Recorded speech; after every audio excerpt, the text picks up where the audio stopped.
Sir, you're charged with especially aggravated kidnapping. You're also charged with aggravated assault, and you're charged with theft of a firearm worth less than $2,500. You're talking about stuff that is not relevant. Hello and welcome to the Court of Public Opinion. I am the Recovery Addict, and boy do I have a case for you today. Why is the dog chewing on this guy? I think they have got the wrong guy They there. got the wrong guy, and the dog was biting him. He roughened him up quite a bit. There's a lawsuit. This is the next search on February 28, 2020, 7:44 p.m. How, does the FBI find people? The people's misspelled P-E-O-O-P-L-E. Did the defendant find out how the FBI finds people in this case? Oh, she found out. I object. Because he's the guy. What more do you need to see? I'm not sure how that party sound got in there. I might have... Yeah, that was me. I'm sorry about that. I apologize. Welcome back to the Court of Public Opinion. I am the Recovery Addict. Happy afternoon. I ran to the post office. That's why I was just a minute late. I believe Courtney and Britt Bottoms both had something for me there. Britt Bottoms, because she knows my kids and myself and how badly we need bandages, I got these bandages that look like pickles. They're pickle Band-Aids. Pickle Band-Aids. Make it all better. It's really cool. It's even got a little bump on the box. It's really cool. I like these. Thank you. And Courtney, that's from Britt. Courtney sent me this awesome Galveston Pier mug. Let's see, this is from Galveston Island, and a Christmas decoration, a nice Christmas decoration to hang on the tree. Quite festive. I like to think this is one that can be hung year round, but I'm pretty excited about that. Thank you very much. I appreciate that. My wife has already claimed the mug, by the way. She is a big fan of this shape of mug, and she's like, that one's mine. And I'm okay with that. Happy wife, happy life. That's how it goes.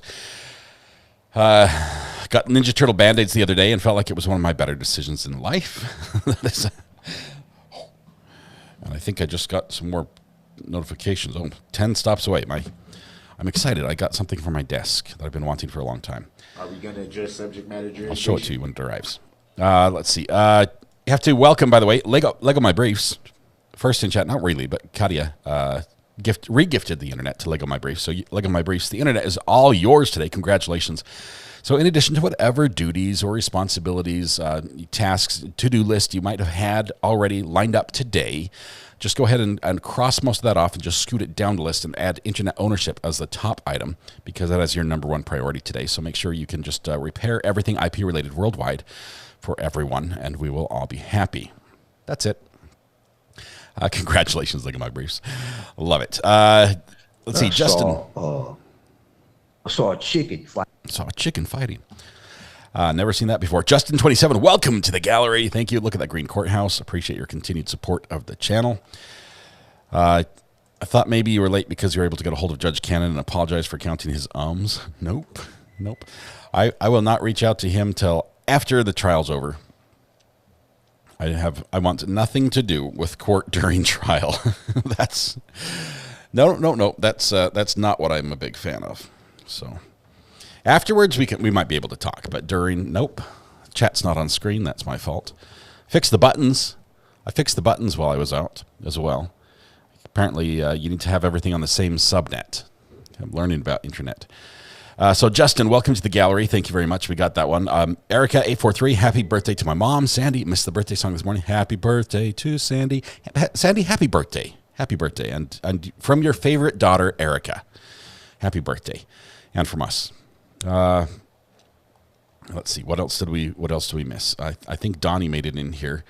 Donnie, everyone is saying that you might have like a block list you need to check. Do you know how to check your block list? Donnie's like, you're all on it. All I see is Recovery Addicts, nobody else. Good stuff. Let's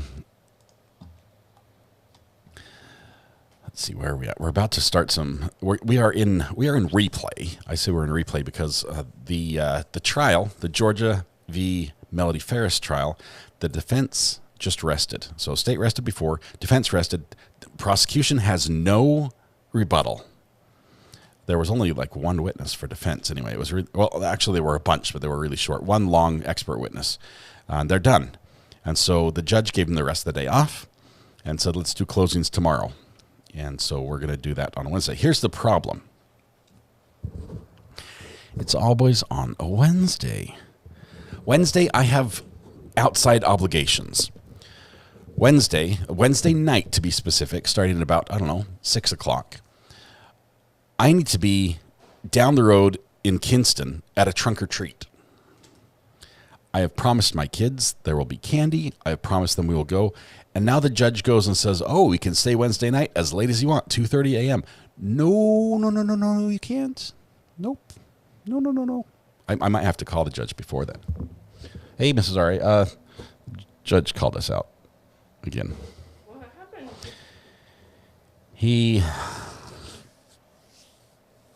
was complimenting the lawyers on the good job they've done and how it's a lot of stress and nobody expected, all the TV cameras are asked for all the TV cameras and no one, and now we know that, people are watching. Now we know there are people counting how many ums and ahs we make during the trial. I'm like, oh, yes, that was us. You're in the blacklist. Yeah, so I cannot go to Georgia. Just if Isn't that the state that they just pit for fun, though? that's that's Arkansas is where they just pit you. They turn on their lights and they pit you. That's how they stop just regular speeders in Arkansas. Georgia has Judge Manning, who does not mess around, and I might be on our blacklist already. Georgia has. Do they have the Young Thug? Isn't that Georgia? I think it's Georgia. They had the that girl, the road rage case. Hannah, the other Hannah. And now we have the judge fixing to give me a whooping. So don't trust your soul to no backwoods Southern lawyer, because the judge in the town. Was he really mad or was he laughing? He was laughing, but I'm not sure if he was laughing as like, oh, I'll get mine, or if he was laughing about, yeah, that's really funny. So, yeah, I'm gonna change the burner phone number. I think we're gonna fly low for just a little bit. Anyway, Sandy, happy birthday from Erica and from me and from Mrs. R.A. as well. It's Sandy's birthday. Happy birthday, she says. Let's see. Justin, welcome to the gallery. I think we got that on screen now. Love watching Arkansas State Police videos. I would love to as well. Andrea, can I take this moment to give you a small gripe? Just a small complaint for the complaints department to take note of, specifically in Arkansas. I realize that Arkansasians, what do you call someone who lives in Kansas? Arkansonians? We'll go with that. Arkansonians. I realize Arkansonians believe, and possibly, arguably so, that they live in the best state in the nation. Okay, we'll just accept that Arkansans, nobody knows. Sons of Arkansas, I think that's closest. They believe they're in the best state, and that is great. Let's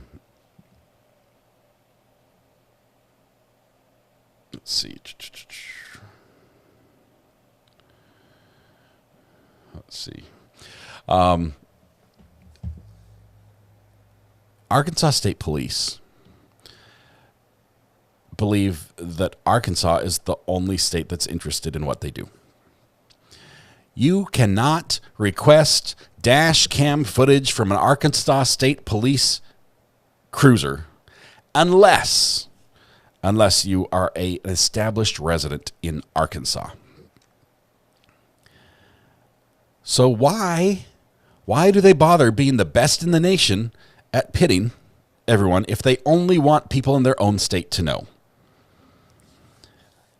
They are number one. Arkansas could teach California a thing or two. California is famous right now for police chases that end with the suspect getting away. Arkansas, not so. Arkansas, you better be pretty dang close to the state line if you even want a chance at survival. I'm talking survival as in living through the day. Arkansas will pit you in a heartbeat. As a matter of fact, if you don't pull over when they just flip the lights on, the siren is just to warn everyone else that your car will be rolling soon. That's it. I love it. I realize that, tragically, their lives are lost there, but people that try to run from the cops, that's not, fight it in court, okay? Fight it in court. Just pull over and take the ticket. Fight it in court. I love it. Arkansas, please, let us have the dash cam video. That's all I ask. Let us have the dash cam video. Otherwise, I have to hire somebody in Arkansas to request all your dash cam videos and send it to me, which I'm about ready to do. But because they do like 3 a week. They pit like 3 cars a week over there, and some of the state officers are so good at it that people are keeping tallies. It's like, oh, this officer has like 7 this month. Good job, officer. I don't know how they afford their cars. Your taxes must be through the roof. They must be like property tax has like a surcharge on the bottom. It's like replacement police cruisers, 50%. What does pitting mean? Pitting is a maneuver that is when the police officer uses his vehicle to bring your vehicle to a stop, generally from behind. Generally a gentle tap on the back end while you're going, I don't know, somewhere between 20 and 120 miles an hour. The Arkansas doesn't care as long as it's in that range. They do higher, but I think their cruisers only go up to 120. So they give you a little tap, and what happens is your car loses control. You correct or overcorrect, your tires blow, and then you become a garage sale of whatever was in your car, including sometimes the occupant, and it's incredible. It's absolutely incredible. And only Arkansanians, Arkansas's people are able to get that video. It's super dangerous. It is super dangerous. But man, does everybody know. It's like on the billboard. Welcome to Arkansas. Don't run. We'll pitch you. We'll pitch you. That's it. We'll pitch you. Don't run. Pull over. Pull over when the lights flash. All right. There. Precision immobilization. Okay. They take precision as like a guideline, right? We're not talking precision. You think precision, you're thinking like a surgeon with a scalpel, right? Doing open heart surgery just perfectly. No. If you can get them, get them. Just ram them, get them from the side, hit them once or twice from the back to let them know you're coming. Boom. That's how it goes in Arkansas, and it's amazing. It's absolutely amazing. I think they order special vehicles that are reinforced on the front end because they know how their officers are going to use them, and the officers have like the full support of the command structure behind them. It's crazy. Anyway, so that's my gripe. I don't know why I'm complaining about Arkansas. I have no other complaints about you other than you literally stole some other state's name and put R in front of it like it was yours. Kansas was already using that. Okay? Kansas had it. And then you stole their name, you changed the pronunciation, and you put R in front of it like it's ours. Arkansas. Those are my only 2 complaints today, and I will not complain about your state anymore. Arkansas is beautiful. We love it. All right. Now let's go back to court now that I've had that out of my system. I feel so much better. Don't you all feel better now that I've got that off my chest? They pirated Kansas. R. Yes, they did. All right. We're going to go back to listening to some crazy, crazy phone calls that are coming out of jail. From Melody to Rusty. Calls 8. Amanda. June 24th, 2019. Let's see. Oops, if I can get it on screen, it'd be better. There we go. 5 minutes and 50 seconds long. Staying on the line. Hold for acceptance.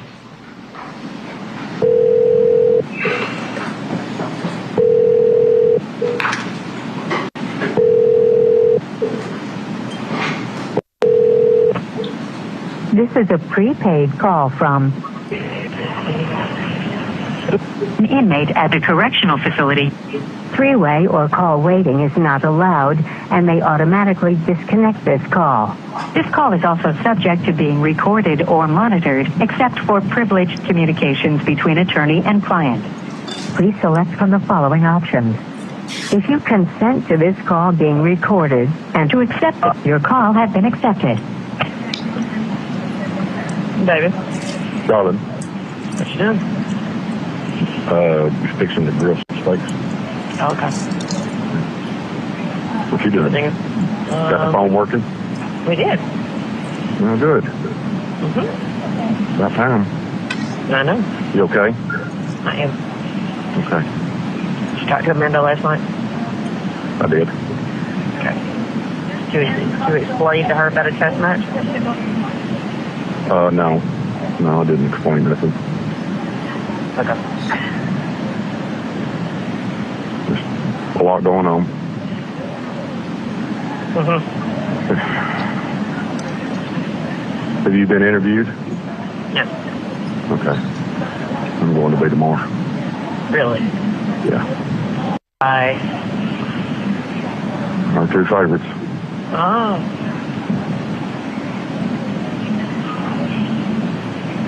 Well, Amanda said her Wednesday, but I did not know who she was referring to. Said what? Amanda said she was on Wednesday. I thought she was meeting with the attorney on Wednesday. Okay, well, I did not know who. Yeah. I think she's meeting the attorney on Wednesday. Okay. That's what I got. Okay. Well, there is a well-played orchestra.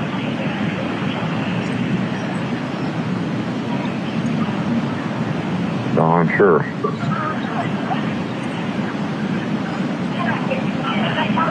Did Amanda tell you about Chris? No, I don't guess. Okay. I'll ask her. Okay. She told me that Scott had contacted her, but I hadn't heard anything new about Chris. Right. Oh,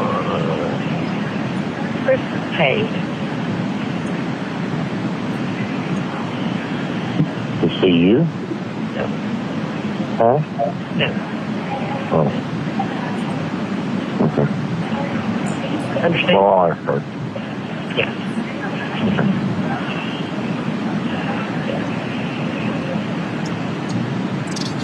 Interesting. Mm-hmm. Yeah, we've been in lockdown all day today. Oh, have you? But for just a very few minutes. So Amanda's supposed to be bringing my cellmate shoes over here. They told her that she had to have slip-on shoes to wear. So as opposed to, we've got like rubber flip-flop kind of things that you wear with socks. But who had to wear slip-on shoes? You or her? Her. When she came and see you, she had to wear slip-on shoes? No. My cellmate does. Oh, okay. She hurt her foot. So they're making her wait. So Amanda's supposed to be bringing them over here tonight. Oh, okay. Okay. So she had to have them by 8 p.m. tonight, or they were going to lock her up in medical. Oh, so she's going to bring them up there tonight? Yeah. Okay. I won't see her. She'll leave at the front desk. Right. But anyway, at least I finally got my glasses today. Well, that's good. And anyway, I finally got a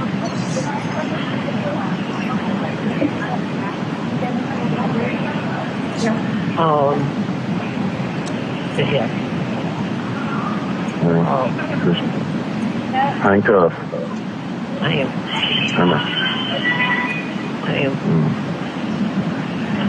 Have you seen anything on the media? No, there was a little bit, but it's gone away. There wasn't much said up here about it, and that's gone away. The car is still sitting right where it was. What car? The Mercedes. Oh, she left it there? Yes. Oh, okay. Yeah. Decided they wasn't going to bring it back and make things easy for Chris because he's going. Right. No, it's still sitting up here. Okay. I got to go. Okay. Okay. Love you. All right. Love you. Bye.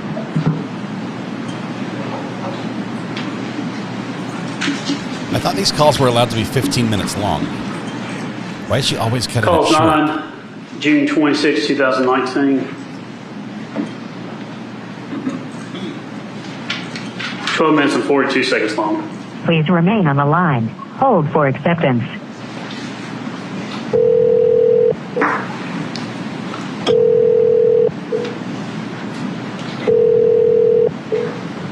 This is a prepaid call from an inmate at a correctional facility. Three-way or call waiting is not allowed and may automatically disconnect this call.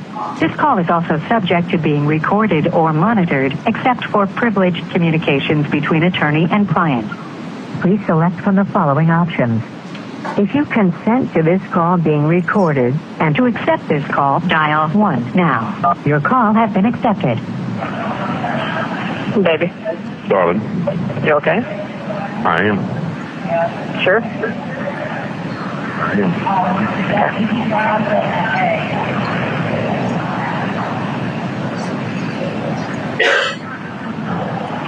Amanda was here last night. Amanda and Alan came. Okay. Good. Good. How's Alan? He was good. He was tanned thin, but he was going, I guess, this coming Tuesday for another treatment. Right. So, how's him doing? She's okay, but obviously just to all the pieces.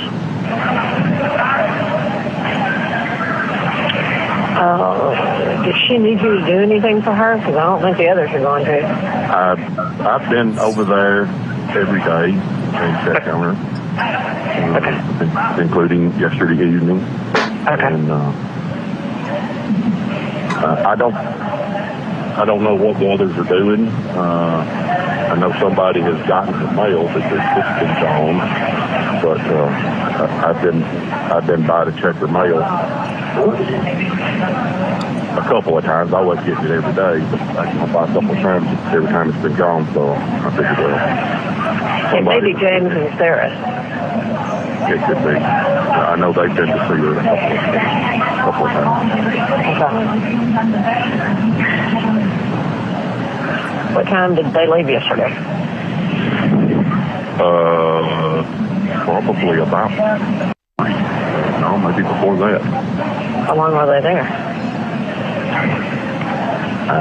Hour tops. Oh. Okay.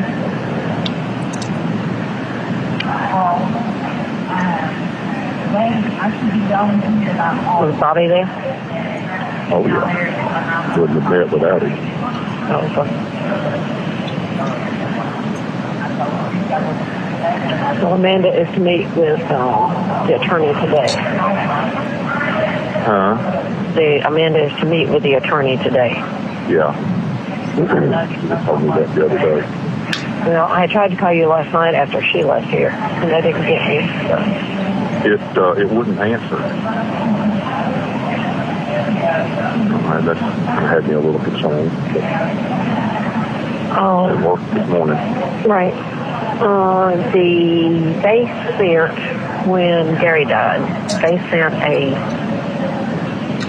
pastor, for lack of another word, Right. out to the house, and he's been here today. Is he what? He has been here today. Oh, okay. And, Well, that's nice. uh-huh.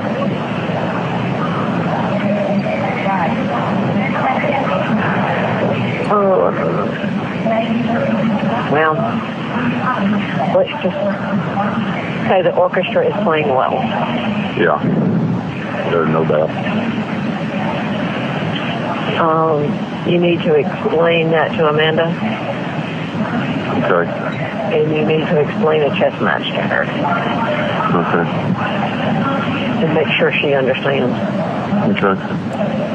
She's supposed to meet with them today at 4 my time, so All right.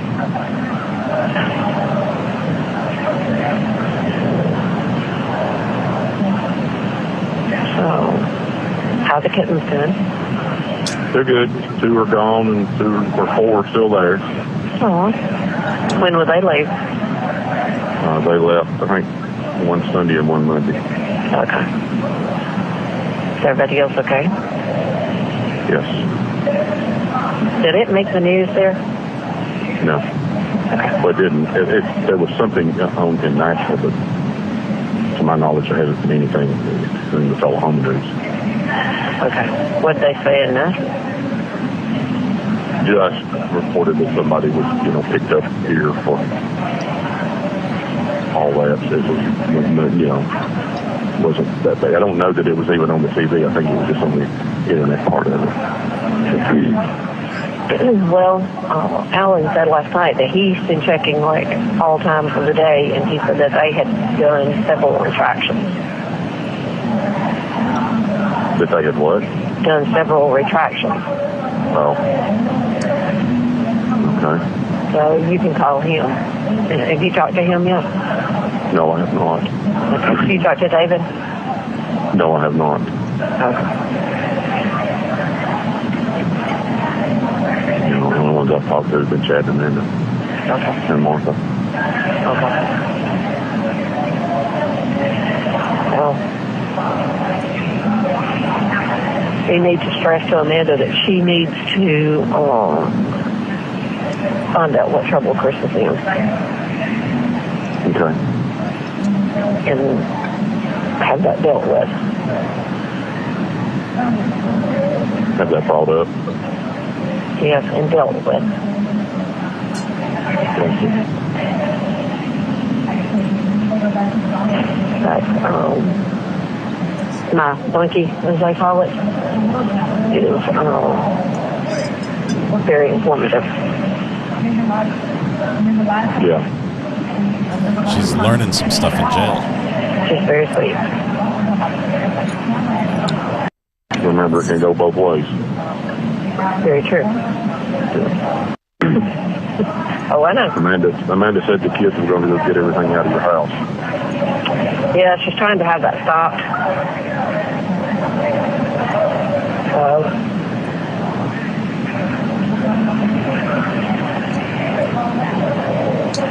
Like I said, a very well played orchestra.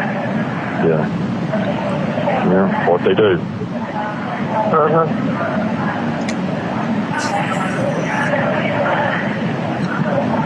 Yeah.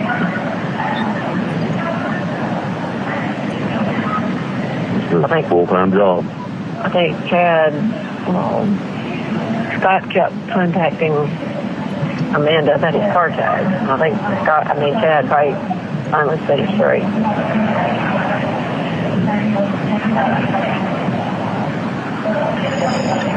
Like, look, he still had to talk to the estate attorney.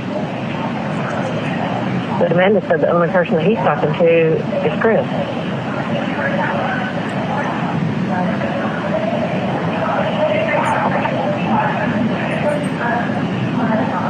Yeah. The stuff is not as important as you. True. And that's what Amanda said. She said, Mama, at the end of the day, you are what we've got to take care of. Yeah. That's the thing that's important. Right. They're not going to want anything sentimental thing. Yeah. And they'll make sure she don't get it, probably. Yeah. That concerned her, but she said,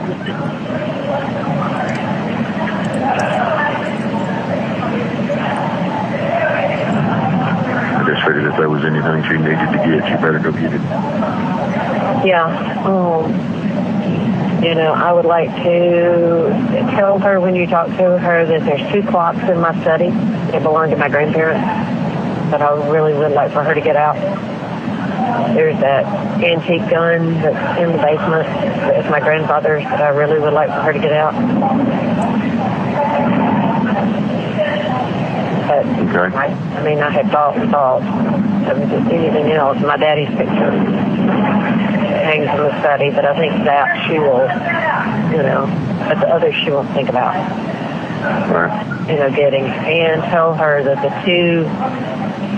my grandfather made 2 brackets out of a cherry limb that gun hangs on downstairs, and to take those. Okay. And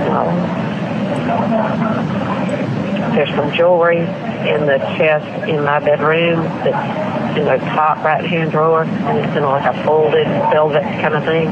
Tell her to get that out. Where's it at? In the chest of drawers in my bedroom in the top right-hand corner. And then tell her to go through the 2 top drawers, and there's jewelry and stuff, some left in there.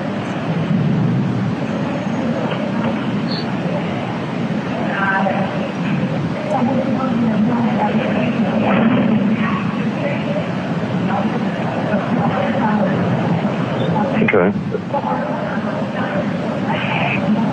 And I told her to go downstairs, and I think that's where that it is. If it's not, it's in the cedar closet upstairs, that box that I had in your gun safe that had my birth certificate and all that kind of stuff in it. She needs to find that and get it.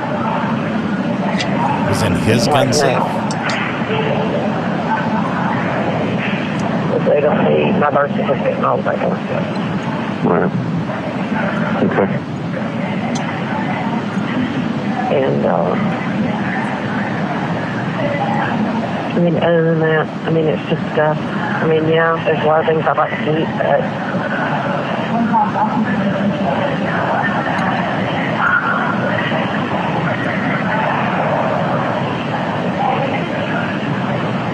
I don't know that they will actually, because I told her, I said, remember, innocent until proven guilty. And that's what the judge kept saying the other day. And I said, I don't understand, because I haven't done anything.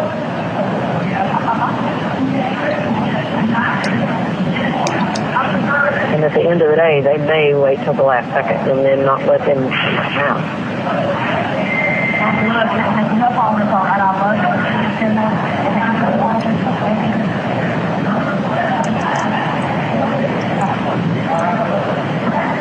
But at least they pulled the media away from here.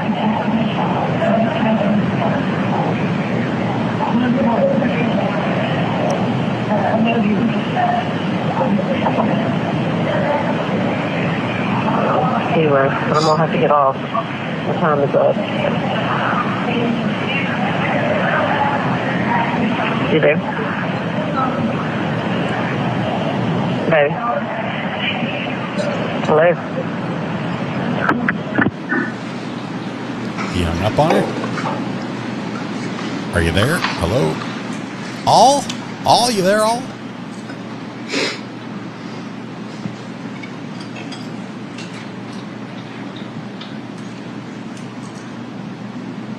To remain on the line. Oh. It says June 28, 2019, and is 8 minutes and 1 second long. Hold for acceptance.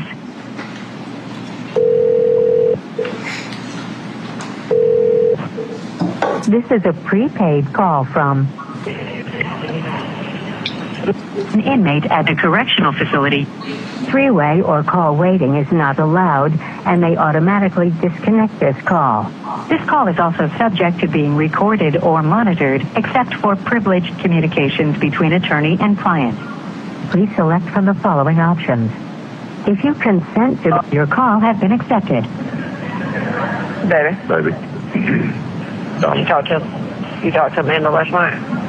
I did not. Okay. They went and changed the locks on the house. I sent her a text, but I never heard from her. Okay. I never heard from her. Apparently Scott had locked the gate up where they couldn't get in. So they cut the lock off, or cut the chain off. And they had the locks changed on the house, and they moved a bunch of the tools from the barn over into the house and locked them up. And they had to call animal control because Scott has not been taking care of the animal.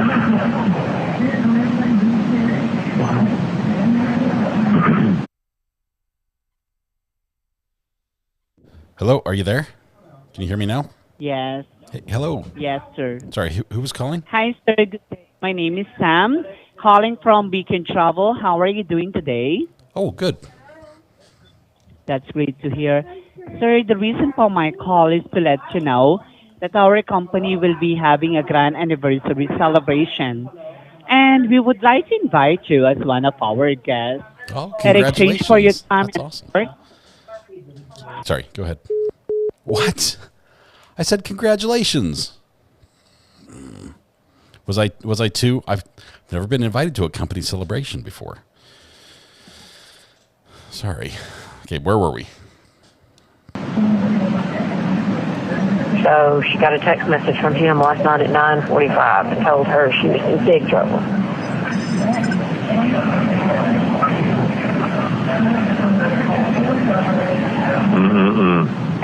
So I have a feeling it's fixing to get real. Yeah. You okay? I am. You sure? I'm sure, baby.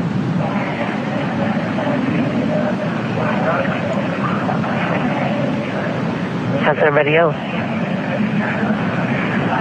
They're okay. They're okay. How about MJ? Yeah, like I told you yesterday or whatever, the day before, she's just devastated by it all. Because it's just, destroyed. Well, does she know what? Do what? Not, because it's destroyed your family and then the washout to everybody else. Well, she does understand what Kristen Scott did, doesn't she? Oh, yeah. She knows what Kristen Scott, she figured out Kristen Scott on her. Okay. Well, I do know that Chris was talking to Pat pretty regularly. Yeah. Well, Chris has been talking to a lot of people this time black. And, all he's doing is trying to get everybody to believe what he wants them to believe.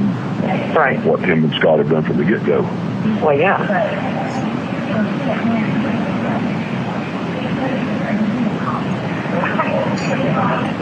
Yeah, I told Chad was taking Amanda to work today, and then he's going to pick her up. And, he said, at least I don't have to worry about her when she's at work. Right. And, because this is, really angered Kristen Scott, so. And now Scott's got animal control on him.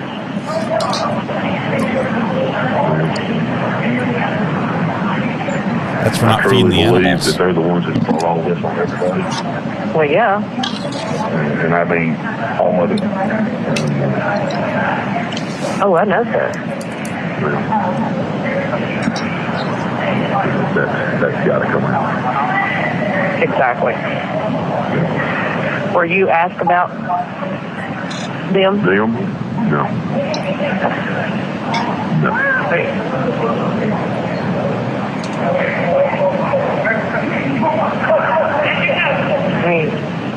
So do you go to court today or not? No, I do not go to court today. Okay. You Matter have of fact, another meeting with your attorney? yes.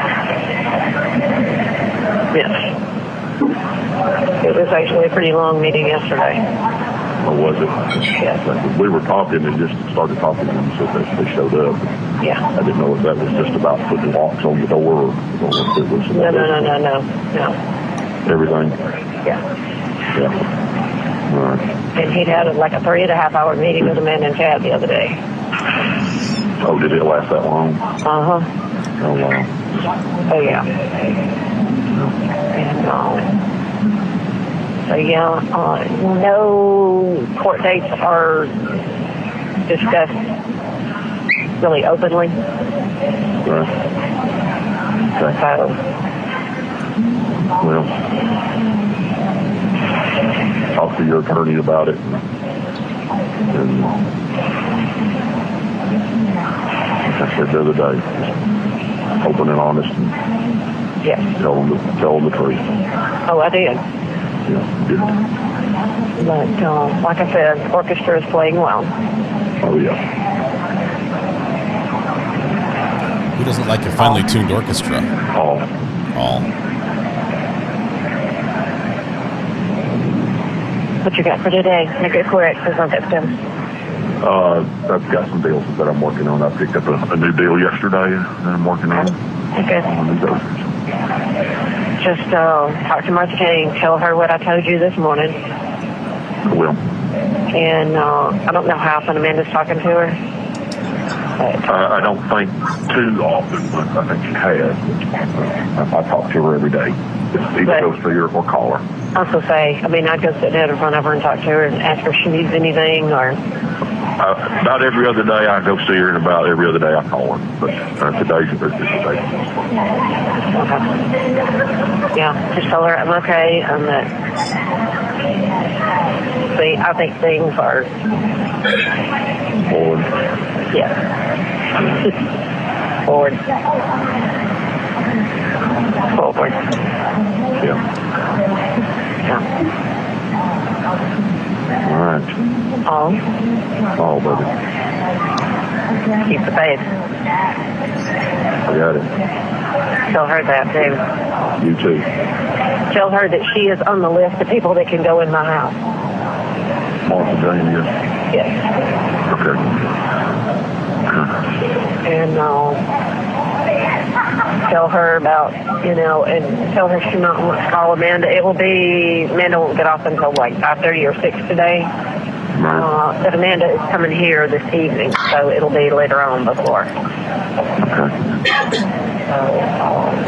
Just make sure you talk to Amanda.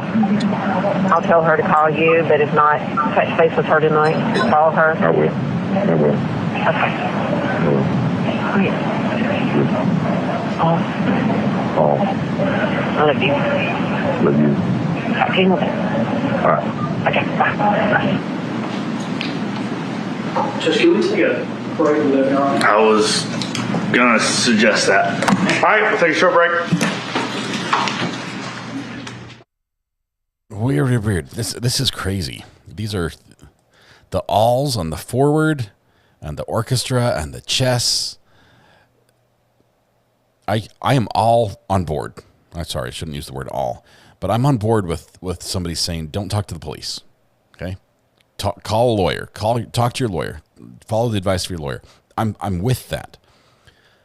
But what lawyer says develop some code words to speak to your family about things and use them on jail calls? Now, this is not lawyerly advice in any way.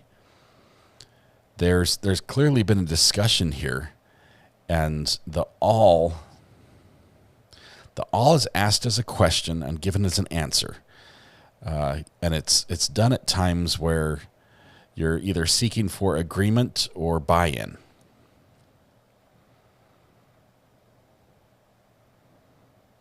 It's like a promise they've sworn to each other to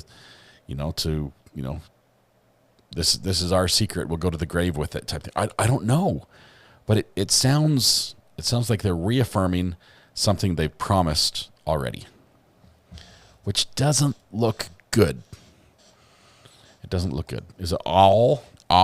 No, I think it's just all, ALL, but pronounced the same. All in, all for one and one for all. I don't know.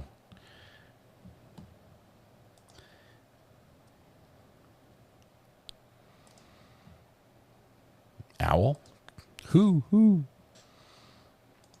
If you watch Melody was playing with her hair when they're using the code words, I think this indicates she knows the code words weren't as smooth as she thought. Here's what I thought. I think she knew that they could listen into her calls. I don't think she expected all her calls to be played in court. That was like a little much. They're saying, Phil, you're on to something. Thal, it's all about you, man.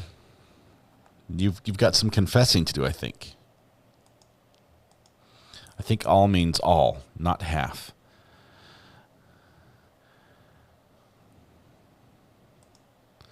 Love you is sufficient and much less sus. But love you can love a child who's just has what's coming to him. Right? Hey, what arrived?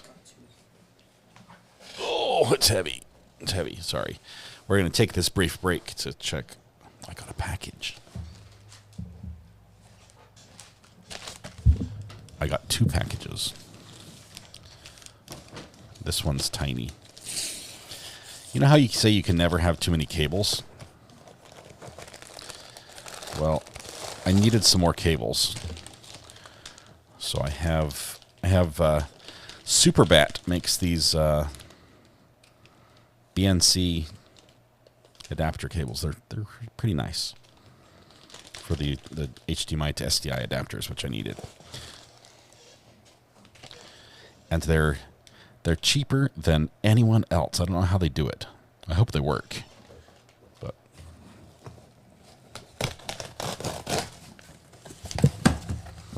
oh, look.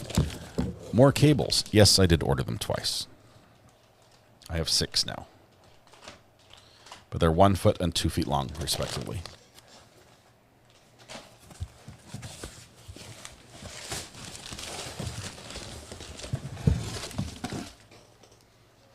Okay, see this computer right here? This is a little platform on a pole that lifts the computer up, and it lets me put something underneath it. So I'm going to be working on that while we continue listening to a couple calls here. Let's see. Let's turn this off. Got a couple minute break here to fast forward through.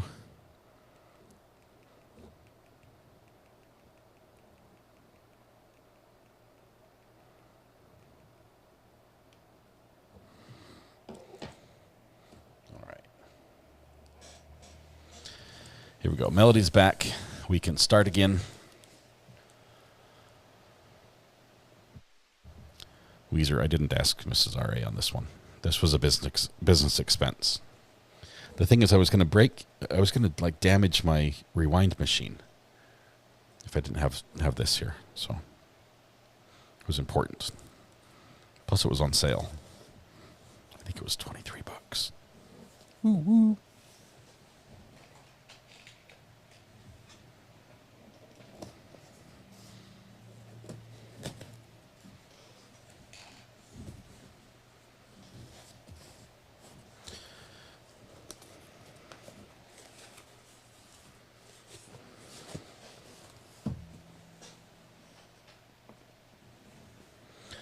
This one came from Amazon. Waiting for the jury to come back in. We're going to start the recording as soon as they get here.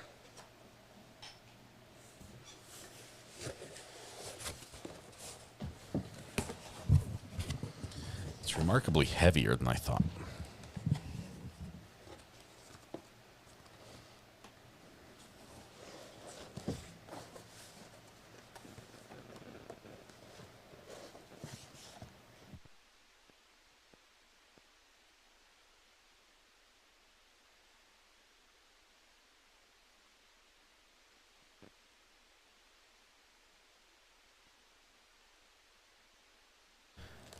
I know why it's so cheap. This is like IKEA furniture. I've got like packages of washers and nuts and screws and things. Allen wrenches. I have to make it myself. I thought it was like ready to clamp on and be done.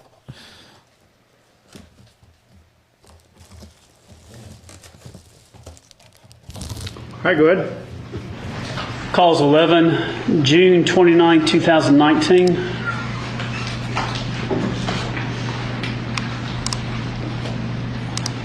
Five minutes and 5 seconds long. Please remain on the line. Hold for acceptance.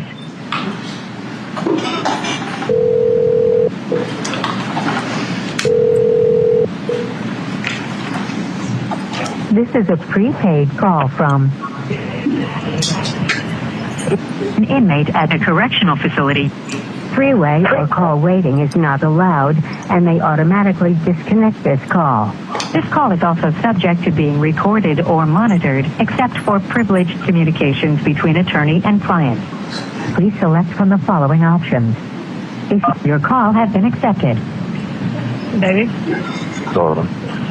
Good. Laying across the bed. You okay? Yeah. You know, bathroom, shower, lay down. Yeah. Bathroom, shower, lay down. Well, hey, today's Saturday, today's shower day. Oh. So I got to have a shower. That'll be nice. Mm-hmm. Shower helps everything. It does. Mm-hmm. You just get one once a week or what? Shower, yeah, no. I mean, a couple of times a week.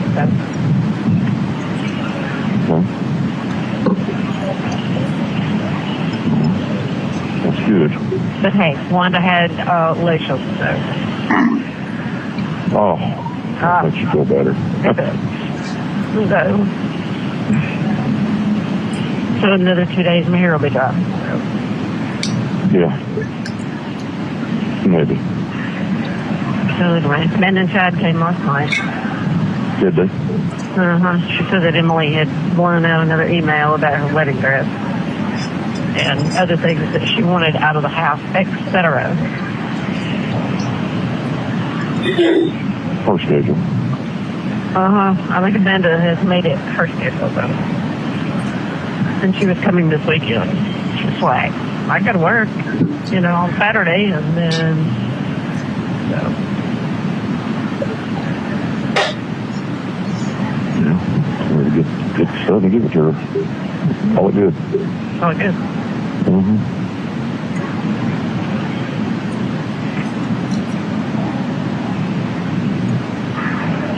Anything new in your world? No. How's your kids? They're okay. It's okay. Everybody getting along? Yeah, they're playing quite pretty. It's been kind of nice. I mean, not that they ever had any crosswords, but Right. and went out to dinner together the other night. Just the two of them. Forward. Yeah. Forward. How's MJ doing?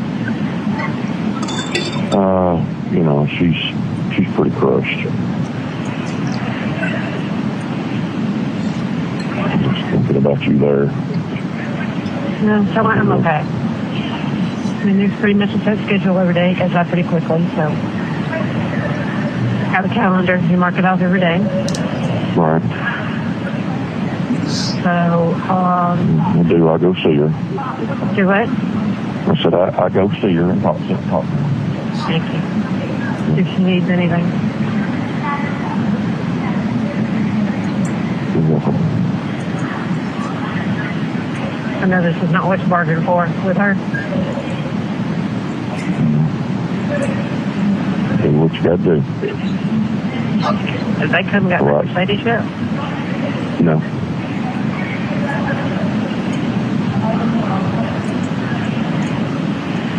As of yesterday, I've been by there. Well, Amanda said she told Jeff where it was. He's like, well, how am I going to get it? She said, that's your problem. Amanda has got a backbone to her.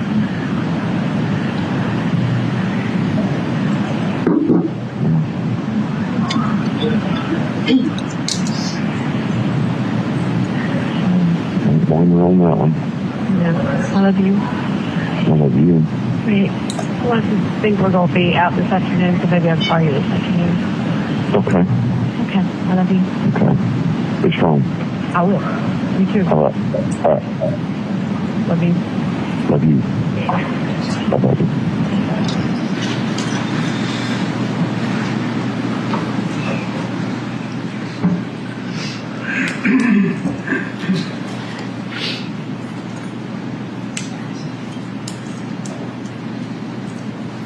Call 12, June 29, 2019 is 5 minutes and 30 seconds long. Please remain on the line. Hold for acceptance.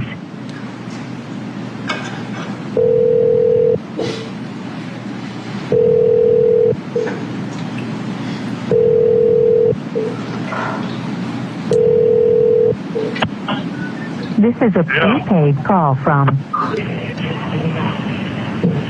an inmate at a correctional facility. Three-way or call waiting is not allowed, and they automatically disconnect this call. This call is also subject to being recorded or monitored, except for privileged communications between attorney and client. Please select from the following options. Your call has been accepted. Hey, baby. Darling, What you doing?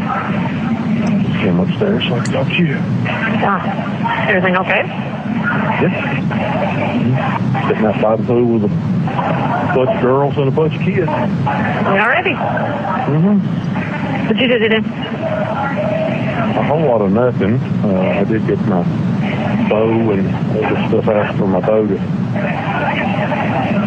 start practicing with. And actually worked on the deal today. I've really done a whole lot of it. A lot of fiddling stuff. Right. Did you see MJ? No, I haven't seen her today. I actually come over to the other listening place for a couple hours. Learned all about wax. Learned all about what? Wax. Still didn't understand you. Wax. Okay. Oh, okay. Yeah. Okay. Well, I just talked to Amanda, and she said that she had gotten a email forwarded from Jeff today that he had sent Amanda and Chris and Scott, so that I had signed over everything to Amanda, and that they had to go through Amanda for everything.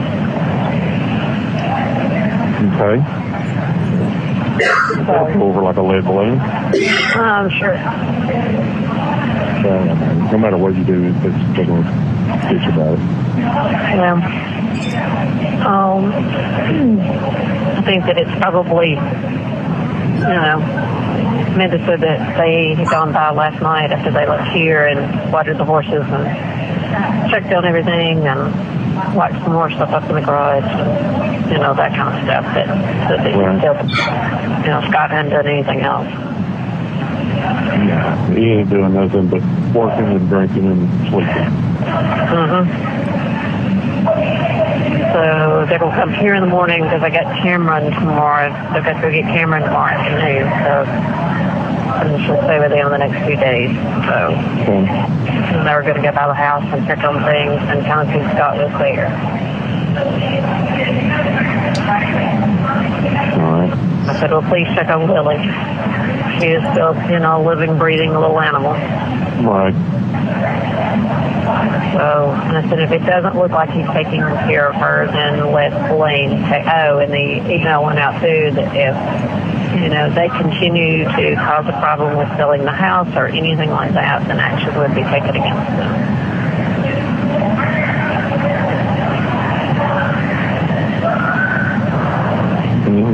Baby, what a mess. Not kidding. And I'm sitting here. Yeah. All because of them. All because of them. I love you. I love you. I miss you. I miss you. Forward. Forward. Forward. Oh. You okay? Yeah. Okay as okay can be. Yeah. Today's been a long day. Sorry. Okay. Hey, another closer to... Okay. Another closer. Yep. I love you. I love you, baby. All right. I'm going to let some others use the phone. And I need to call it. Kids. Okay. Do you hear me? Okay. I love you. I need to hear yours. I need to hear your voice. Thank you. Okay. All right. Bye, baby doll. Thank you. Love you.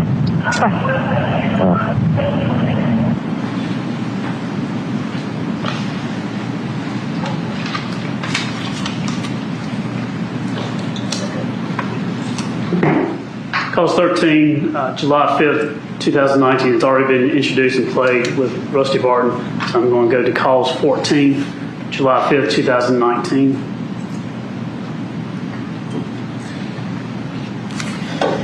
It's 15 minutes and 4 seconds. Please remain on the line. Hold for acceptance.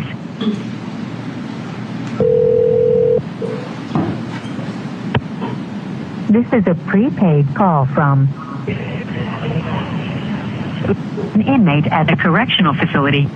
Three-way or call waiting is not allowed, and they automatically disconnect this call. Your call has been accepted. Sorry. What you doing? Sitting in the bed, flipping through channels. Not ready. I just called you earlier. Figured you were eating dinner. Yes. You know, and there's 20 people over here. No, okay. You okay? They were having a surprise birthday party for a guy whose girlfriend had dumped him, trying to make him feel better, and at the last minute, he told him, and he didn't know it was for him, and he told him he wasn't coming. That's awesome. Yeah, so anyway. Canceled his own surprise all the party. small group bunch in there eating leftovers from yesterday, so I think they had yesterday. You okay? That's all. Yes, I am. Good visit with Chad and Amanda. Chad did most of the talking. But it was a good conversation. Okay. Yeah. Yeah, she sounded better when I talked to her earlier. Did you talk to her since I talked to her? Yes. Okay. Yeah, it was good and went very well, and they were very, very nice, and I was thankful. And, so they would stay in touch. Oh, have you talked to Bobby? Actually, just got off the phone with him. Have you watched it? I think he watched parts of it. But we talked about it basically in its entirety. And he didn't think it was very strong. That's what Michael said. I mean, I've thought of it, 10,000 times in the last, 8.5 hours. They talked about Scott, way more than they talked about you. And like, okay, Scott went in the house, Scott went out of the house, Scott went up here, Scott went over here, Scott did this, Scott, the only one seeing a gun was Scott. It was all Scott, like, hello, are you listening to your own words? Yeah. And it's like, yeah. And so, what did they have on her? Well, she's the spouse, and she had been having an affair. That was it. Well, am I remembering correctly that the T-shirt and the cream has not come back anything conclusive? I never understood whether it did or whether it didn't. I couldn't really comprehend what he was saying. No, I couldn't either. But I'm thinking, y'all live in the same house, you're around the same thing, you're doing the same thing. It's kind of hard. You want to have each other's DNA on, exactly. Clothes that could have been there for whatever. So I don't know. All that stuff. It don't seem like that's really powerful stuff to me. But, what do I know?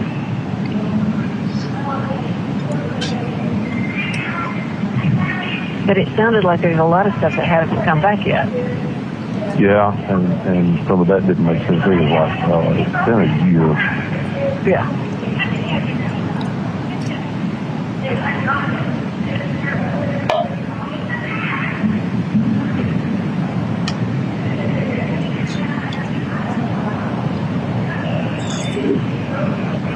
Oh. You okay? I am. I just didn't sleep much last night, and then, of course, certainly haven't slept any today. Well, I understand that. Not quite remember what sleep is. Yeah, no, me neither. I think I've aged, 20 years in the last, 2.5 weeks. No doubt about that.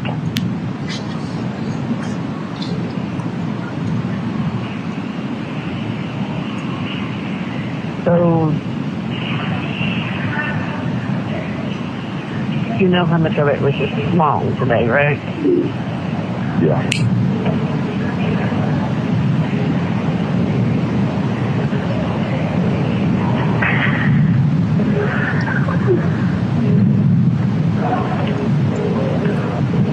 I do.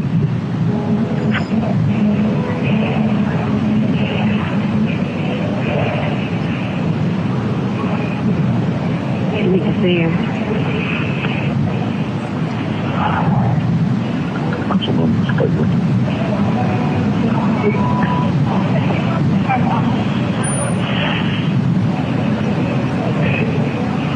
I guess Michael or some of them will be back over here just next week.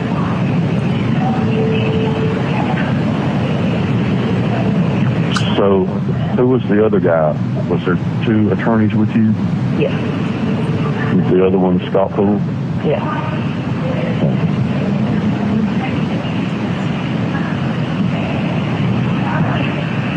I guess Michael did all the talking. He was the lead attorney. Yeah. Although Scott's name is the one on the sign out front. Yeah. Well, that's the one that Bobby knew, the person that knew him and suggested him, so I'm at least proud he's in the corner. Yeah. That means he's at least got a reputable firm. Yeah. And for him to be there with him is, I think that's huge too. Because he can get corrected if he needs to. Yeah. But that was what Michael had told me, was what Bobby had told you. Yeah.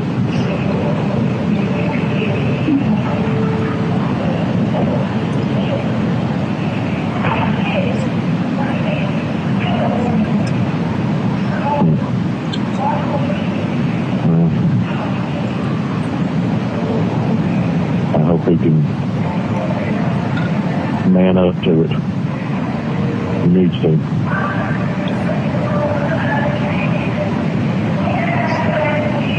Well, I think once all the evidence comes back in, Yeah. because I haven't done anything, so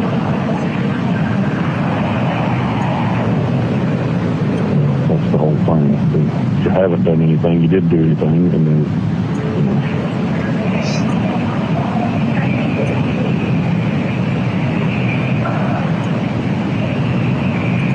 but I was glad that Amanda felt it better. Yeah. She told me that she told me right off the bat that she had talked to you. Well, good. Well, like I said, Chad did most of the talking, but she was there. I mean, she started the conversation, but he did most of the talking. But it was a very good conversation, and I was most thankful for it. And I think I answered her questions.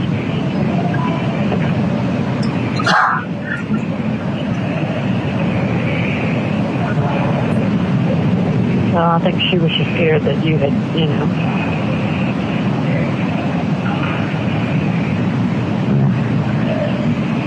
I think I answered her questions. No, she said you took notes.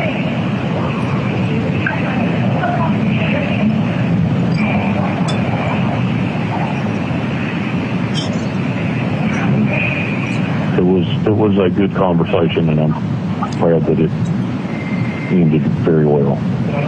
Good. Yeah. She's a good kid. Yes, she is. And he is too. He is. Bless their heart, they've had the weight of the world put on them. Yeah.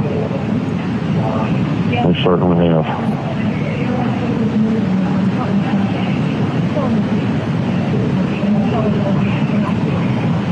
I mean, I guess that, I want a lot of questions answered this days. Yeah, I didn't, of course, I had no way of knowing, but she was telling me that all the Farrises were there. Yeah.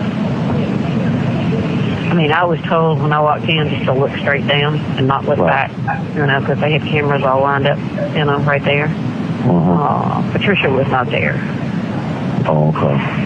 But John and Sherry were. Right. And yours, and I reckon Jenna was there. Yeah. She said Jenna looked like hell. She said Emily looked like hell, too. Yeah. She said, Emily, she said she is way smaller than I am. Wow.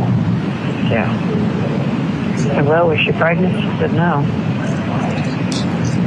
Thank goodness for that. I wonder if Chris Payne was there. She was not there, but we didn't know where Olivia was either, so. Wow. Yeah. They were probably close. Now, I was taken in like an armored, thing. Right.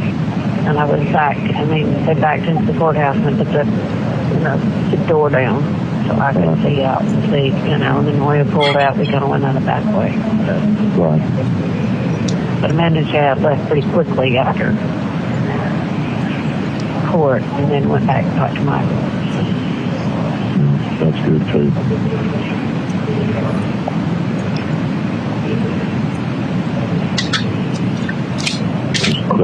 That'll help her and both of them to be able to talk to him and understand what's going on. Yeah, and that's what, because I asked him right before they took me out, he said that, she said, is there anything you want me to tell her? I said, just explain this to her, Right. He said he would.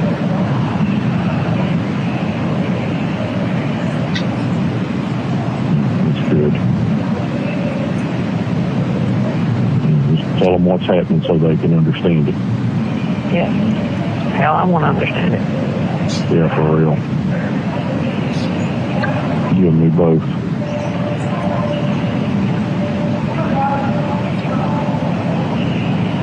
Understanding is you're the easy target. Oh, I know. I do know that.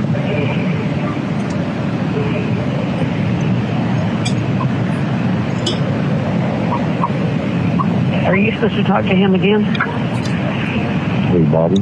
Yeah. Yes. Will that be next week? Yeah. He told me to, he told me to call him anytime that I knew, heard anything. I'm sort of hoping that your guy contacts him and they talk. Okay. Well, he did say he wanted to talk to you, so.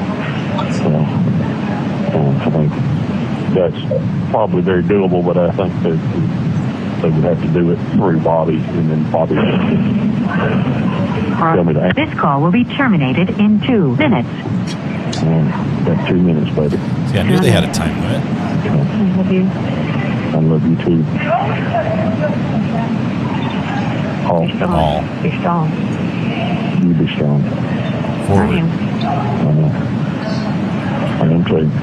Staying in strength. Were you really scared I wasn't going to die yet then? Yeah.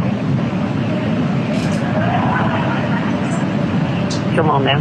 Thought you knew me better than that.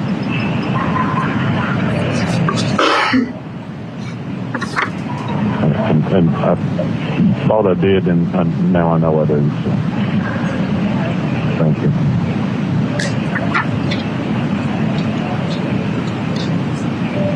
Kind of wish you'd give me a heads up on it, but.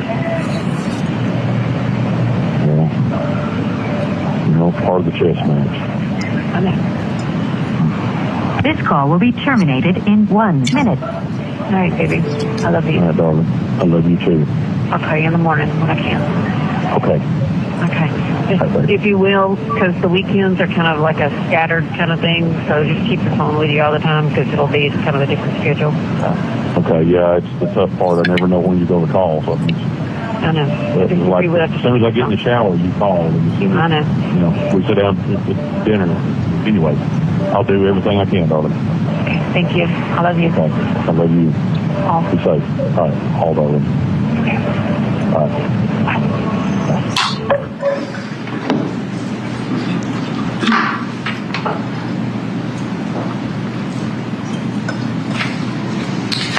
Call 15, July 6, 2019, 14 minutes and 4 seconds. Please remain on the line. Hold for acceptance.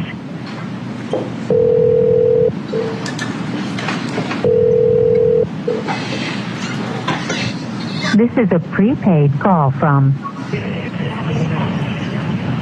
an inmate at a correctional facility.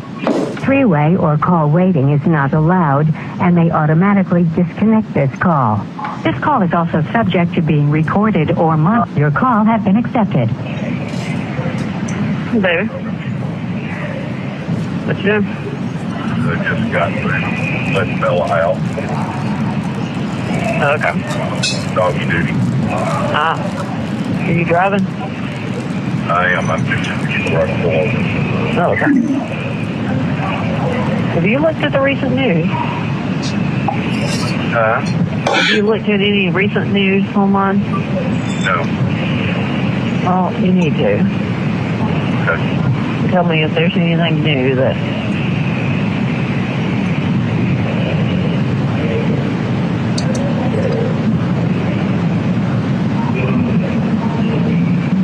Where are they this weekend? Somewhere baseball. I don't really have no idea. I think they were in Nashville last night. I saw a picture a little while ago. It's dinner in Nashville. And it was Deanna and Mason together. And I got a picture yesterday of Mason in a baseball uniform somewhere. What's Andrea up to today? Do what? What's Andrea up to today? I think she probably just got up or just woke up because she had called me and asked me had I been to let Bella out yet. I told her no, I was on my way.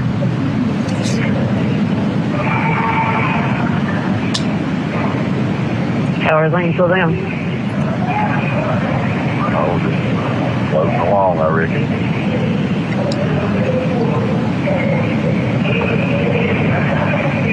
Everybody's playing pretty. I'm assuming that she knows about all this.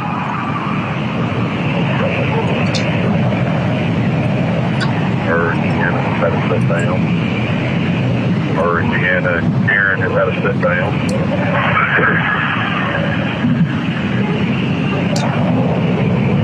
And?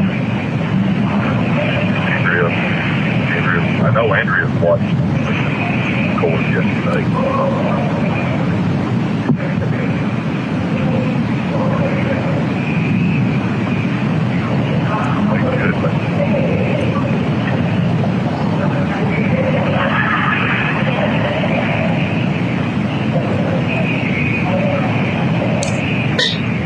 Okay, is that better? No better. I can hear you now. Have you got your phone where you can Google it and see? I don't think it'll let me do it. Oh, you don't have your other one? Your burner phone? You had a burner phone too? The only thing that was in print yesterday afternoon was they printed what I had said, the old boy did this. They left out the recount.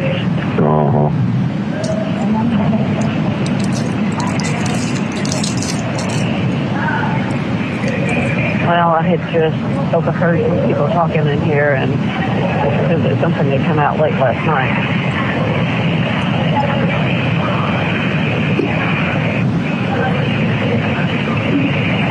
again. I haven't looked at it this morning. I'll look again. I'll try to call you back this afternoon then. Okay. What are you going to do today? Off that far ahead.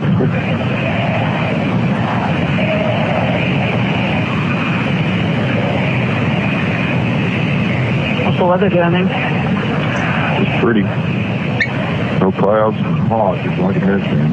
Already 81 degrees. It's like 90. Well, it stormed here last night. It was very foggy this morning. It's still cloudy looking. So. It was like the fourth. In places, it stormed and it went from 92 degrees to 74 degrees.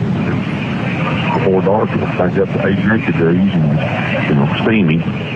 So did y'all go out to the Nichols? Yeah. And yesterday it was just plain old hot. I had one deal that I'm working on, and I got a machine set up to be delivered Monday morning to come to this guy.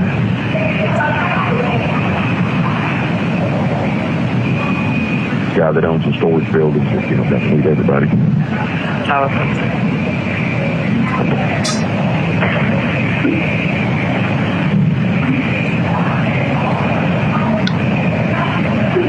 I love you. I love you. Did you tell Andrea that I was not upset with you? Yes.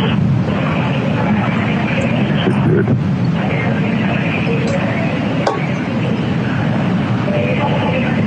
Well,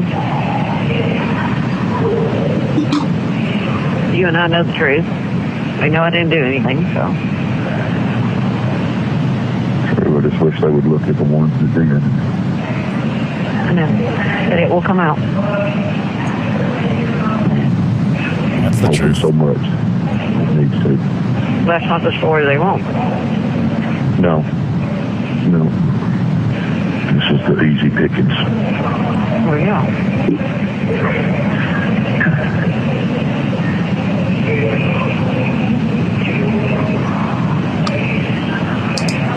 Today's Cameron's birthday, so. Do they have her? Yeah. Yeah, I don't know whether they have her all day or not. I don't know. But she said they were going to Longhorn and eating dinner, so I'm assuming that, I don't know whether they'll take how much of that. I don't know.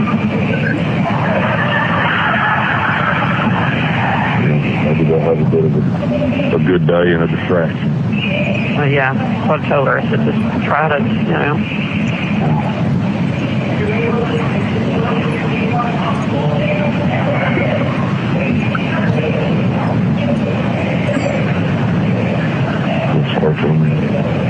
Did you ever take MJ cherry limeade?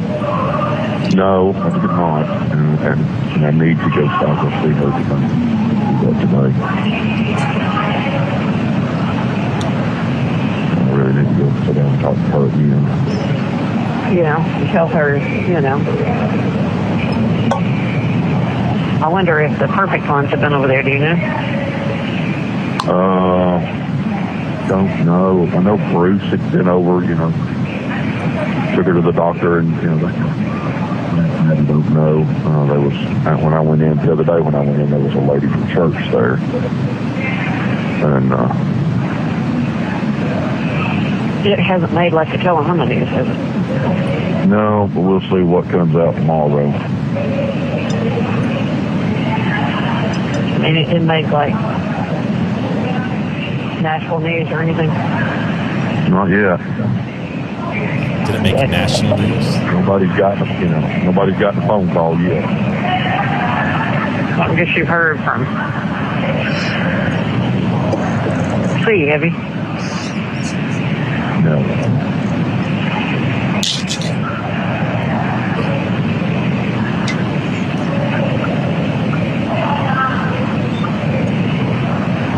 Would you wind up telling George? The very minimum. Okay. Why didn't you say the truth?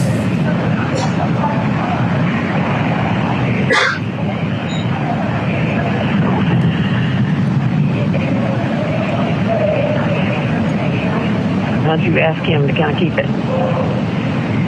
Yeah. Which is not necessarily the easiest thing to do with George. No, but I'm kind of thinking maybe he's, I think he's got enough class about him that, for the most part, keeps his mouth shut. Andrew and Greg's buddy, Brad and Kelly, live right around the corner. Brad works at the same place. Brad told Andrea that George had just asked him, you know anything about our mutual friend?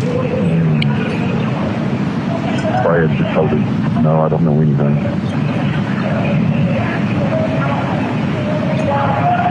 And that's pretty well it, so I wouldn't worry about that. That's the least of the worries.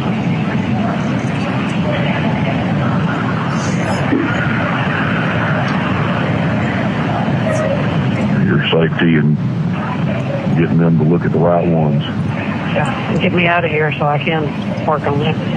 Yeah.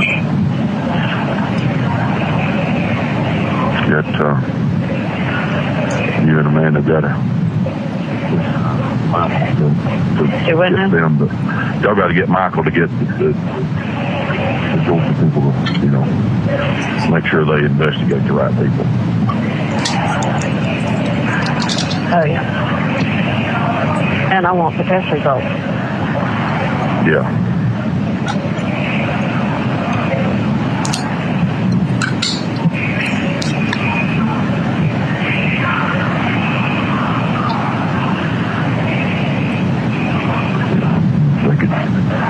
And no, you didn't do it, and I'm thinking Just what? It's a setup. Oh, I know so. Oh, I know so. I heard on that thing yesterday too many times. Scott went in the house. Chris went in the house. Scott went in the house. Chris went in the house. Like, wait a minute.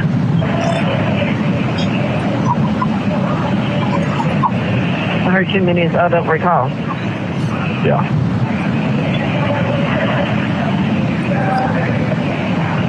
No, I'll be glad for you to have a sit down with Bobby. Yeah.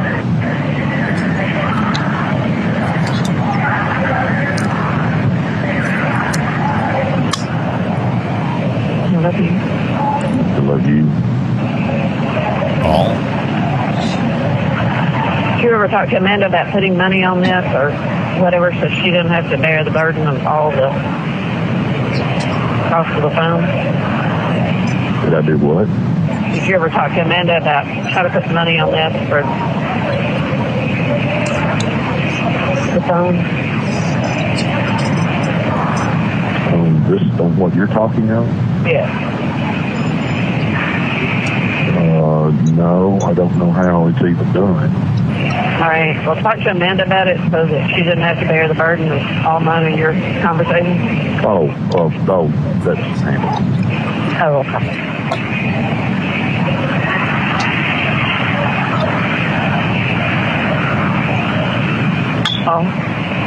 Oh, darling. I'm glad you all did have a good conversation with each other yesterday.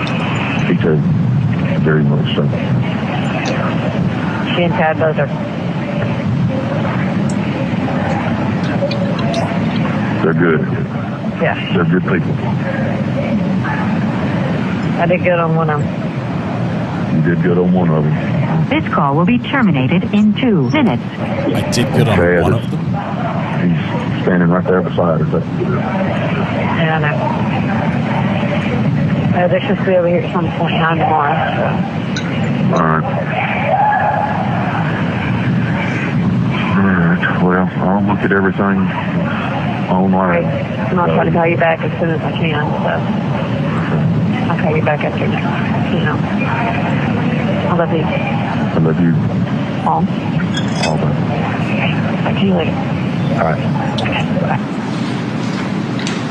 Man. Call 16 has already been introduced with Rusty Barton, so I'm going to skip to call 17.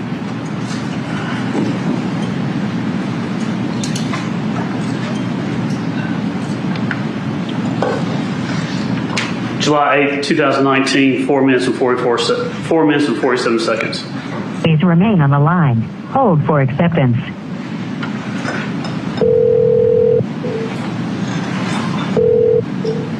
This is a prepaid call from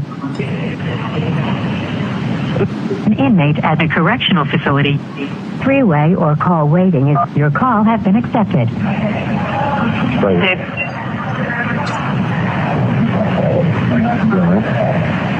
Yeah, are you? Yeah.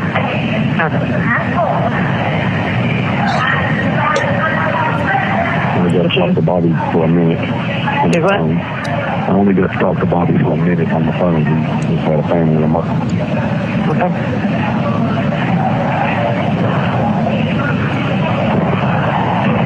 He said everything was done in good faith and total belief that you haven't done anything. Okay. Is she going to get in touch with the people here? Yes. And I gave Chad his number so he could give it to yours too. Okay. So you talked to Chad too? I texted him. Okay.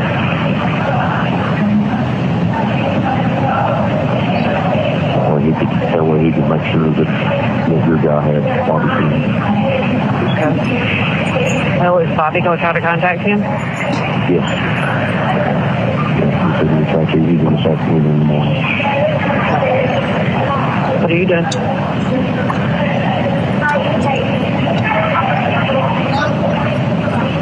Darwin, Ready. what are you doing? Waiting on my customer to fill out a credit application so I can get it to you. Anything else with them? Yes, sir.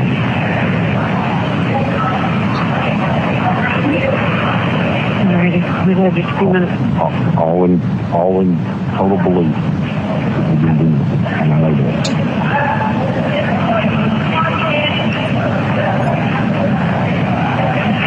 Well, I just hate seeing Amanda so upset. Well, I do too. We'll let them two talk and we'll see what they say. Okay. Okay.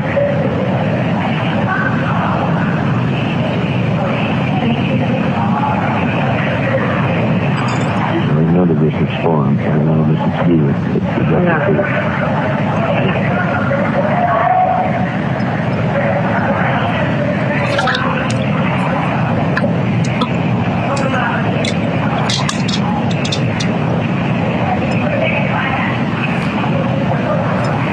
Okay, so I'm going to turn this down just a tiny bit. Melody's not trusting anybody.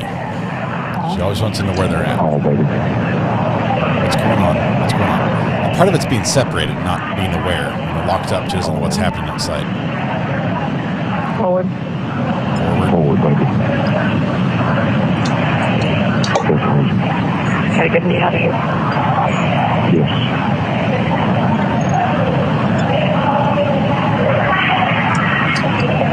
The next step.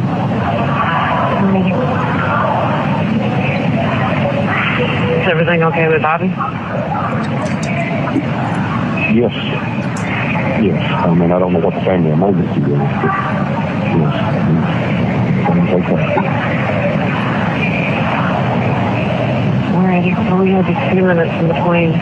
We felt good. Huh? We felt good about it.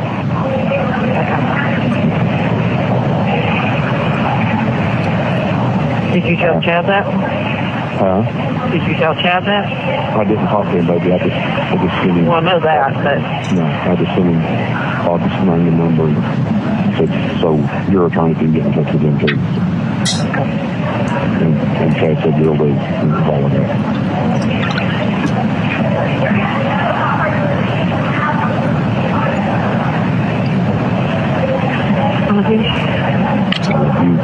Alright, I'll try to touch base with you tonight after I talk to Amanda. Okay, good. Alright. All right. Love you. Love you.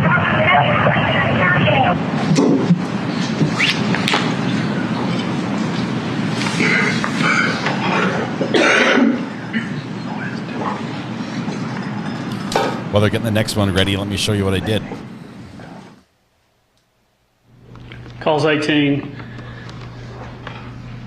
July 9th, 2019, 3 minutes and 29 seconds. I built it. I built Please a thing. speak your name into the telephone. Thank you. Please remain on the line. Hold for acceptance.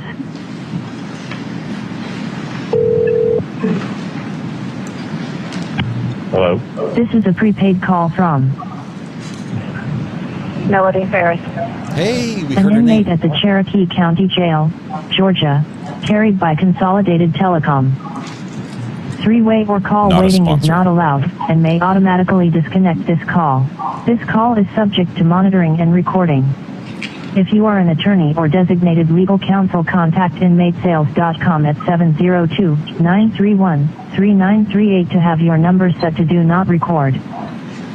Please select from the following options if you consent to this call being recorded, and to accept this call, dial 1 now. To reach, your call has been accepted.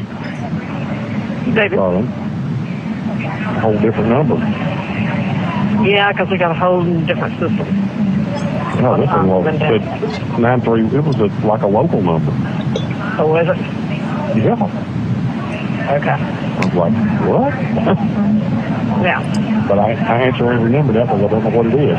Right. Well, this is a whole new phone system. I finally got it out loud. Oh, okay. Wow. But it said that there was only like $5 on the thing, so let me see. You will go to inmatesales.com.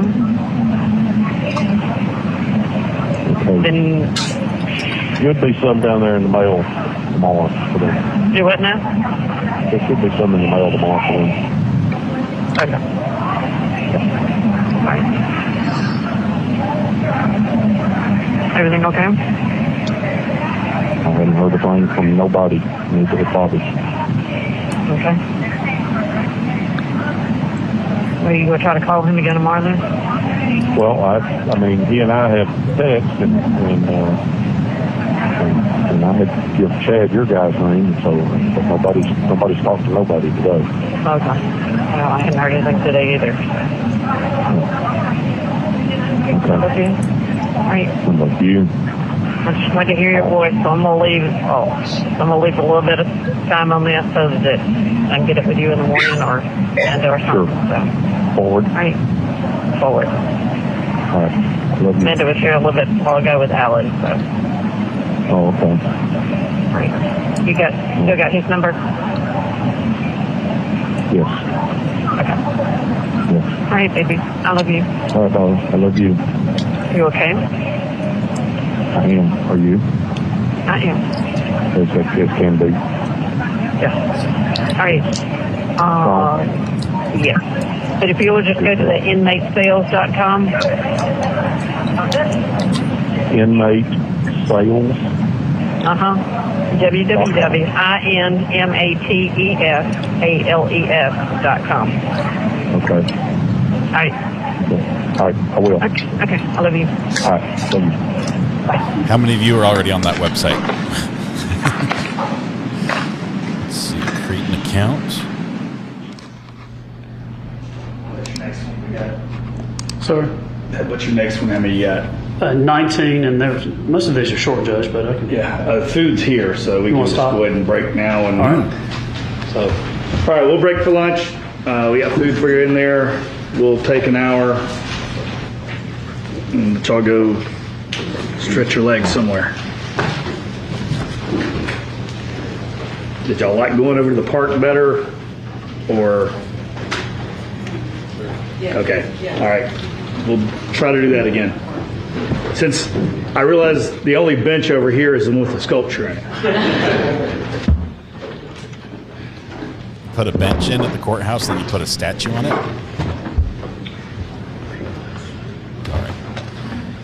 All right. So they're going to lunch. We already took lunch. Have we heard, for those who have heard all these calls before, have we heard everything we need to hear on this one? I know we haven't heard yet the if you keep talking, you're going to hang me part. But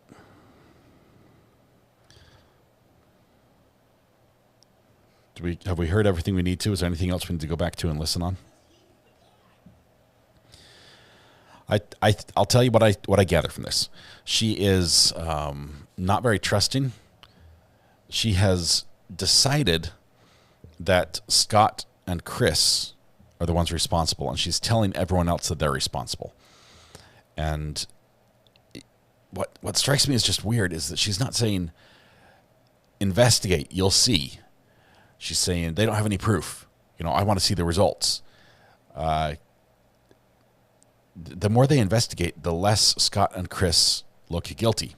The more they investigate, the more they have alibis, the more they have, friends that were with them, that were out of town, or with, they've got a bloody shirt. And she's like, well, I want the results of that. It's like, well, shouldn't you know? Because it was your shirt. Shouldn't you already know what's on there? And it does seem... She's openly talking about how she doesn't like some of her kids. Said she did okay with one of them, meaning Amanda, but the others are...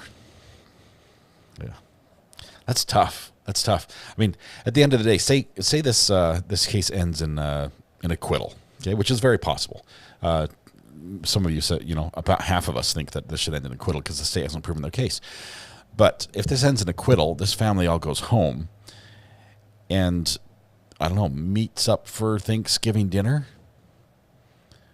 Like, hey, Melody, this has torn them apart.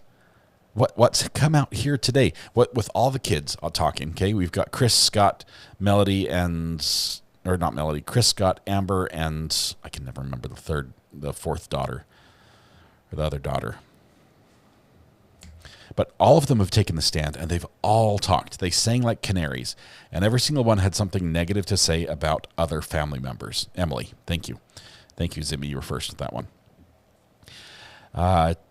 They all had just terrible things to say about everybody. They're spilling the beans about so-and-so never works, so-and-so's lazy, so-and-so's a mooch, I was a favorite, or so-and-so was their favorite, and,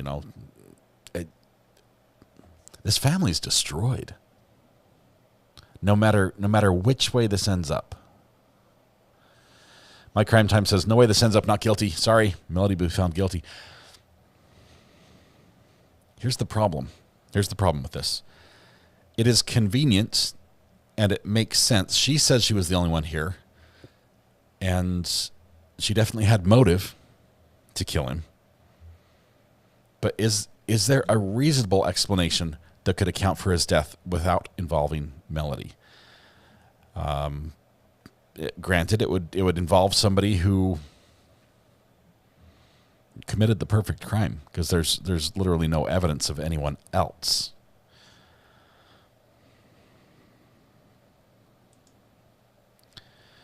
Babs, that is no good.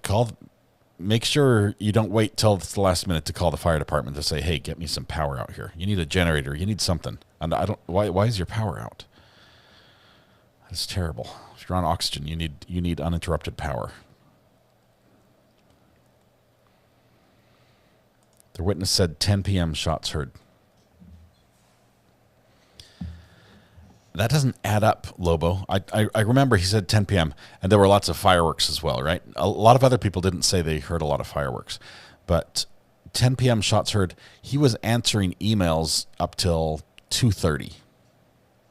And then he just stopped.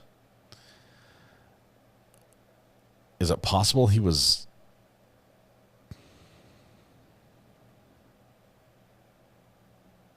poisoned? I don't know. How do you get... I can't...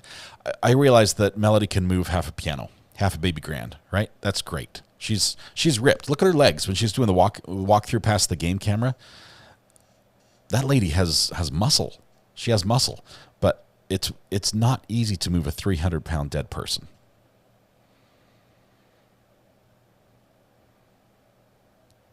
If she poisoned him first,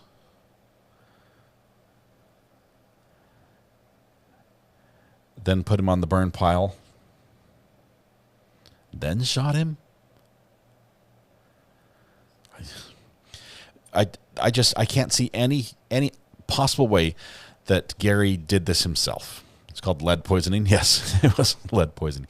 There's no way. First of all, the burn pile was big enough that you can't fall onto where he was. It would not have burned like that. It would not have been what we had. The burn pile being as large as it was with him being on top of it. Most people do not have the willpower to hold themselves in a fire. They will try to get out. I don't think he could do that. And plus he would have to shoot himself, dispose of the gun somewhere, not leave any blood, and then get on the fire. It does not add up that Gary, orchestrated his own demise this way.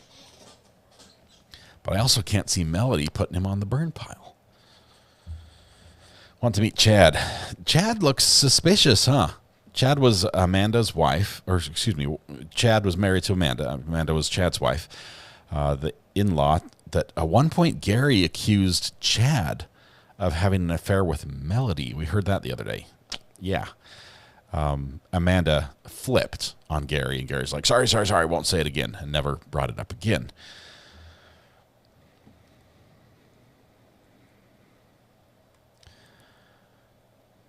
I believe she shot him in the basement. Bad shot. He ran from her. She chased him to the fire. Shot him again. He fell in the fire. She cleaned it up, or so she thought. Where's the blood in the basement? I know we've got a bullet in the basement with DNA on it. Where's the blood? Is Melody that good of a cleaner that, Cherokee County's finest can't find any trace of blood inside other than a couple drips that were Melody's? I don't think the drips came back to Gary, did they? Nothing on the game camera was important. The police checked. You're right. The deleted pictures were recovered. There's nothing on there. The game camera uses these little micro SD cards, right? It's just a little memory card you slide in there, and it can hold like a couple hundred pictures or something. Scott deleted them, but they were able to go back and undelete. Got a call coming in. Doesn't say who it is. Call from Angela. Angela, how are you doing? I'm doing good. Listen, I'll be real quick. I've been dying to say this. Okay. What are your thoughts on what if Gary was down there, okay, and there was a tractor, and Melody snuck up behind him, hit him, bumped him just enough to fall into the fire, and then she shot him so that he wasn't going to suffer. You know what I mean? No, yes. Possibly, but I don't. I see this two ways. Melody could have orchestrated this to be on the 4th of July to cover up the sound of a gunshot. Okay? But I also think this was just a crime of opportunity where, she'd had enough. I mean, she broke the plate. He left more dishes down there. We've got the broken plate downstairs, which she had cleaned up. I don't think Gary cleaned that up. And I think she just snapped. It just happened on the 3rd or 4th of July. I feel so sad because I was like, yes. I'm like, that's how it happened, and now I'm just. We have to ask. We have to ask Melody. Martha Jane. We're not going to pick on her anymore. Melody, is that what happened? Was it the tractor? Is Melody watching? Well, listen. Thank you so much for picking up my call, and I will let you go. Appreciate it. Thank you. Bye. I think if the tractor were involved, wouldn't there be more sign of the tractor around the burn pit? Of course, we've got questions with the RTV, the ATV, the side-by-side. If Gary would not walk anywhere on the property, he would always take the side-by-side. If he was out at the burn pit, the side-by-side was out there. So if he's out at the burn pit and Melody goes out to check the horses, she takes the side-by-side, she goes out to the burn pit and takes the side-by-side. Doesn't add up. Call from Kale. Kale, this is Scott. How are you doing? Hi. Actually, I did not realize I was going to get on. Yeah, it's the burner phone actually does call me, and I do answer it. So you're live on the air. So keep it family friendly. What's on your mind, Kale? I was actually wondering, did we get any kind of explanation about Melody's questions? I think it was about Emily, I think. Questions about Emily. I think it was like something about pregnancy or something, because somebody was mentioning it in the chat as well. They were talking about who they saw at different places. I think it was at a court appearance where a family showed up. Melody was told by her lawyer, don't look back. Just stay face forward. Don't, because the media's there. Anything that happens, if you look back, you'll start crying, whatever. The media's going to blow that up, right? So she said, look at the ground, don't look back. And so she was talking with Rusty about who was there. And then they were talking about one of the ladies that was there. And they're like, oh, she looked awful. And Melody says, well, is she pregnant? I don't know why being pregnant means she looked awful. It was just, I don't know. It just seemed like a really weird thing. It was a little odd, but this whole conversation's been a little bit odd.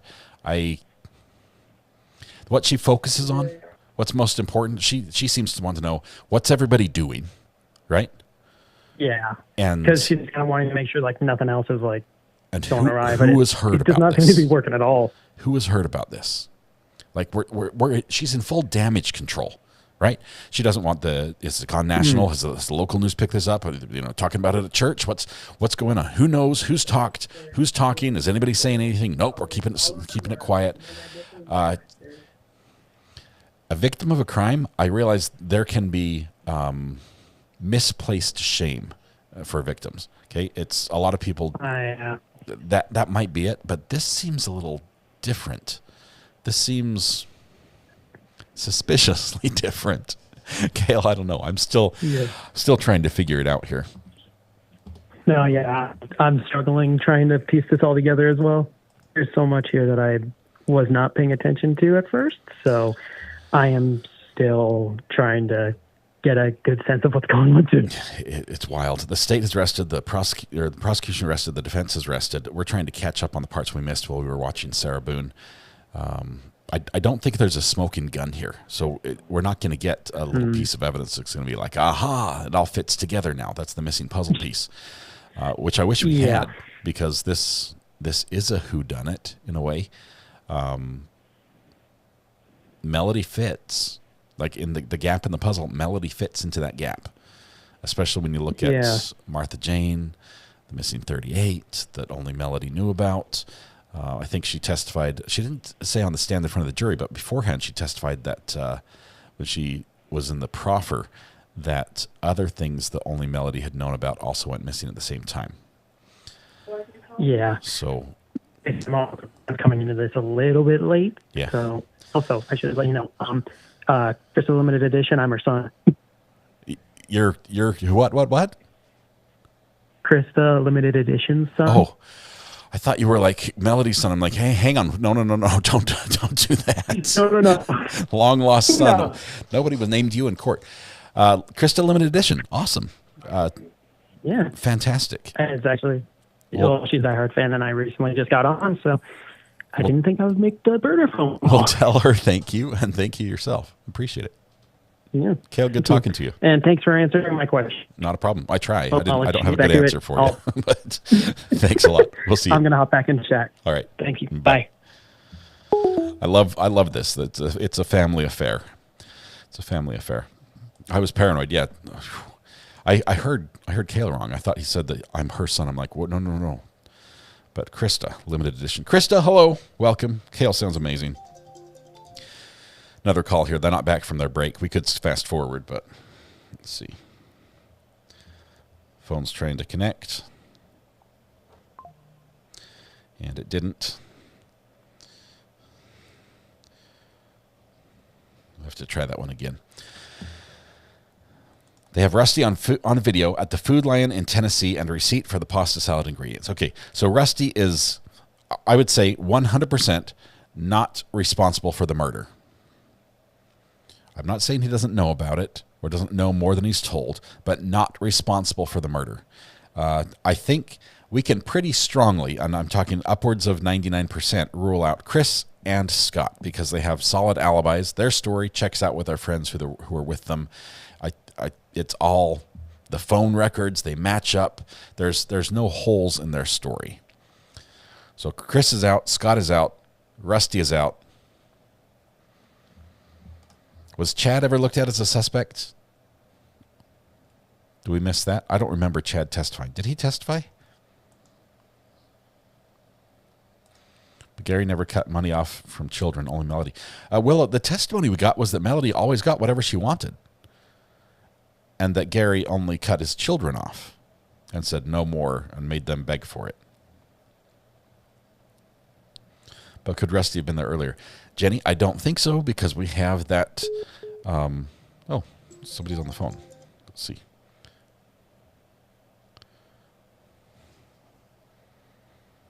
Hello. It ended. Sorry. I don't think, because we have Gary in his office downstairs on his computer answering emails up until 2:30 p.m. on July 3rd. And then he stops. So if he were to have been shot then, that doesn't add up with the 10 p.m. gunshots that the neighbor heard from a mile away. Plus, a mile away is a long way, especially in a treed, forested area, to hear gunshots and be able to tell them apart from fireworks also in the distance. We'll try this one more time. Here we go. Call from Dana. Dana, this is Scott. How are you doing? Hey, Scott. I'm good. I wanted to kind of push back or challenge a little bit of what you said just now about Please do. that Gary didn't cut Melody off and it was the kids that had to beg. I kind of heard it as Gary had no problem with Melody spending money, but he would get an alert. So what I feel like is that Gary wanted to know, because I think that obviously he knew she was cheating, but I don't feel like he was okay with it, even though that the defense has tried to make it out like it was an open marriage.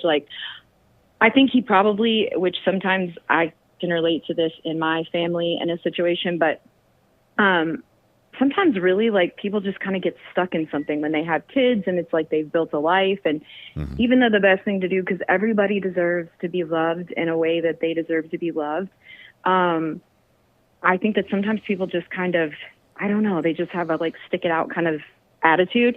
But I don't think he wanted to be made a fool of either. And I think if he which is why she couldn't just say oh, I'm going to go to Bahamas with Rusty. That would never have been okay. It wasn't an open marriage like that. She sent her debit card back to her friend.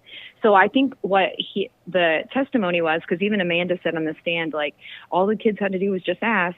So it's they didn't have carte blanche to his accounts, but it didn't sound it sounded like Gary worked hard for his family, and he wanted to see the money that he made while he was alive spent on his family. And in my family, my husband's dad, every year, twice a year, takes all the kids, everybody, all the grandkids to Disney.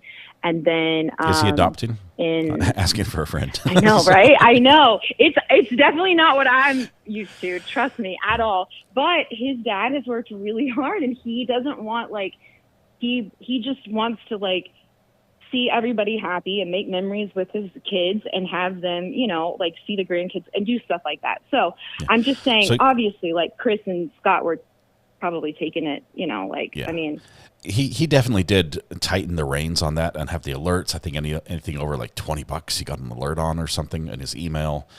But look at all the texts that were sent to Scott. That credit card better be back. That card better back in my wallet before morning. Bring me the card now.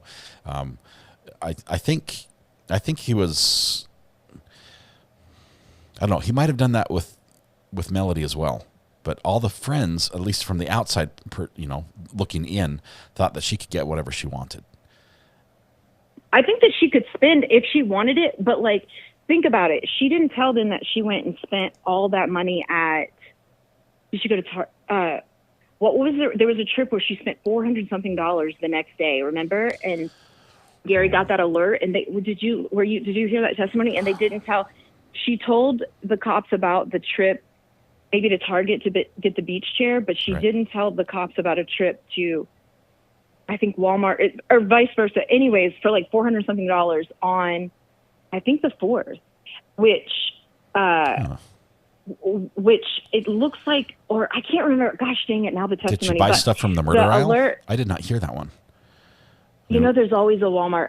Oh, you didn't hear that? Oh, maybe you haven't gotten to that. Was it bleach and garbage bags and rubber gloves and a disposable mop? I know. No, Actually, I think. Oh, now I feel bad if you haven't, because I know you're still. Oh, it's fine. It's It's not fine. in a jail call though, but maybe the detective says it on the stand. You'll hear it.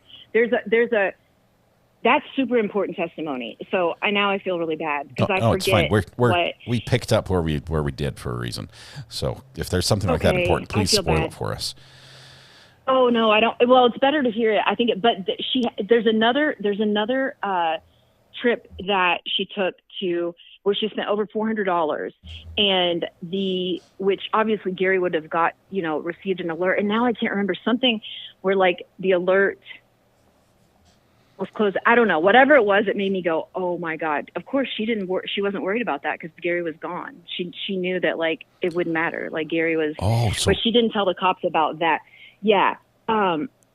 Okay, now I'm messing it all up. No, it's good. It's somebody good. in the chat will know, but you'll get to it. But there's something that happened which made me go, oh, well, she didn't tell the cops about that, and also something was done. Something was done. Minutes You'll for her have burner to get phone. It was that. That's right. Yes, Okay. yes. Oh, she was That was buying GA Mom came exactly, in with that. which Thank you very much. Oh, thank you. I'm so sorry. I feel like I'm stumbling so bad. Yes, exactly. So she bought additional minutes, and the alerts were going, like the alert for that, she bought it with Gary's credit card, which she had never done before. She had never bought like additional minutes on her burner where Gary could see that because obviously Gary didn't know she had a burner phone, right? Gary's gone, but nobody knows yet, right? Exactly. Exactly. And the alert went to Gary. That is extremely suspicious. And the alert went to Gary. So it said, and it was late at night. And it was like, you've added, like, thank you for adding additional minutes to like Straight Talk or something, to Straight Talk Wireless. And immediately when I heard that, I was like, oh, thank you to whoever did that. That's exactly what it was. And I thought, oh, she wasn't worried at all that Gary would get an alert saying that she bought minutes on his credit card because, and they asked the detective, had she ever like purchased anything like that, like, minutes for Straight Talk on his credit card? But not on that card before. I remember that. I did hear that. The importance of it didn't sink in. So thanks for pointing that out. That is definitely him. He would not be mad about her spending $450. He's like, yeah, whatever. Enjoy, redecorate the living room, do whatever you're doing, spend the money. But her buying minutes for another cell phone. This was her secret. This is her burner phone. This is the secret coming out in the open because he's not around to be upset anymore. Yeah. Wow. And I think the reason why in my opinion, the reason why he got those alerts, maybe even for the boys, but also for him doing that for like when Melody was spending money, is I genuinely think he wanted to know like where she was, which is why, if you remember the testimony when she was sending like emails to Amanda talking about Gary, and he said, I'll shut off your card, and at least that way I know. Yeah. At least that way I'll know you're not out doing whatever. So I think like that part of it wasn't really about like the money, but I think it was that he kind of knew that she was doing, going places and doing things and spending his money on stuff. Making a fool out of him. Exactly. That's how at least that's how I took it. Tell me your name one more time because I forgot it. Tell me one more time. Dana. In the chat, it's D-Nick, but D-Nick. Yeah, Dana. Oh, D-Nick. But okay, I'll let you go. I just wanted to say, like, I thought that was interesting. And that part, I'm so glad that person said that because that's what it was. When she spent the money on that Straight Talk, like, that's super suspicious. Let me ask you this. Guilty or not guilty? Oh, I think she's so guilty. So guilty. I think she's so guilty. I struggle with, I just think sometimes I understand the burden of the state, and I do think that they should be held to that. And like, but I also think that there's so much circumstantial evidence, and I don't think reasonable doubt is like all doubt. And I think when you reasonably think about this, and I know that it's somebody's life but I just think when you reasonably think about it and you take away all other characters and you think about, and you take into account the calls and the way she speaks and the Martha Jane, there's no reason for that woman to have gone down there. And I live in Nashville, so not far from Tullahoma. And when she was on that call and said, I know how small Tullahoma is. And when she was like, I'm so ashamed to even show my face in town. Like I really feel like, she wouldn't go. There's no reason for her to go down there and be on the stand and testify to that unless that was really weighing on her heart heavy. So I truly believe her testimony. I found her credible. And so I just think with all of that, I think she's guilty. Dana, but I think it's sad. I think it's so awful to have a family break apart like that. It's terrible. It's pretty sad. It's devastating to see this. You know, you look at Amanda. I'm not sure Amanda has her flaws. But she's like, I just want a family. I just want a mom and a dad and no drama. These kids all lost out and are losing out now, and you know. And it sounded like she was pitting them against each other even when he was alive, which is pretty terrible. As a mom myself, like it sounded like she was manipulating, having like Amanda, knowing that Gary had booked that trip, and she was having Amanda like pretend that she didn't know that he was going to go out of town. And so she was like, Amanda messaged and said like, hey, can you come? We're going to go have a meeting or whatever about her wedding thing. And then Gary was like, oh, I'm going to go out of town. And she was like, oh, I didn't know about that. And then she messages her mom back, and her mom's like, yeah, now's your chance to say thanks for the invite. Like it was all that stuff was going on. You know, she'd go like write something in the group chat, and then they would have like text messages separate. So it sounded like they were being pitted against each other even when Gary was around, which is sad. It was sad to watch Amanda on the stand and see the state basically prove that her mom lies to her.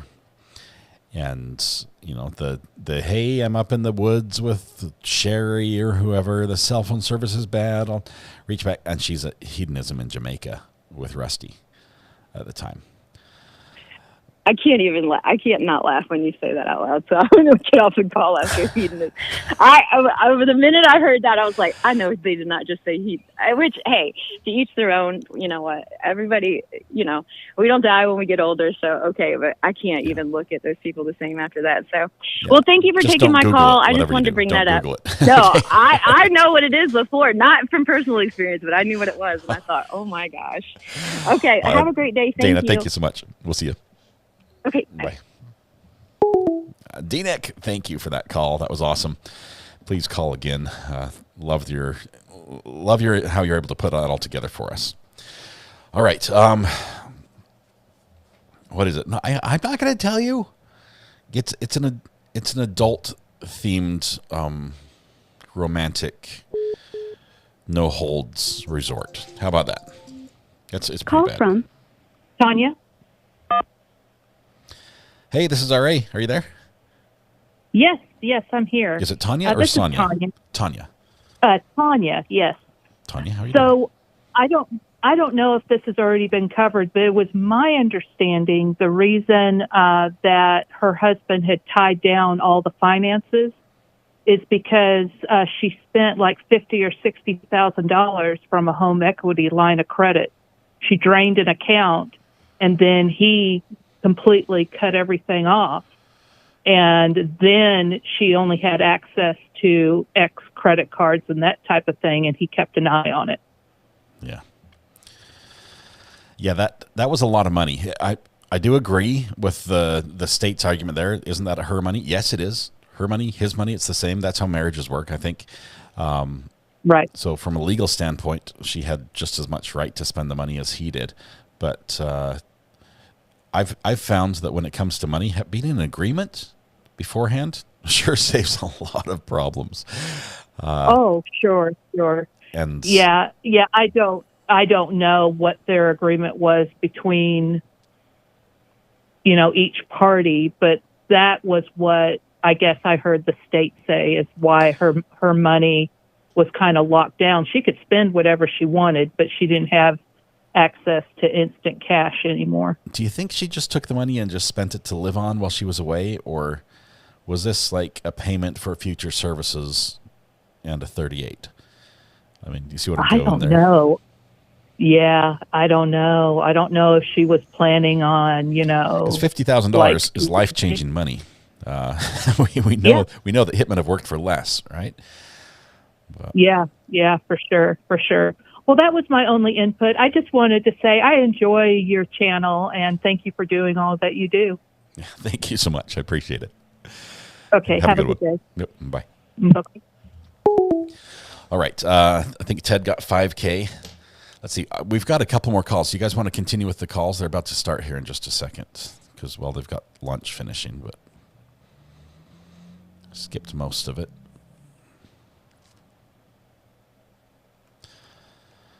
More on the calls. Let's hear some more calls. Okay. Bring on the calls. Yes, my ears need more. Okay, I'll do it. I started a little too late. Oops. One more call. Hang on. Call from. Where are you getting all the outlets from? In a room like that, really? To accept, press 1. To send a voicemail, press 2. Donnie, are you there?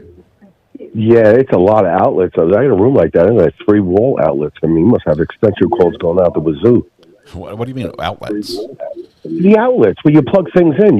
It's a plethora of things I'm looking at. You got screens everywhere. Where does everything get plugged in? I'll send you a link. I have one device that I need to actually convert from a 3-prong plug to a 2-prong because nothing in my house has a ground. And I plug that in, and it has 18 outlets, and everything's plugged into one circuit. It's a major fire hazard. Let me just suggest one of those on the wall. You put the ceiling over there. Beep, beep, beep, beep. All right, that's it. I'm done. Thank you. Terrible. All right, here we go. Let's jump back into the phone calls.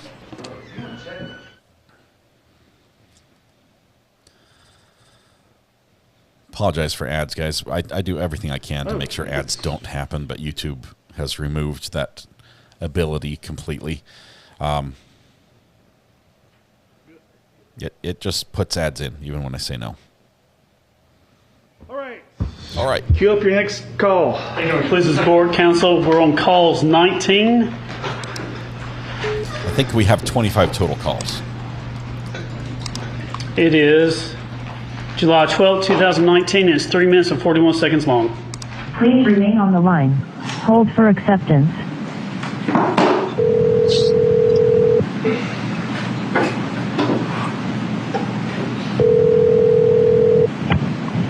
This is a prepaid call from Melody Farris.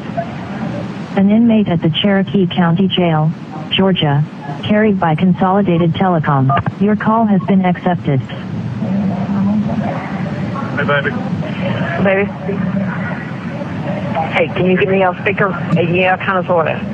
I need to make this really quick. All right. I'm working on it. It's a whole new interface, so bear with me just a second. Okay.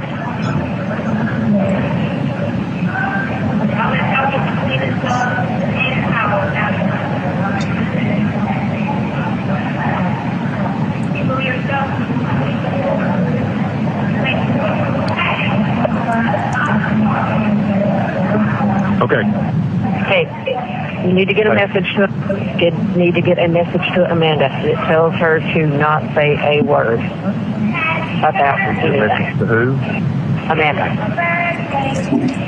Get a message to Amanda to not say a word about anything. Anything. Okay. Tell her that is very, very important.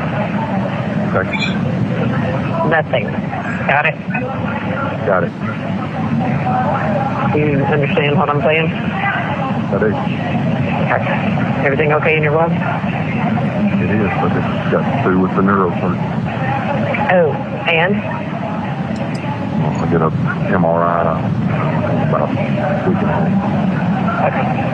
Do you think everything is okay? Yeah. Okay. I'll leave you anything else to worry about. Do what? Don't need anything else to worry about. No. This is Mary. What were you telling me last night when it kept cutting off? That Martha says that Manny's office had called her to be a caregiver. Of course, she can't get down there because she's, in the nursing home. Yeah, but they can do an affidavit. Yeah.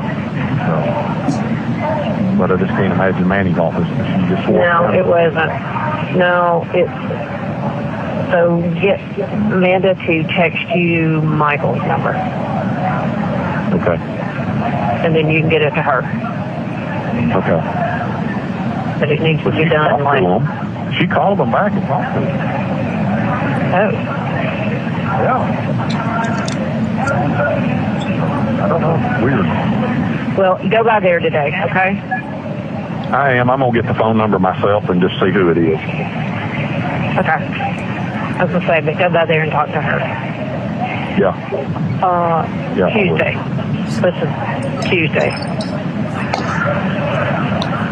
Tuesday. Understand? Uh-huh. No, if you cut out, Tuesday is your bond hearing?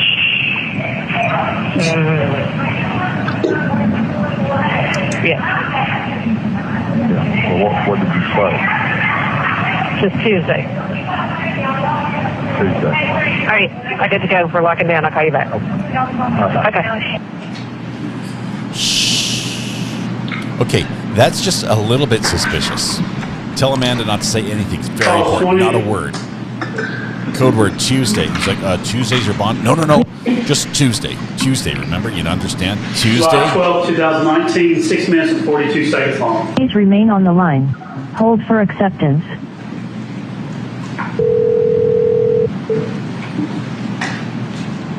This is a prepaid call from Melody Farris. An inmate at the Cherokee County Jail, Georgia, carried by Consolidated Telecom. Not a sponsor. Three-way or call waiting is not allowed and may automatically. Your call has been accepted. Baby. What? What's good? Just got back in my truck and then got that machine picked up and out on demo. Okay. Office and my insurance denied my claim for my I don't have to contact that, you know. Same song, second verse? Uh-huh. All right. Did you talk to MJ? I have not. Okay. I had to get all this other stuff handled because I had to get that machine picked up. All right.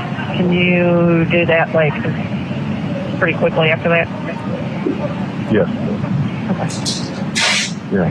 What do I need her to do? I mean, understand that she can do a affidavit or... Yeah, she needs to talk to Michael's office. Okay. I'll get her to make sure she talks to Michael's office. Well, just have her call Amanda. Well, she can't call Amanda. Amanda's at work today. Yeah, just have her call Michael's office. Yeah. Because she can do it via whatever. Yeah. To tell Amanda to... She's going to be there? Yeah, I told her, and she said she'd be there tonight. Okay. Just try to understand. So. Yeah. There's a lot going on here. Yeah, okay.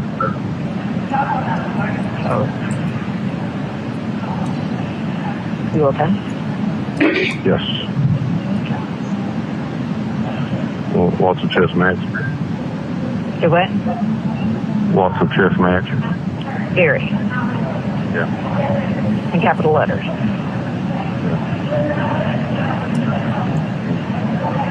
It's going to be that way. This is wild. Did you ever talk to Amanda? Tell her what Bobby said? I have not talked to her. Talking to her is not simple. No, it's not.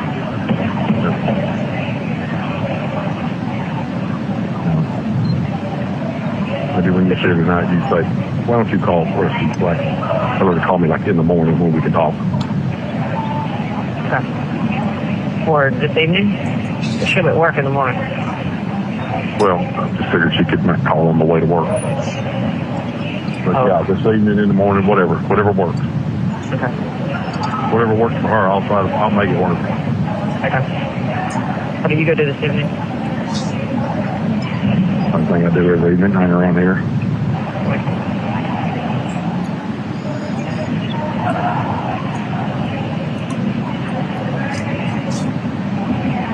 Oh. Have you heard any more from him? No. But yeah, very much a chat. July 3rd, 2018 was a Tuesday. Yeah. Kind of what I figured. July 3rd was a Tuesday.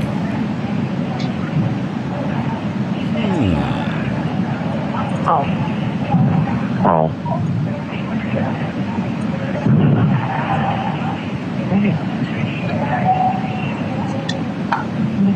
surprised you got to use the phone this time of day.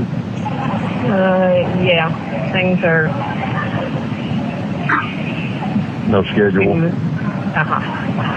Yeah. Probably by design. Very much.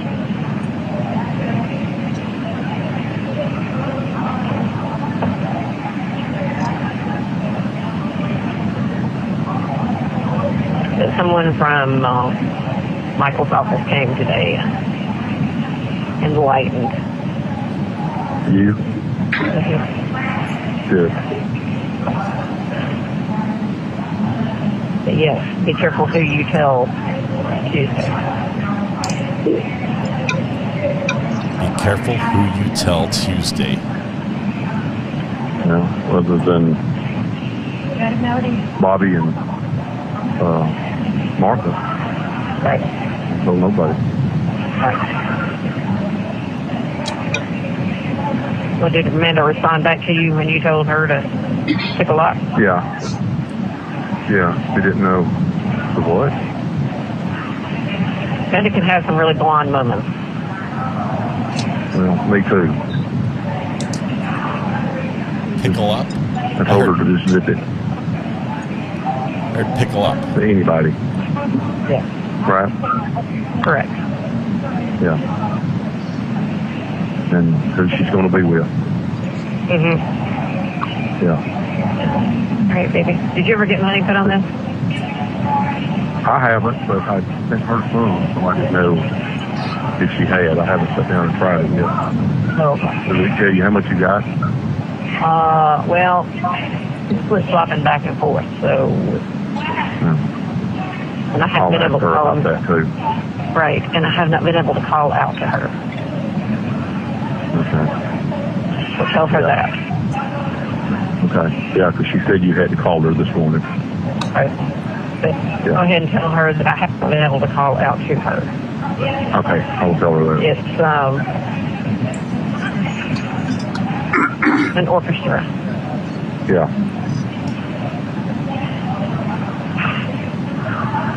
I got it. Explain that to her. I will. Okay. I love you. Okay. I love you. Okay. All right.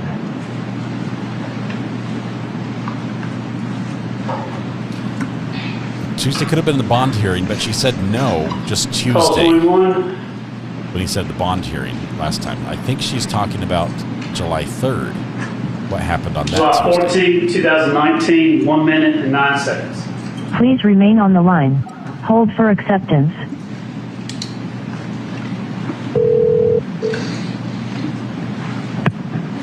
This is a prepaid call from Melody Farris. An inmate at the Cherokee County Jail. Your call has been accepted. Darling. Baby. You get her? Yes. She said call on Chad's phone. It had come through before. Said it was kind of like a scam call for her mother to accept it. Okay. And she can tell you what's going on. Okay. So call her. I've got the letter handled for Martha to get to her. Okay. Thank you. Yes. And got it notarized and everything. I love you. I love you. All right. I'll call her. Oh. Oh, yeah. Yeah. Okay. All right. I'm in the morning. He said all. She said, oh, yes.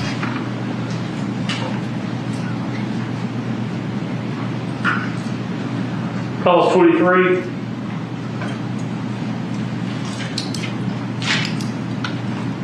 July 30th, 2019, 2 minutes and 29 seconds long. Please remain on the line. Hold for acceptance.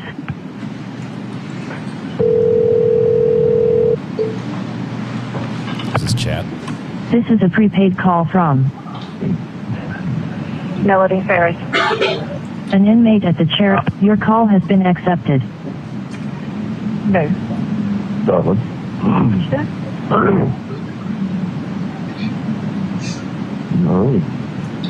Yeah, the nurse didn't come this morning yet to hand out pills, so we're waiting on her. So she went ahead and let us out. And this may be her calling right now saying that she's all right.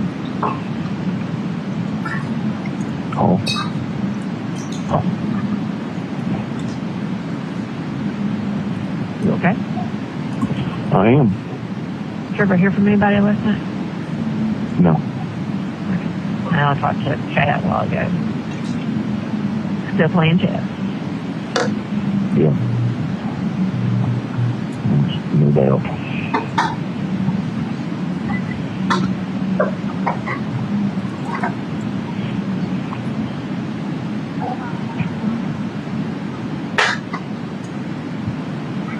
Lord.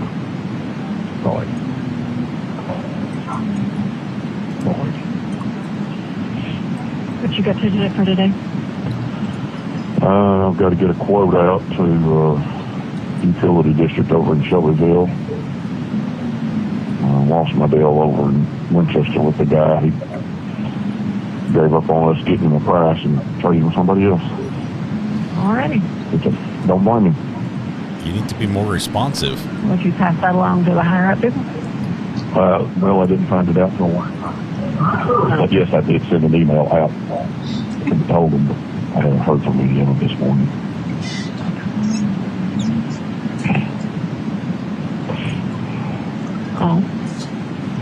Oh, darling. Simple. No rules. Simple. Very. No rules. Simple. Very simple. Very. All right, here comes the nurse. I'll try to call you back when we get back out. Okay. Okay, love you. Love you. Yes, bye.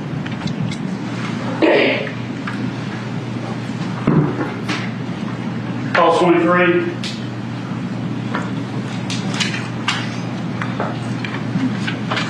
July 31st, 2019, 5 minutes and 40 seconds. Please remain on the line. Hold for acceptance. We're almost done with these calls, I think.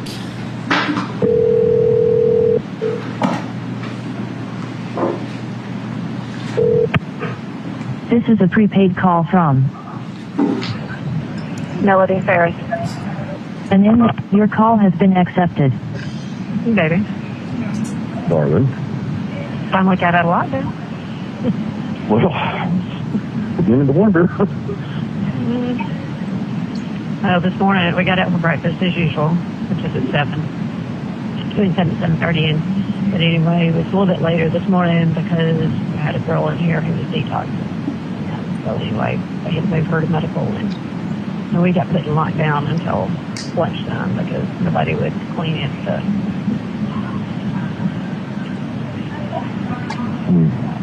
Such the education.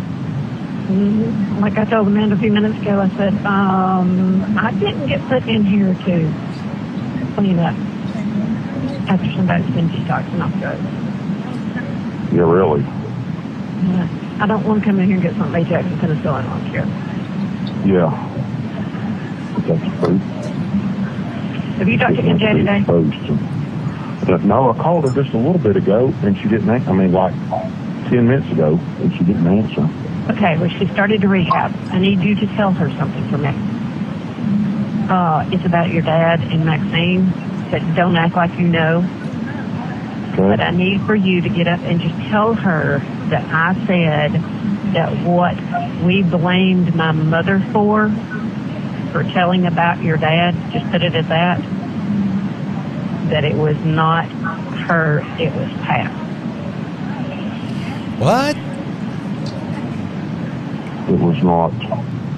It was not my mother that told Chris. It was Pat. Oh, okay. And tell her to, as soon as I get up, just tell her that I'm going to, and then I will talk to her as soon as I can. Just tell her that we tried to call her. And I didn't get up with her, but tell her it is imperative that she know that and to watch her P's and Q's. With Pat. And Jennifer. Yeah. Okay. Because they're running them out. Yes. And it's to Chris, and we do not want them to feed in, Yeah, and I don't want her integrity to be compromised. Do you understand what I'm trying to get at? Yeah. Because now we're worried about integrity, apparently. Tell her that that's very important and that's been, Okay. But I talked to Amanda, and she's Well, good, 'cause I just looked. I haven't heard from her in a week. Right. Well, there really And I hasn't had sent her a text. I'd sent her a text even earlier today that said I hadn't heard from you, and a bunch of question marks, and then I said that I had put some more money in your account. Thank you, sweetie. I just talked to her, and she was not feeling good last night. She was coming down, but I don't know, it sounded like the plague. But anyway, yeah, you did said. Yeah, but she sounded better today. And I said, "Hey, what are you doing?" She said, "I'm actually in Cherokee County." I said, "Okay." Everything I need. I said, "What are you doing?" She said, "Taking care of some things." I said, "Okay." So I just let it drop, and she said, "Well, that my square will help you." Okay. Good. All right. Thank you for doing that, and I will go and then get me some food ordered for.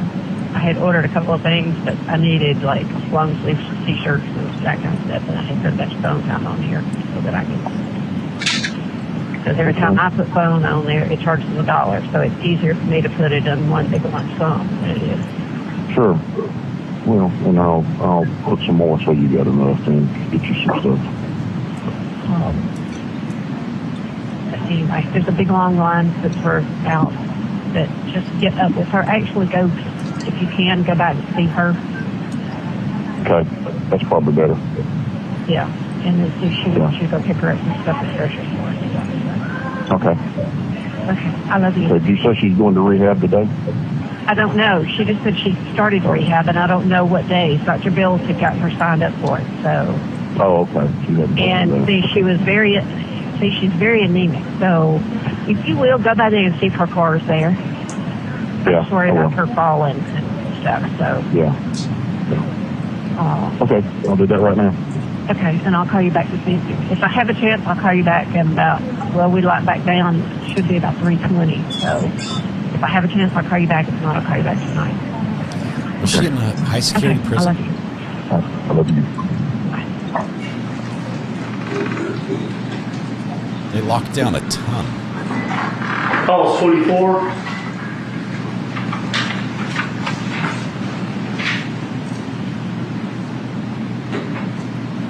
August 8, 2019, 4 minutes and 6 seconds long. Please remain on the line. Hold for acceptance.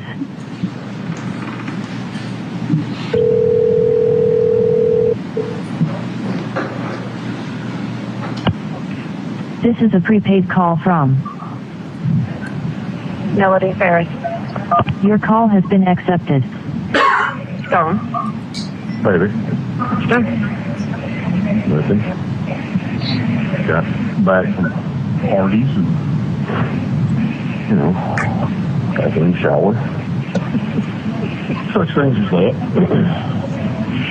Well, you could go get you a biscuit and then come home and get and cut out at least, one of the showers. I don't know. And I have done that. Occasionally will do that. Well, I tried to call Amanda this morning. She doesn't answer. She has the day off. Called Chad. His phone is not accepting phone calls, so he must have gotten to pay his phone bill. So about normal. About normal. Mm-hmm. About normal. I'm like, you have a job. Yeah, I had never understood that concept of being completely off grid when you've got 12, 13-year-old daughter out there. Yeah. But mother's got a mother that's got a mother that's got the walking around sense of us, monkey.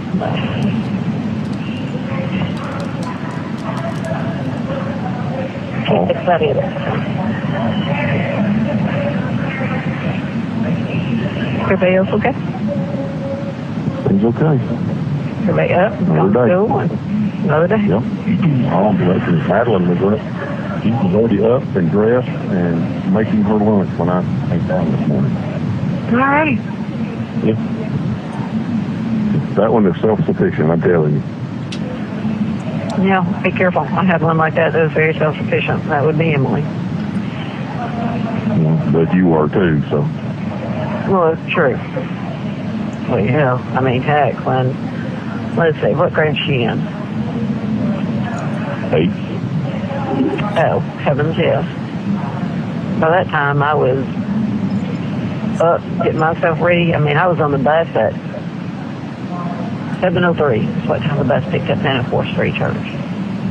Headed to school, and then I'd come home and I'd go to the store and work. So, yeah. She's up and at 'em. And, you know, I was cooking, you know, at home, and, you know, I did all the yard work and all the house cleaning, and so, yeah.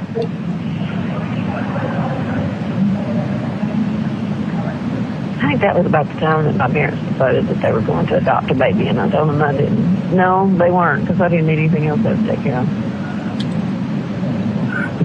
It's just what you needed, wasn't it? I'm like, no, no. I can't do anything else. What's that drink he has on his desk in front of him?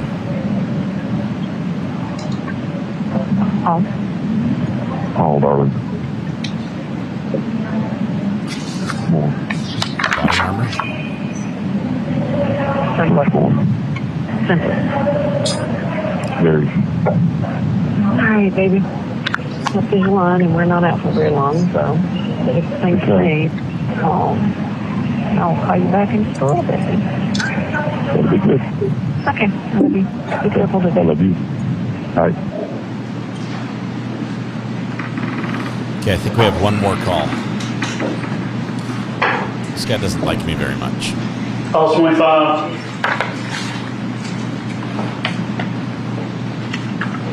October 12, 2019, 57 seconds.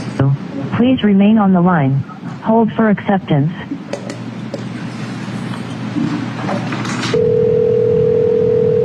Zachary Wells, thanks for the 5 memberships. This is a prepaid call from Melody Farris. Your call has been accepted. Going? Baby. Hey, we're fixing to go lock down, so make sure you get home, all right? I'm home in bed. Already. Eat half my pizza and everything's good. Already. I love you. I love you too, baby. Sweet dreams. You too. Forward. All right. Forward. Oh. All right, baby doll. All right, holler to the way. All right, baby. Okay. Night. Bye.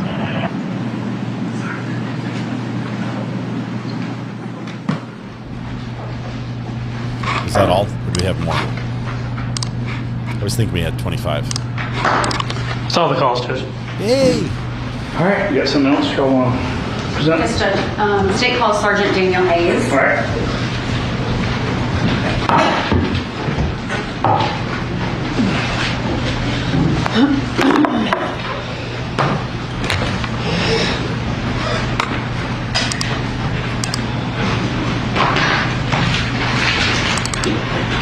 All right, Sergeant, if you could raise your right hand, please. Do you swear or affirm the testimony you're about to give in the matter now pending before the court will be the truth, the whole truth, and nothing but the truth, so help you God? I do.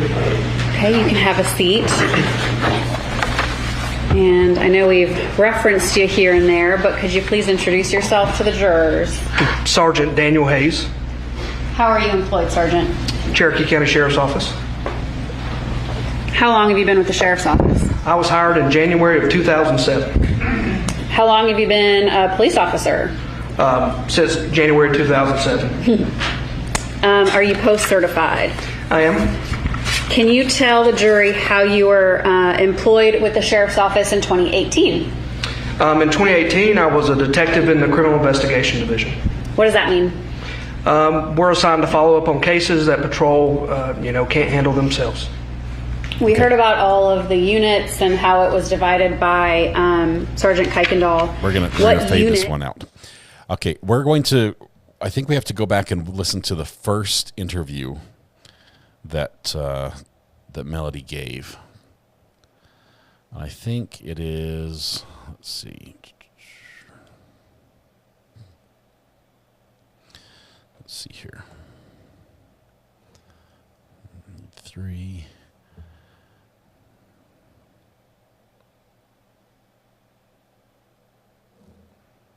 Was it that day? It's this witness. That was the witness? That's the first one.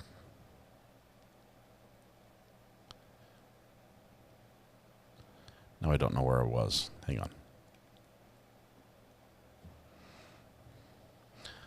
I think it's this witness. Let's listen. Can't handle themselves. We heard about all of the units and how it was divided by Sergeant Kuykendall. What unit were you assigned to as a detective in 2018? At the time, it was called Day Shift Persons Unit. We responded to calls involving crimes against people. The state and the defense have arrested. We're going back and listening to the key parts that we missed. Did you get assigned this case back in 2018? I did. How does that happen? In this particular case, we responded. We were on the scene. We found what we found. Our supervisors responded, and Sergeant Hands just made the decision right there. He said, "Hayes, you're going to be leading this." All right. I want to talk a little bit about, how are you employed now, currently? I'm still with the Cherokee Sheriff's Office. I'm a sergeant in uniform patrol at the Ball Ground Precinct. All right. I want to talk a little bit about umpire cop? The Farris family tree briefly. We've been sitting in court this morning listening to some calls, and there are references to several people. You can see this demonstrative, right? I can.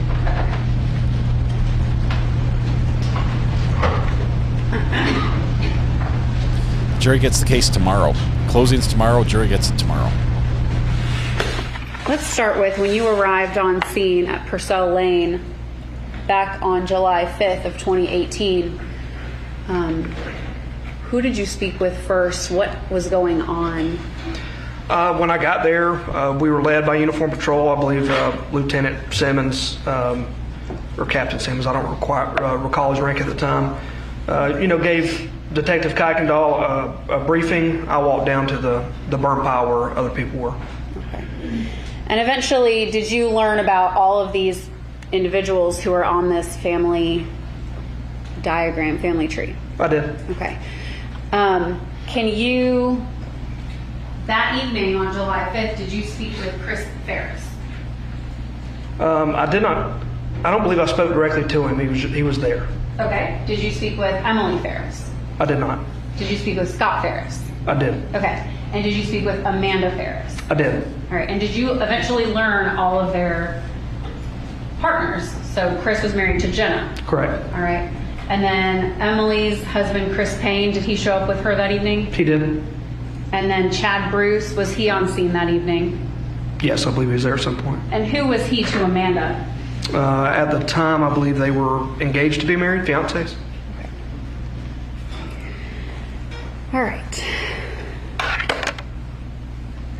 When you arrived on scene and you went down to the burn pile, when you looked at the burn pile, what was going on through your head?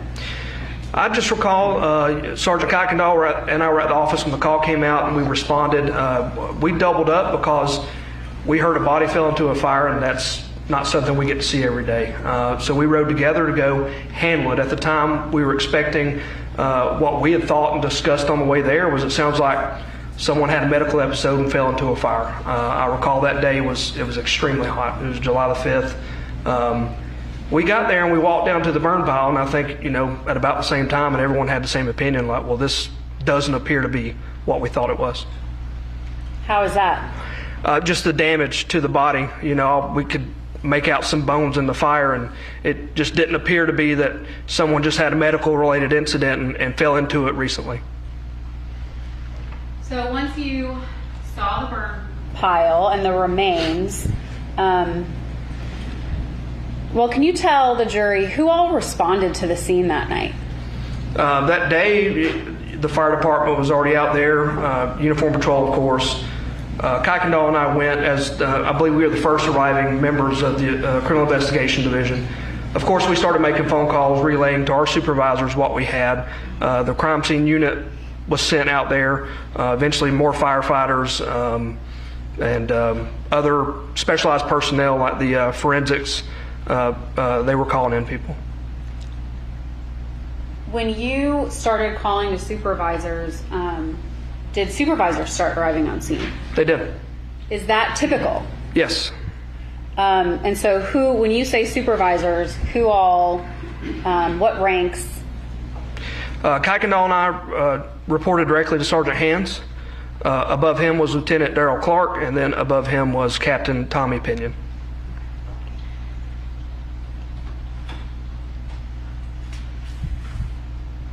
I want to talk about when you walked through and interviewed individuals on the, I guess, afternoon, evening of the 5th, the day that you responded to the scene. Who all did you speak with on scene? That's great on scene, I first spoke with Melody Farris. How long did you speak with her for initially? It was around an hour, a little more. Okay. And we'll get into what she had said to you, but after you spoke to Melody Farris, who did you speak with next? I know after her, I spoke with Amanda and Emily. I don't recall exactly which one was next. I believe it was Amanda. Okay. And then how was Amanda's demeanor? She was visibly upset. You could tell she was crushed at what she had just learned. Let's go back. What was Melody's demeanor at the time when you first initially spoke with her? It appeared as if she had been crying, but at the time when we sat down on the back patio of the house there, she was calm. So after you spoke with Amanda, who was the next person you interviewed? Emily. How was Emily? Emily had just driven in from out of town. You know, she was kind of confused as what was going on, was upset as well. At any point, did you get to go through the house of Purcell Lane? I did. Okay. And were there several people going through the house and looking for evidence or anything out of place? Yes.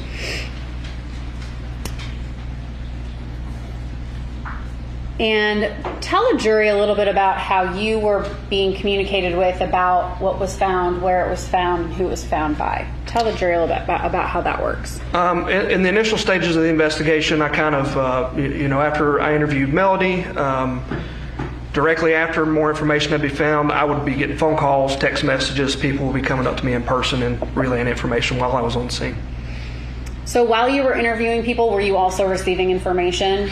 Yes, I was being interrupted during interviews. At times I'd have to step out of interviews to, answer when it's a sergeant or lieutenant call and they want an answer right then. So, after you spoke with Emily, who did you speak with next? I believe I interviewed Melody again. Okay. At some point when you were on scene, was there a projectile found in the basement of the home? Yes. And then at some point later that evening, was there a projectile found in Mr. Farris's remains? Yes. Okay. And at that point, how did your investigation shift or change, if it did at all? We responded, like I said, to what we thought was a natural death. With a body that fell into a burn pile. When we got there, we had suspicion that was not the case. And then when we found projectiles in the basement and the bones of the body, it definitely changed the projection of the investigation that we had confirmed it was a homicide.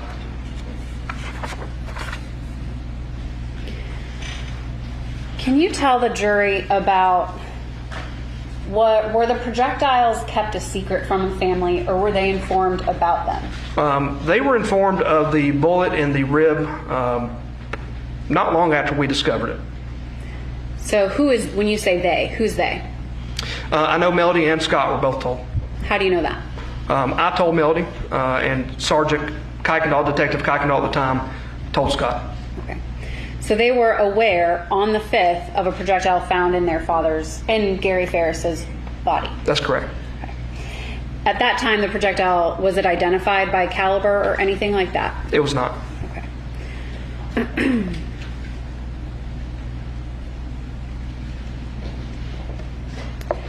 Was the rest of the family eventually informed about the projectile found in Mr. Farris's remains? They were.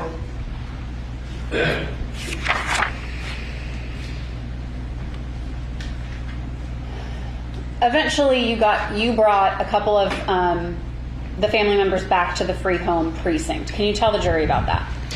Yeah, as you know, the scene progressed and we learned new information, I realized I needed to talk to people again. Again, it was hot, it was getting late.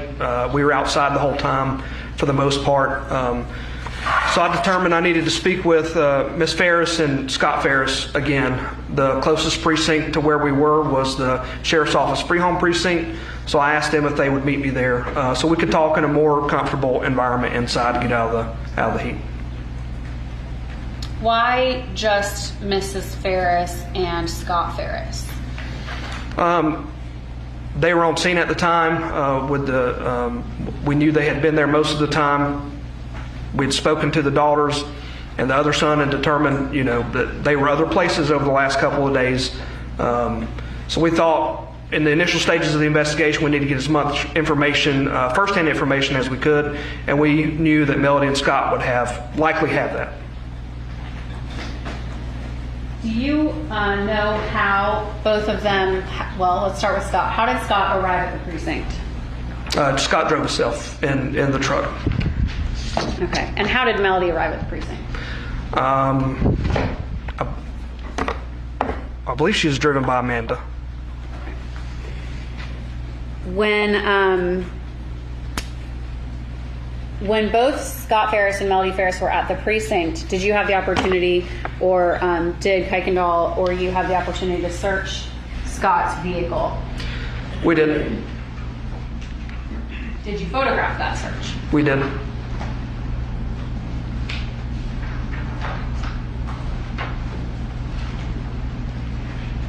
All right, this time the state moves to tender into evidence states exhibits 8 through 32. Pays 8 through 32. No objection. I admitted. All right, Sergeant, I'm going to hand you this stack of photos.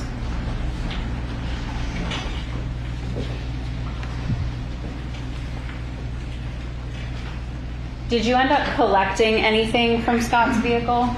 No, we didn't find anything of evidentiary value. Are those the photos from his vehicle?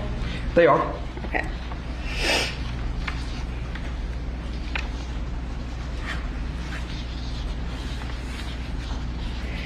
How long did you end up interviewing Melody and Scott that evening? We were there for several hours. How many is several? More than 2, less than 10? Both. Yeah, both of them combined. It was more than 2.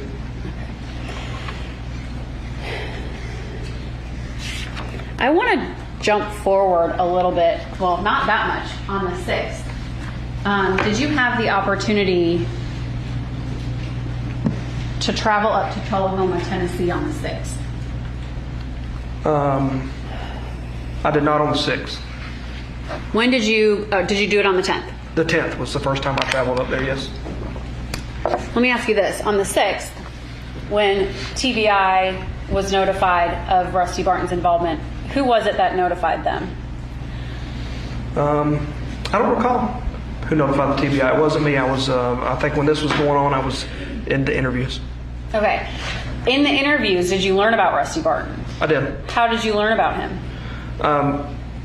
We had located a credit card. Someone had located a credit card on scene in Miss Farris's purse with the name of Roy Barton. So during my second interview with Melody, I asked about the name. And was he also brought up by other family members? Yes. So at some point, it's communicated to TBI to contact Rusty Barton. Yes. Is that fair? Okay. And then on the 10th, you had the opportunity to travel up to Tullahoma, Tennessee, and interview him. Can you tell the jury a little bit about how it came to be that Mr. Barton recorded phone calls with Melody Farris? Initially, we gave him, we were up there, we came up with the idea. We went to an electronics store somewhere. Out of my pocket, I bought of course I was reimbursed, but I bought a little digital voice recorder. And, we kind of told him you can put the phone on speakerphone and click the recorder on and record you talking and her both. Eventually, after a couple of days went by, I learned of something that is typically used in our narcotics investigations that I wasn't aware of. It's called Callyo. It's a program that they use. So a couple of days, I think it was several days later, we called up there and offered that to Mr. Barton and his attorney, and he agreed. Tell the jury how Callyo functioned. So Callyo, it's not exactly an app like you could just go download on your phone. Basically, we have an administrative account, the sheriff's office. We send a link to Mr. Barton, and Mr. Barton accepts it, accepts the terms and conditions. It actually assigned a new phone number to his phone. So you could call his phone number that he already had, and his phone would ring. You could also call this other phone number, and his phone would ring, and that would be the recorded line. The Callyo, the company, works with law enforcement. They have off-site data centers where all this data is stored. The sheriff's office, we intercept it live time. We also get access to the recordings, but we can't access the data center where they keep it, so it's secure, it's off-site, and they control all that. And Mr. Barton had his attorney present for these interviews? He did. Okay. And was his attorney was aware of him recording Mrs. Farris? Yes. Was he the main person that you communicated with? Bobby Carter, the attorney? Yes.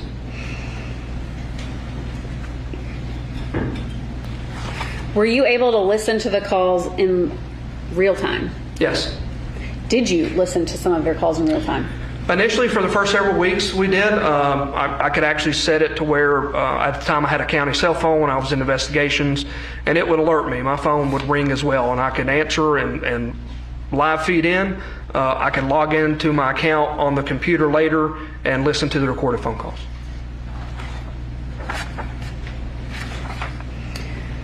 So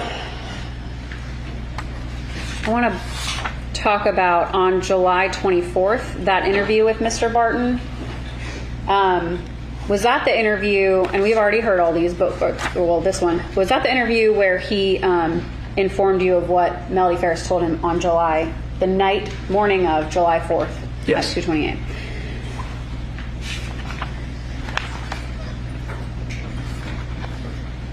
And the following interview, well, and so on the 26th, is that when you presented to them Callyo? So 2 days later? Yes. Is that correct? Okay. Yeah.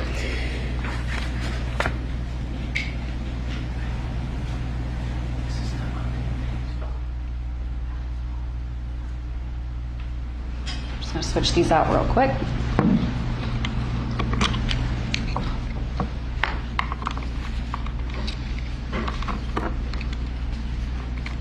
Go grab a water. I'll be right back. I'm sleepy.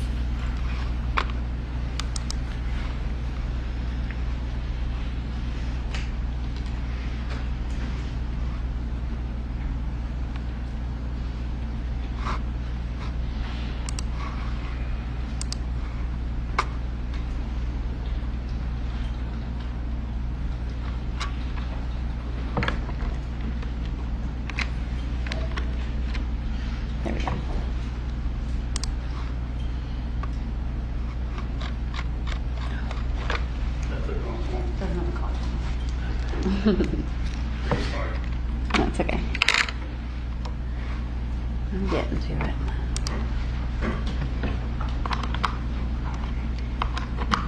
All right, back to the original.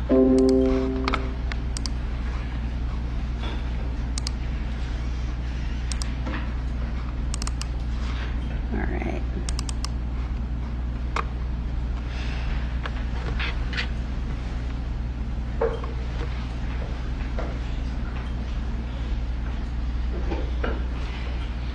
At this time, Judge State moves to tender Callyo's 1, 2, I'll change this one, and 3. No objection. All right, they're moved.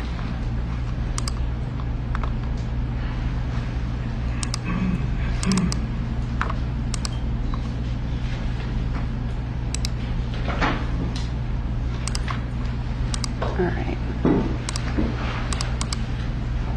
At this time, I'm going to publish Collio's 1.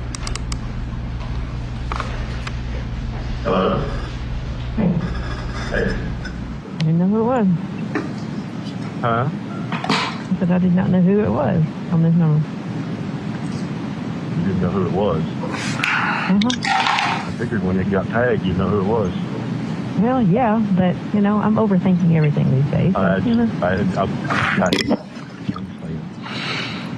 So that Would it you won't do do the nothing phone? that wasn't, yeah. It won't do nothing that wasn't normal. Yeah. What'd you do with your other phone? Right there in the seat. I just got it, so, yeah. So you're just going to cancel that other number then? Huh? You're going to cancel your other number? Yeah. Okay. Yeah. I just wanted you to know that I had gotten it. Right. Are you going to keep that burn phone? No. Don't need it. Need it. Well, don't throw it away yet. Okay. You never know when, you know. Right. Just go through Verizon? Yeah. Well, no, this was not supposed to be Verizon. It ought to be through Straight Talk. The one that I'm talking to you now? I would think. Is it not?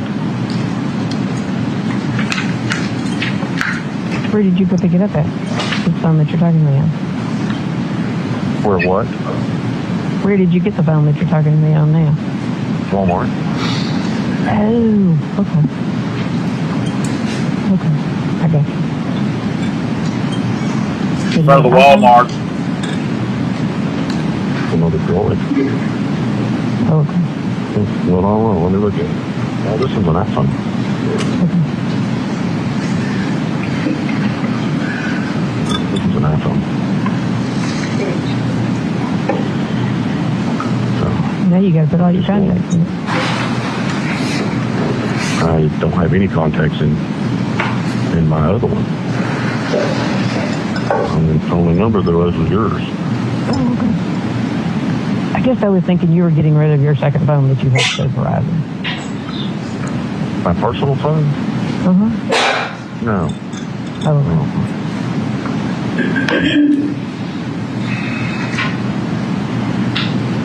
I mean, you know, everybody's got it. So now you got three phones. I know. Well, I've been carrying 3 phones since the last week.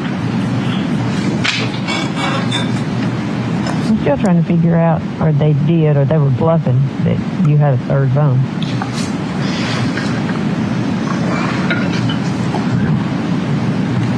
I don't know, but they seem to know. I just can't imagine how they figured that out.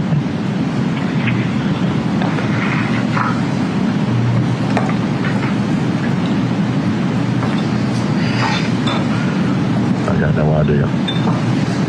I don't trust any because I can throw them. Well, I don't trust either one of them until I could, you know. As I've said, you know, I'm computer stupid, and these things are little computers, and you know, they got people that all they do is work on this stuff. Right.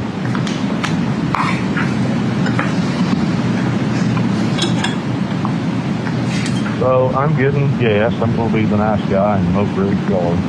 Aw. Now don't screw that one. I know. I guess you heard It'll be from the first MJ. time for me on a 0 time. I guess you heard from MJ, haven't you? No, I have not.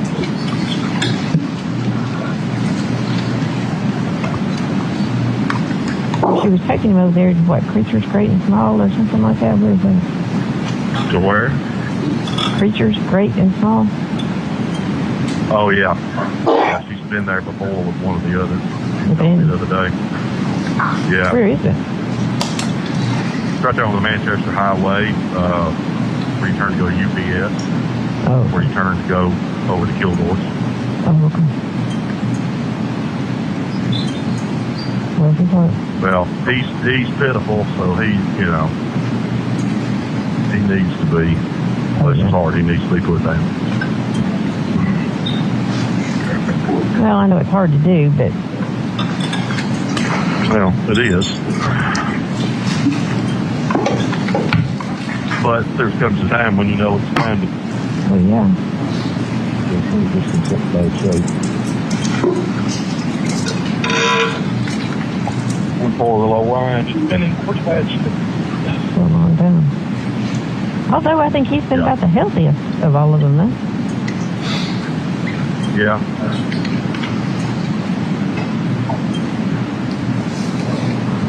I got gas. The big tanker put gas in the underground tanks.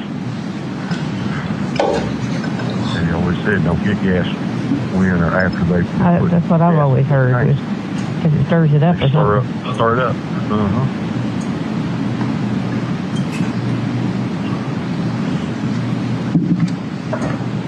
And you got two tractor trailers in the Speedway parking lot, and they can't, one's got to move, let the other one out. I don't guess you told Christina about any of this, did you? Uh-uh.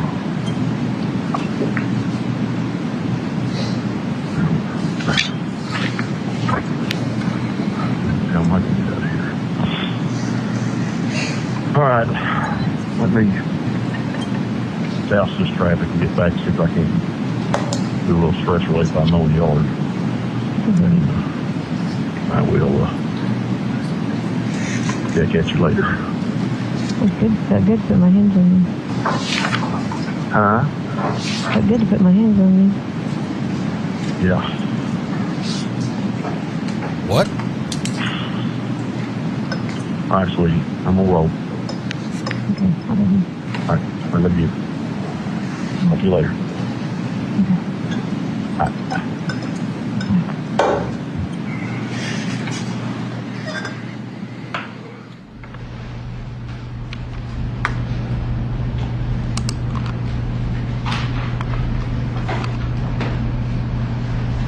All right, at this time, State is publishing Collio's 2. 6 minutes and 31 seconds. Hey. Big piece of bed to eat. Sitting there in the bed eating it, and all of a sudden the basement door slammed. Oh, wow. So I sent him into a text. I said, I'm going down to the basement. I heard the door slam. I went down there, and his office door was standing wide open. Scott's not here.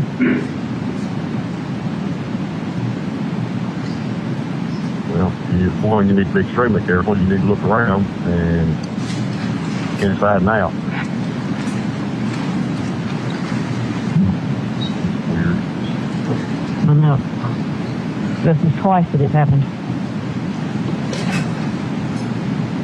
Scott's not there. Of course not. Well, he did go to work to do some work for somebody, so I just will let you know what happened. Well, obviously, be on your P's and Q's. I mean, I know you're going to, but... Yeah, I went down to the basement and I looked in every closet. Oh, yeah. Went down and looked in every closet and everything. Of course, the door was locked. It comes up to the, there in the dining room. Right. I don't know whether somebody came in, left. Don't know.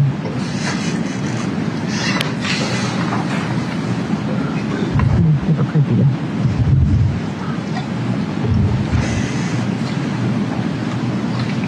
Yeah.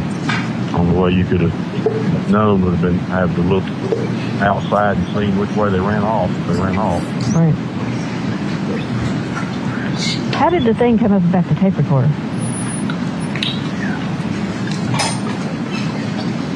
There's not a tape recorder. There never was a tape recorder. No. That's what you said. No, there's not one. No, yesterday when they said they wanted you to there's body. No, there's not one, and there's never been one. I don't know where you got that. Oh, I thought they said they had given you a tape recorder to record. No. No. I don't know where you got that. Okay.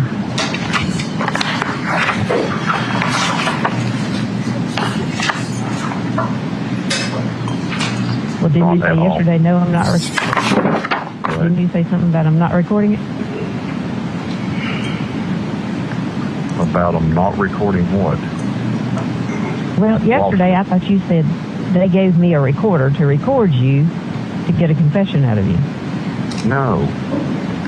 We never even talked about that. I don't know where you got that. Okay. What? No, not at all.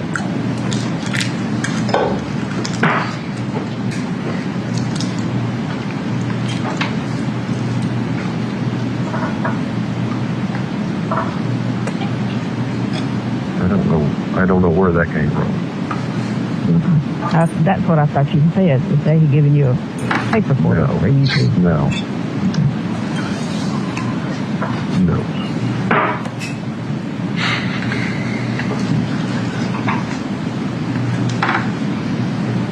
No, I think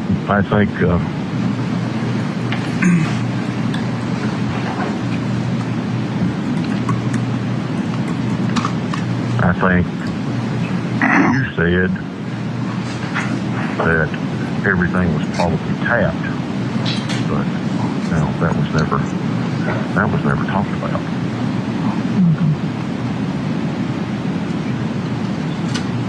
You had said the other day that probably every phone was tapped. That's why you would change phones again. And I figured that's what I needed to do. Because they seem to get all the numbers.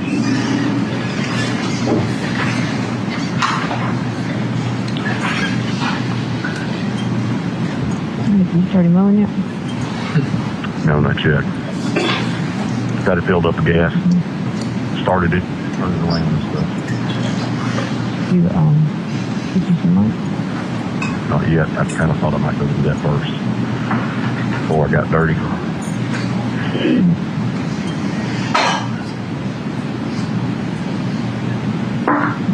Glad I don't have to live like this anymore. Huh? I'm so glad I don't have to live like this anymore. Still are.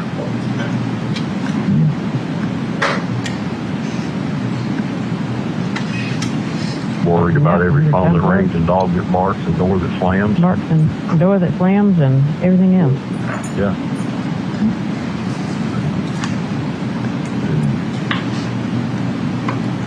You know, can't remember nothing and don't No. know.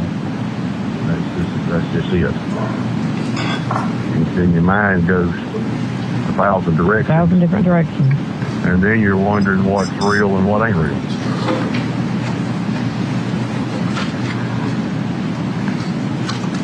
Well, even Motley and Lucy both did death and bark when it happened. Well, every time my dog's barking, I run look out the window.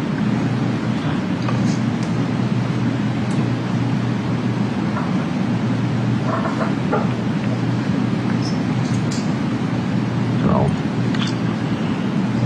all right. Well, I'm going to grab me a bite to eat and then more grass. Right? You okay? Fine. Your eyes open. Okay. Love you. I love you. Talk to you later. All right.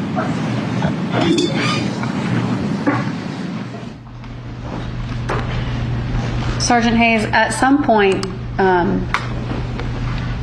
you heard these calls and realized he had possibly informed Mrs. Farris he was recording her. Yes.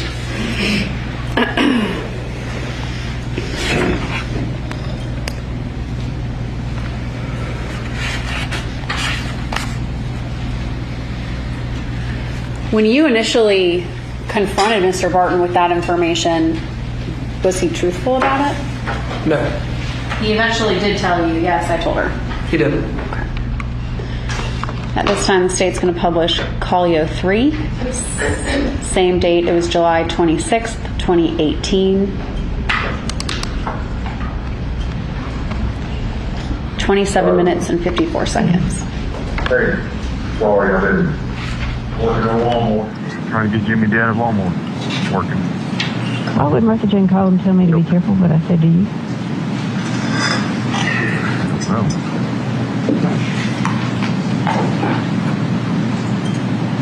I don't know.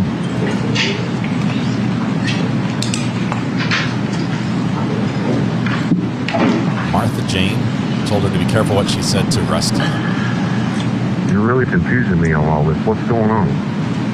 Well, I don't know. That's what I was asking you. She just called and said that you had just left here.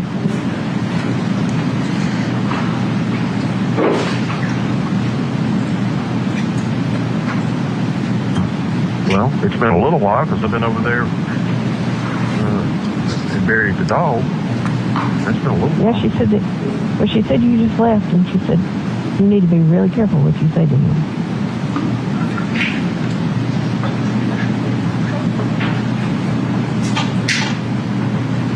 I don't know. The only thing that she talked about was, everybody's phone being tapped. That was about the only conversation she and I had. The rest of it was about Ryan. Well, she said yesterday that, or what, day before yesterday, that they were going to get a search warrant for Andrea's house. Really? I haven't heard that. Why would they? Well, she said that you told her. No, I didn't tell her that.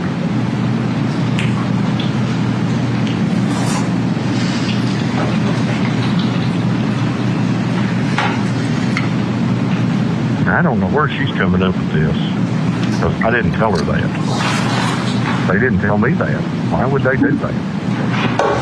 I don't know. That was one phone call that she said that you had come by over there and told them that they were getting a search warrant to search your vehicle and Andrea's house. There has never been any talk about a search warrant for anything.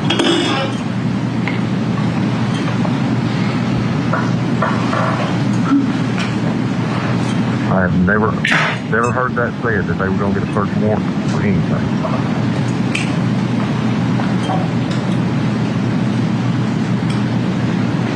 Well, when I talked to you and you said that you had walked out of there and the attorney was trying to talk them down because they were going to arrest you on the spot. What happened?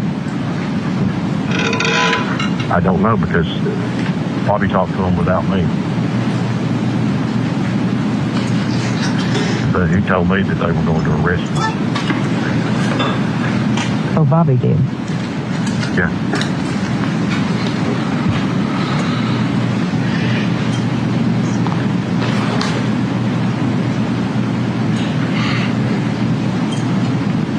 Well, kind of what happened from the time you got there that morning, or when you all got there?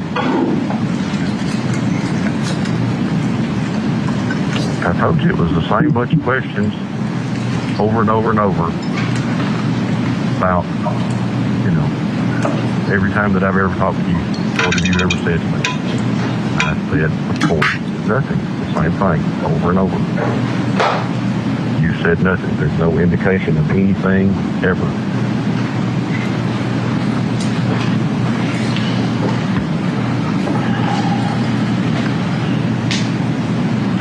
Well, I mean, I guess I've been sitting here running through my head over and over and over again. I know. Well, that I don't doubt that at all. Because who's not? What? I am. She is. We all are. Right. I could have sworn that you said that they had given you a recorder. Oh, I did not. I don't know where you're coming up with this, but just I thought that that's what you said. No, just listen. Just listen to me. Okay. We're all to the point we can't breathe. We're all scared to death. This thing happened, and what happened? Scott and Chris are yelling and, pointing at you. And what's the first thing that happens to me? You know, I get a knock on the door on Friday night, TBI. And then 2-3 days later, I got the TBI and the Georgia. And then I got the Georgia people again. So, are our assholes puckered up? Yeah, you know, and I don't know why. But somebody, you know, they're looking at every angle of everybody. And like Bobby said, when there's a husband and a wife and one of them gets killed, generally speaking, the other one is the first one that they look at. Right. And the second one is anybody else that they had anything to do with. So that, you know, they said that's 1 and 2. And that's the way that works. And he said then from that point, you just start interviewing everybody and asking them again and again and again. And they ask you the same thing from 6 different directions. But they started, then it's a process of elimination. This is who we think it is. Okay, it ain't that one. Okay, maybe it's somebody else. And you start looking in another direction. And that's what they're doing. So they're just, you know, taking their time, checking the boxes, asking the questions, trying to put the puzzle together, the chess game together, you know, and figure it out. And that's what they're doing.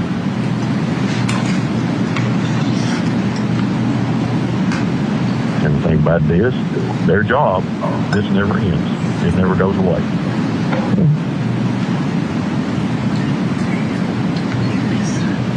So they want to find somebody to put in jail.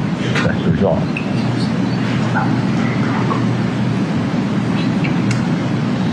Did they once ever say that, hey, this could just be a tragic accident? No. I brought it up, but they didn't buy it. They just, and that's what Martha had said too. You know, and that's what I had thought.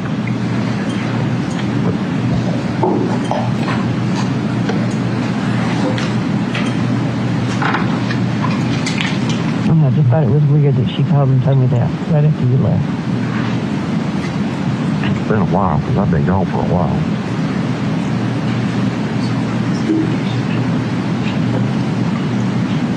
So I left there and went home and changed shoes and then came over here. And then I've been here, anchored on this for, I don't know, a while anyway. So you have no idea why she said that? I have no idea.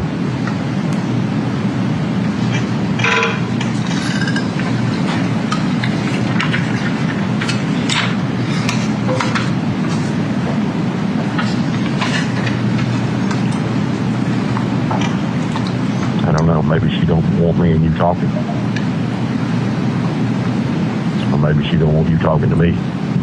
Maybe that's a better way to put it.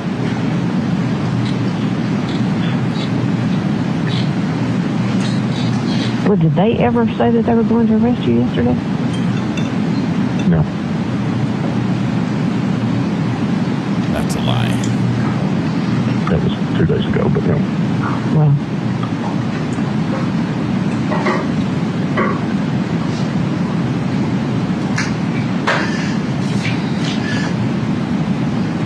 Breathe, baby. Breathe. It's tough. It's tough. You're just, I don't want to say grasping at straws because that's not the right way to put it, but you're almost in a panic mode, and I understand. Trust me, I understand. But just breathe, and it'll,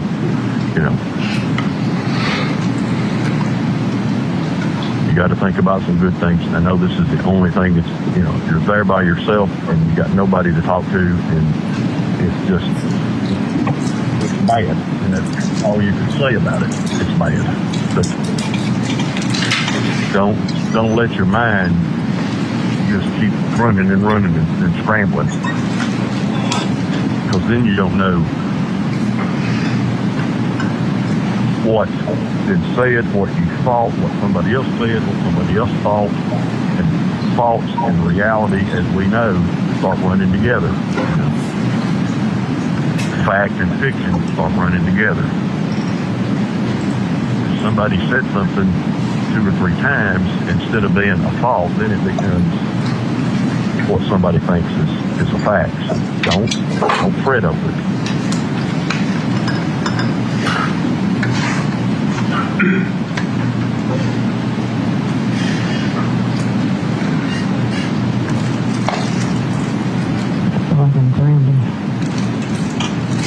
I'm sure.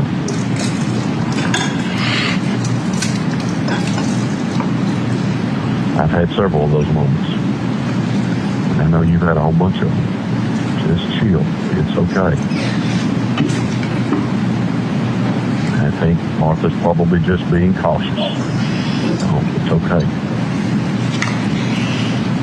Well, Amanda called and she's coming out here in the morning. That fire investigator's coming out here.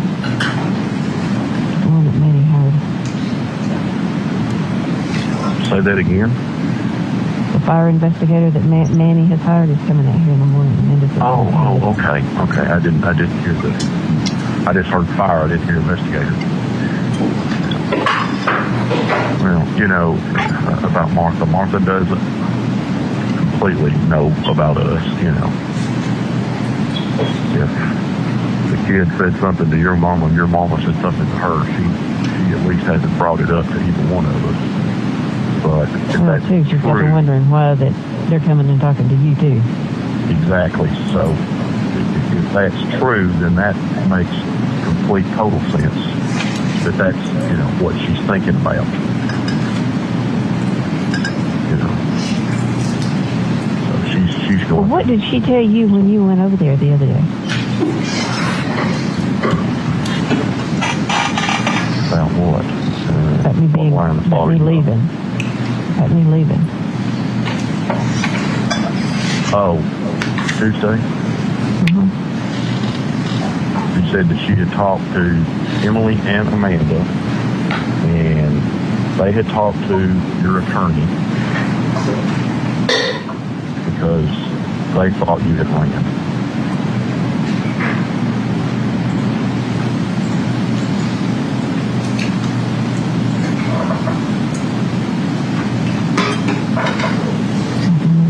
She had said something to, That's what she said.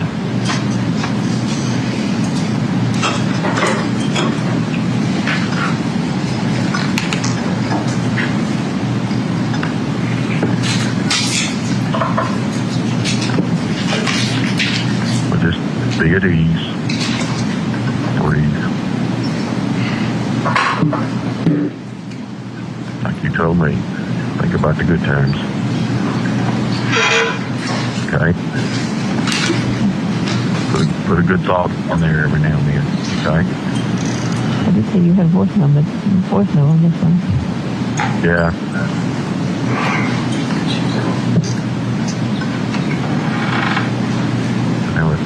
It prompted me to, so I decided to do it. Kind of thought that way you would at least know that it's me too.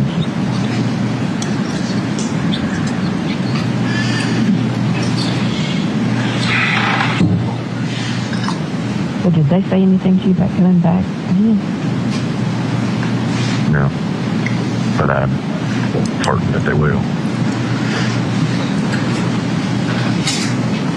Did they say anything to you about any of the text that were on me? Did they what? Say anything to you about any of the text messages that were on me? No.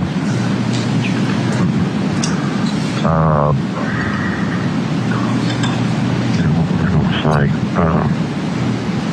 I lost my train of thought. Well, let me say it. Because you're trying to change the subject, Rusty. Trying to think what they had said, but no, they didn't say nothing about anything. I apologize for all the personal talking that we did about fucking, and they said, don't worry about it, we don't pay no attention to that. That's all that was said, so We that's just good. listen to every minute of it. Well, that didn't bother me. There's plenty of it.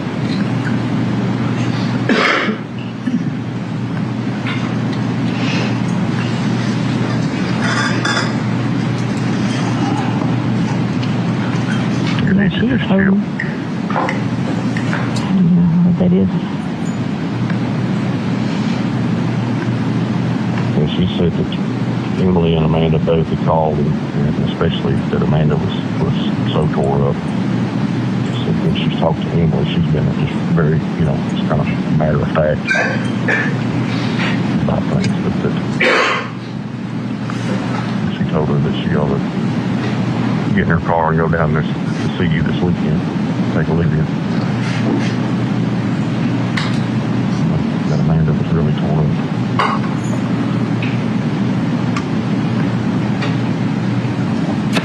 Well, Amanda wanted to stay here last night. She said, I'll stay here with you. And I said, no, go home, it's fine. Which I really guess that I should have said, no, you stay here, because she may have needed to stay here as much as anything. Yep. You might have helped her. Been as much help to her as it would have been to you.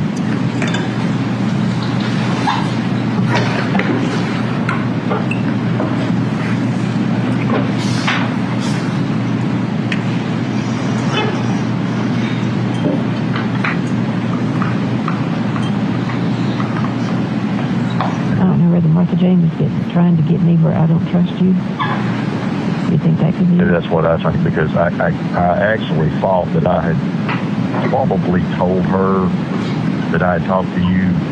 I said I talked to you this and that and this and that. And not just in the last few days, but over the last few years that we had talked about this and we talked about that. Because she would bring up things and we would talk about it. And I was like, yeah, and I thought about that, but maybe Martha was, I thought you didn't need to be talking to that Rusty Barton.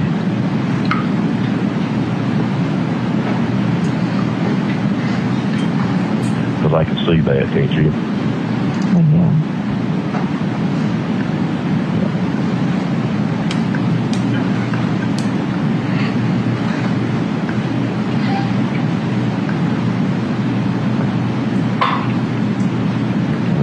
That'd be just exactly what her and your mama both would say.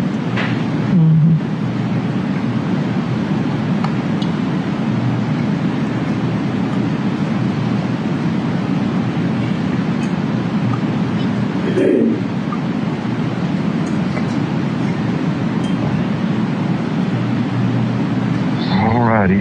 You okay? Can you breathe?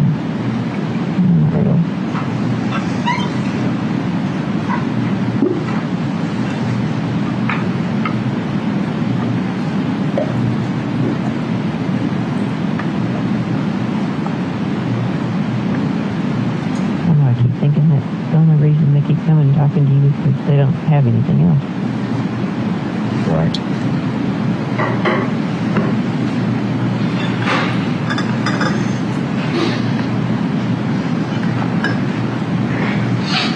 What to believe.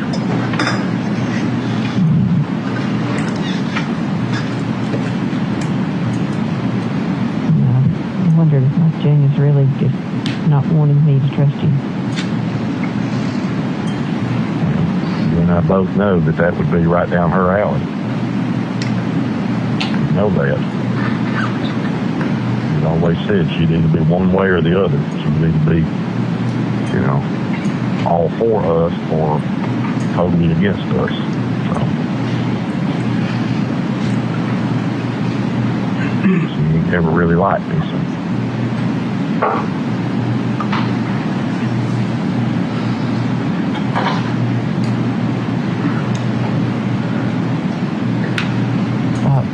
Tuesday, I thought I would come unglued. I thought I'd come unglued with that many hours and then talking to you. Right. Yeah. It wasn't as long as it seemed like it was, but don't fret over it. Just, you got to take care of you, and you got to just chill and be calm.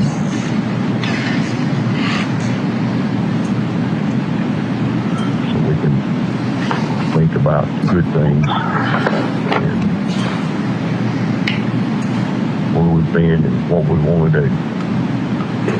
Okay? little bit. You try. Okay. A little bit. You can eat. No. Been working on lawnmower. What's wrong with the lawnmower? I don't really know, but I think I've got it when I stopped because I couldn't see because my glasses had done drip water on so much I sweated. I think it's got a low oil indicator cut-off switch in it, and I think that switch is probably bad. I had a pressure washer look that way. So I'm going to take that wire off and see if that lets it run. Is that the one that Karen gave you? Yeah.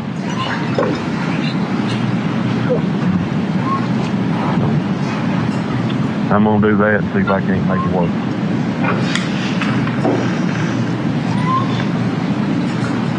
I will buzz you again.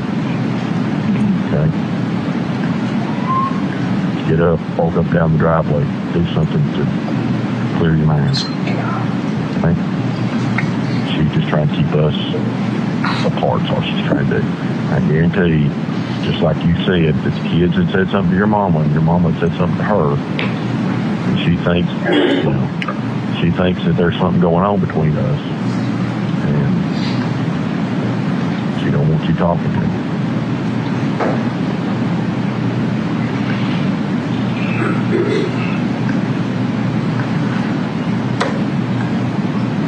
That's all it is.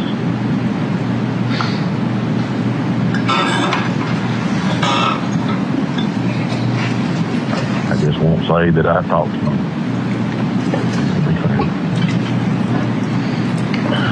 And don't tell her you talked to me. Okay? I get it. True. Huh? True. Yeah. And I just, here all of a sudden now, I've been to check on her because of all this over the last week, and just to see how she's doing, because I knew she'd be tore up too. And, it's now after a few days, now she's taking it, saying, you need to be careful what you say to him. Well, she don't want you telling me anything, and she don't want you talking to me, so it is.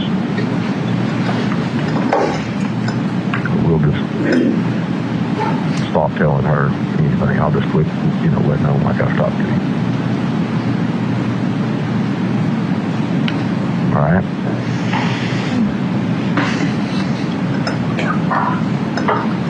Be all right, baby.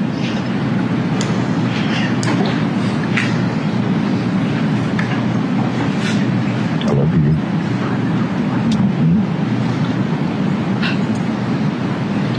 Sure.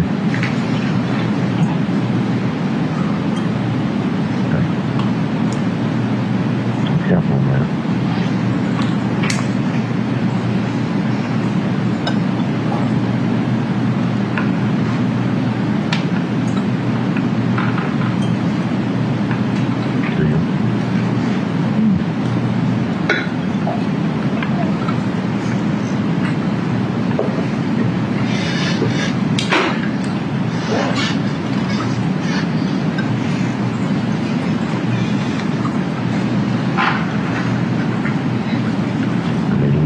Can you talk now, okay?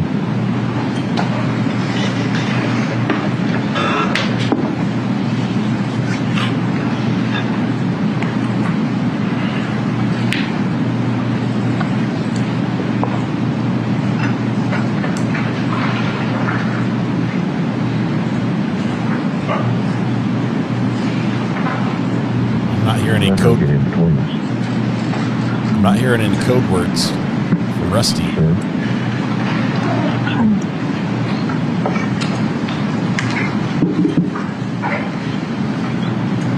She's just doing what Martha would always have done.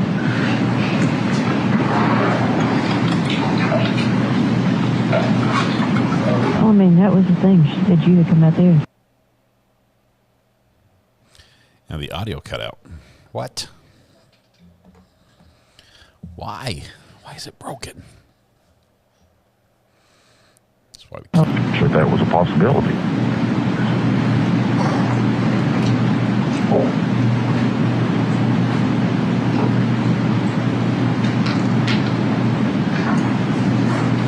And I tell them all the time, I didn't do nothing, and I don't know nothing, you know. And of course now I think they understand that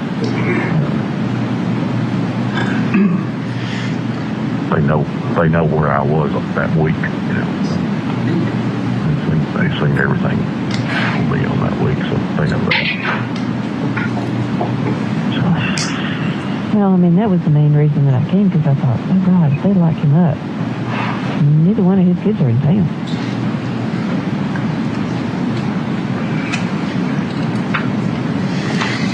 No, but I bet it wouldn't take them long to come back, would it?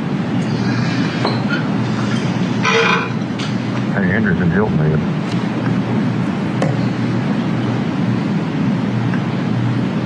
Have you told her what's happened this week? No. No, they don't need to worry about what's going on. They're trying to have a vacation. Andrew's sick, you know. She's been in Hilton Head and you know, she's been to the beach for 3 hours all week long because she felt so bad. She spent most of her time in bed. I mean, bless her heart, last week she had her tonsils out. That's one of the hardest things in the world on an adult.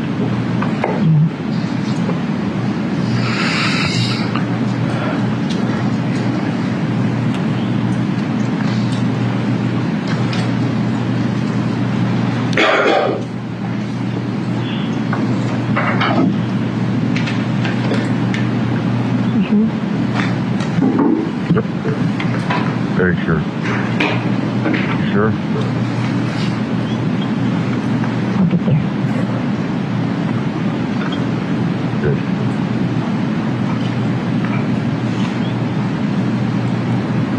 Good. Count on you. You can answer your phone when I'm having a, you know, tearful meltdown. Need you to. Oh, yeah. Sorry, I thought you knew I was over here working on this shit.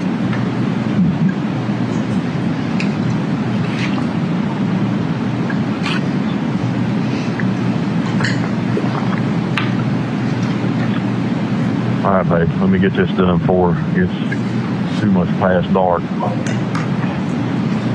All this yard done. All right. I'll see you later. Okay. Bye, baby. I love you. All right. Don't forget that.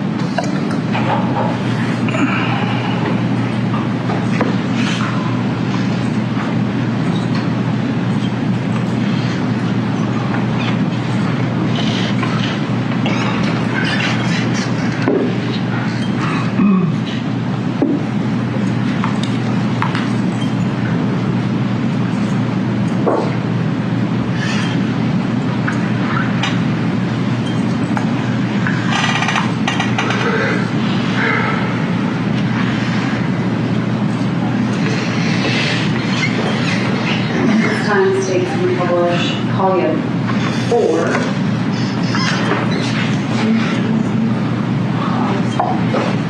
No objection. Statements to admit, call you 4 times. All right. And this next one, Doug, will probably take us to 3. Okay. This is on the 2nd, 2018. Oh, actually. No.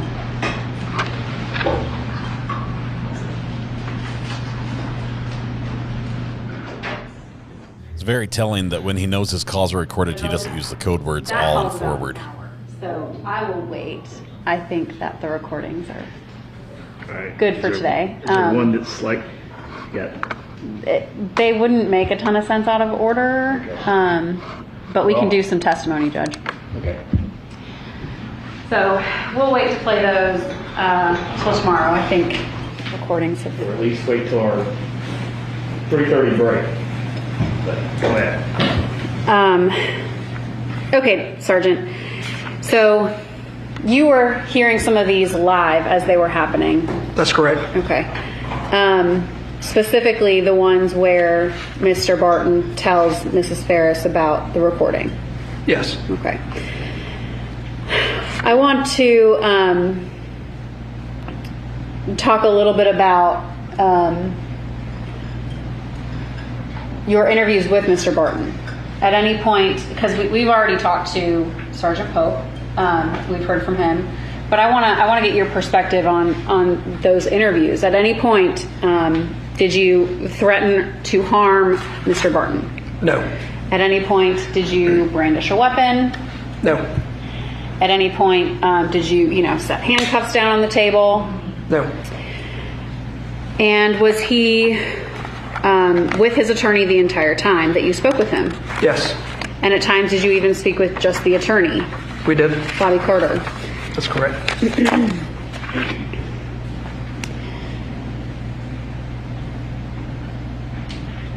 At any point, did he appear from you across the table, in your opinion, appearance, demeanor, did he appear in fear of you? No. Was he able to understand everything you were explaining to him? Yes.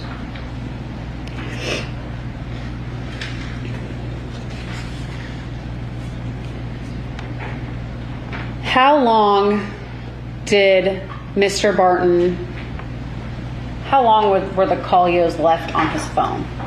Or how long did he record her for?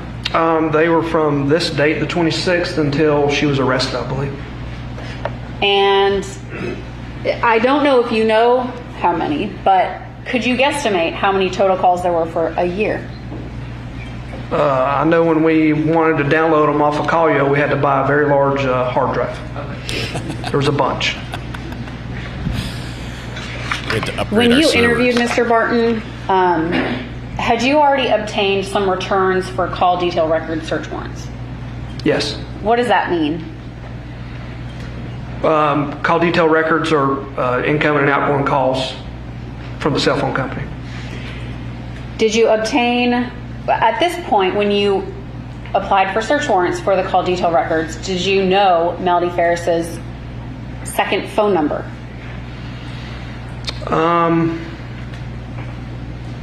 At some point during the interviews with other detectives we're doing, we were given a second phone number from Miss Farris. I believe it was Terry Braswell provided at some point. And Miss Cooper, Sherry Cooper? Yes.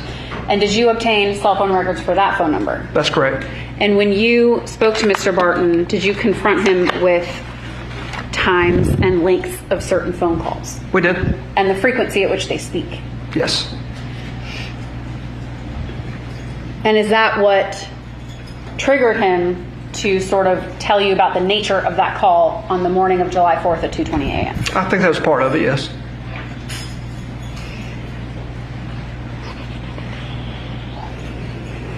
All right. Okay. I want to dial it back a little bit to going back on the scene at Purcell Lane. We kind of jumped forward. We wanted to get some of those calls in, but back on the scene at Purcell Lane, did you have the opportunity to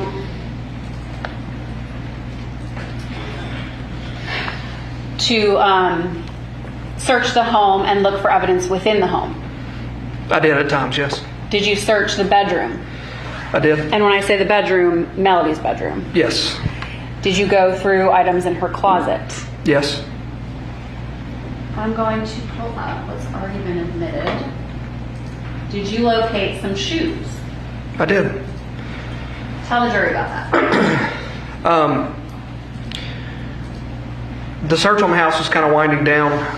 I had been off-site either doing interviews. At some point, I had gone home and caught a few hours of sleep and came back. I was told that the search was winding down, so I wanted to do kind of a final walkthrough through the house. Since I was a lead detective, just to put eyes on everything and see if I saw anything out of place or something I wanted to see with my own eyes. I remember going into the study, the area they called the study, and the books just they looked very in order. So I thought, well, one thing we're missing is a gun. So I started moving books around, just double checking to make sure. I ended up in the master bedroom, looking around in there. That's when I ended up in this master bedroom closet. Again, the whole house was very organized, and just out of my own curiosity, I started checking things just to make sure that we didn't miss anything. I'm showing you what's been previously admitted as Shaw 178. What is this? It's a shirt that I located in the dirty clothes hamper. And what about this shirt made you want to look at it closer? What appears to be bloodstains, and bottom left of the photo would be there, look like soot from a fire. So did you point crime scene to this t-shirt? I did. All right, and I want to talk about, it's already been previously admitted as, Shaw 191. What are we looking at here? That's a pair of shoes. And did you locate these shoes? I did. What made you want to tell crime scene about this pair of shoes?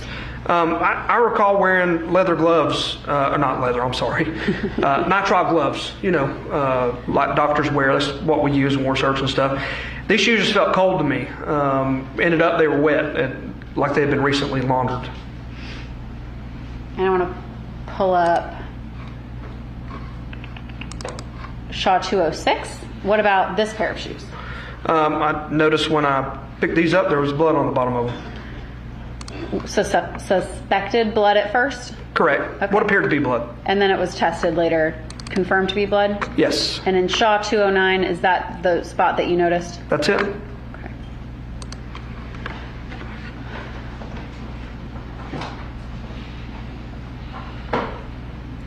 You mentioned that you searched the house, or at least the study, but other people were searching the house for a type of firearm. Yes. Were any located? No. Any pistols? I don't believe there were in the house. The one pistol on scene was located out in the barn. And then there were some longer guns collected. Is that fair? Correct.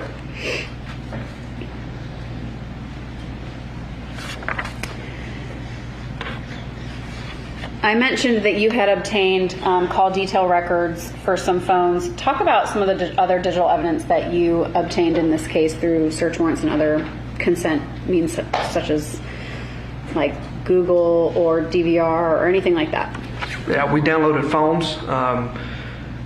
From the house, we collected a DVR, a digital video recorder, I think is what DVR stands for. But basically, it was the hard drive for the home surveillance system. We had been told that the surveillance system had been damaged in the fire and hadn't worked for quite some time, but we took the DVR anyway just to make sure there wasn't anything else on it.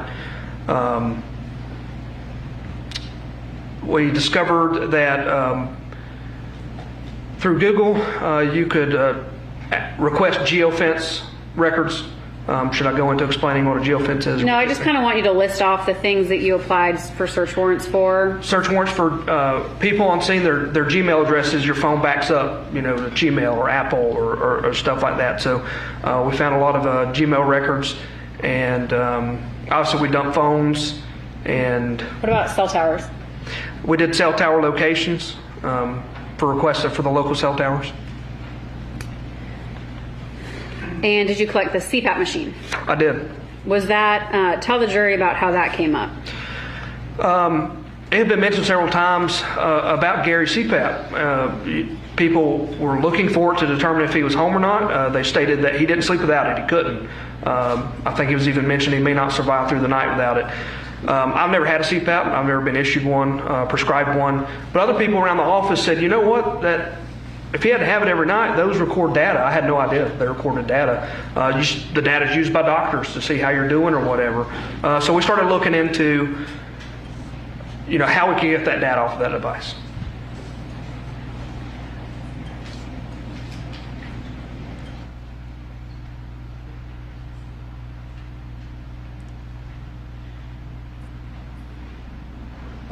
Your Honor, at this time the state moves to tender Hayes 58, which is the raw CPAP data. Any objection? No objection. All right, that's me. Well, you look at it for a second. Judge I think it's wants to- just the raw data. It's raw data. It's raw. It's a log file. breaths per second, timestamps, Okay. duration. And at some point, the data was extracted out of that CPAP machine. It was. Based on, I'll allow it for purposes of showing that it was being used when it says it was being used, not for any medical information otherwise. Yeah, well that's just a bunch of numbers, so I don't know what it is. Okay. And when you were with Rusty Barton, did he give you his phone to extract? He did.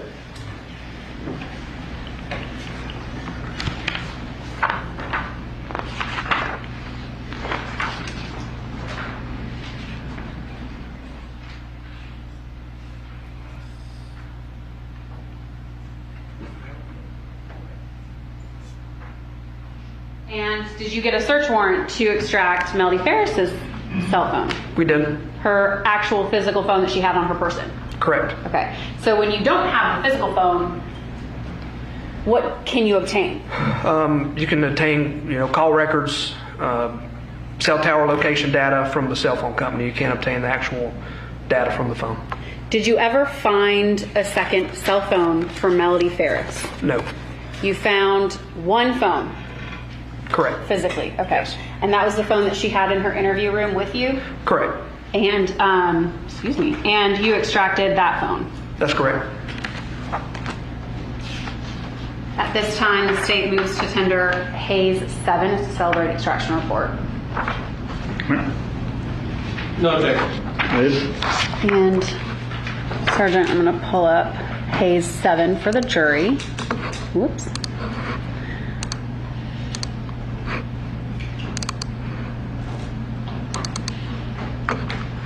Okay. I'm scrolling to page 2. All right. And I'm going to show you up here, what is the title of this section of the report? Notes 2. Okay. And what is the date that this note, the created date under time? March 31st, 2014 at 6:47 and 18 seconds p.m. What is the content of the note?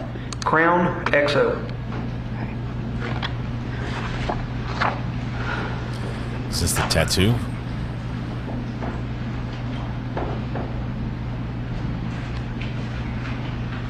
And that was in Melody's cell phone? That's correct.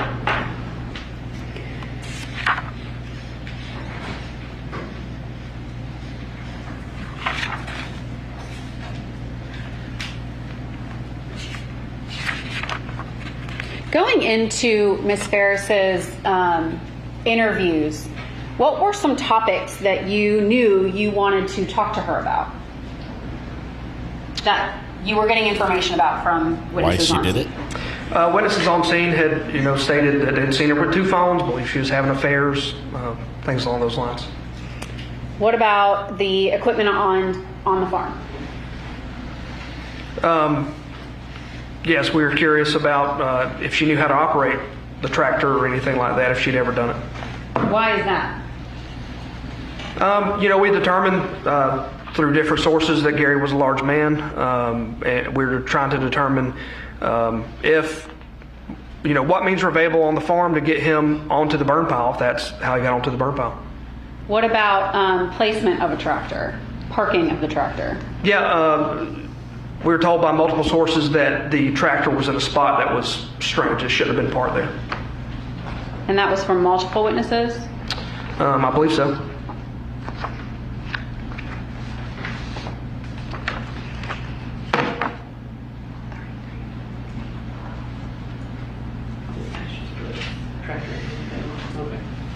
At this time, the state moves to tender Hayes 33 through 50. Objections? No objection. They're admitted. I'm going to hand you, Sergeant, these photos of the tractor. Of the equipment. I guess it's both the tractor and the 4x4. I'm going to go through them with you.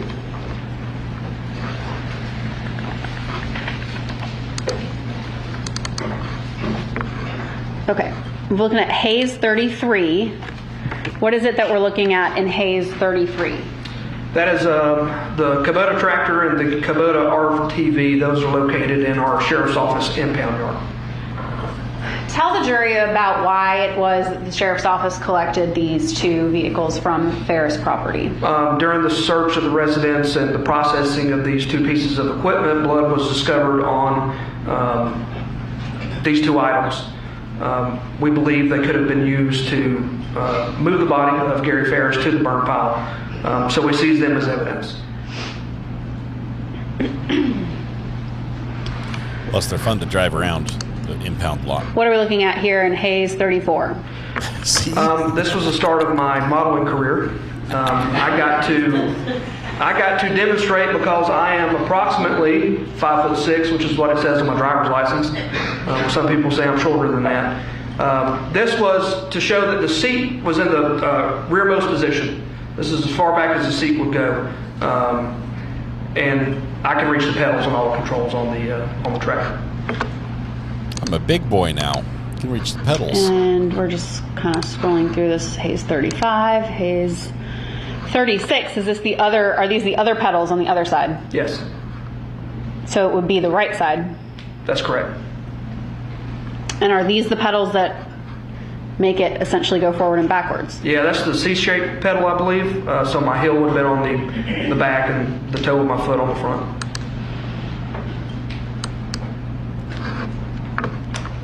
What are we looking at in Hayes 38?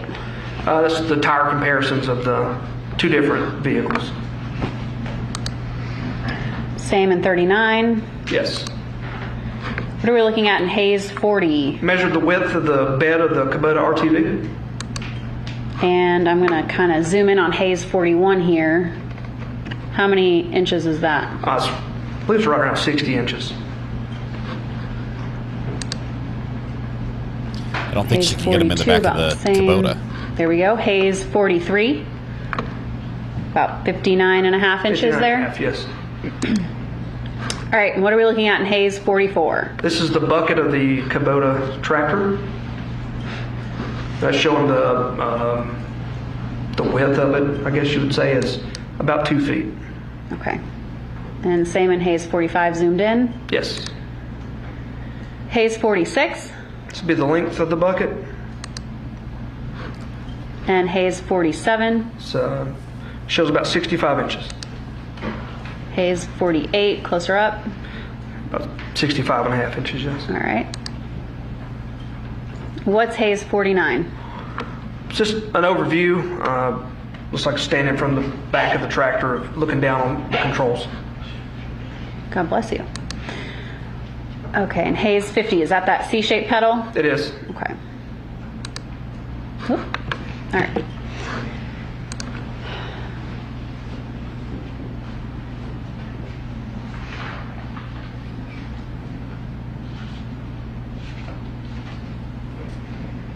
So after the scene was locked down and you have spoken to Mr. Barton in Tennessee, what were some of the next steps in your investigation? Was there more people you had to interview? Yeah, we continued interviewing people. Evidence had been sent off for different stages of processing with different entities, and more search warrants for different records as we came upon them.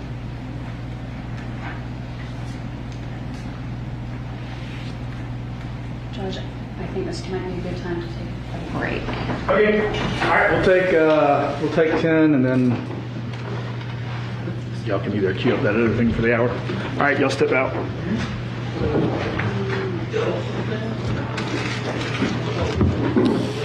Well, that was not good for Melody today. That was some rough testimony. We had the expert who actually testified today, who we heard live, was brought in to cast doubt on the medical examiner who did the death certificate. And he'd started off great until he got to the point where he said that he had a case where there was a woman's body found on a steep hill, sans most clothing, and he was able to, even without any injuries or anything on the body, rule it a murder because of the totality of the circumstances. Yet with this situation, with a body on a burn pile and a bullet in the chest and another bullet with his DNA on it in the house, is not able to rule this a murder.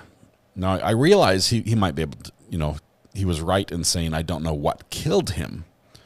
But I think the totality of the circumstances would probably support, yes, this is not a natural death. This is not a natural death.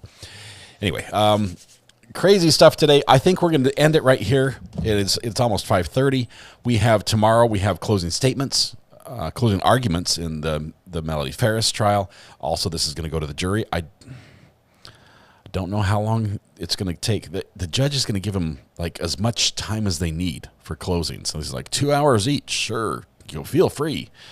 Just pontificate. Go on and on. It's going to get painful. I don't think defense can go on for 2 hours. I think the state can.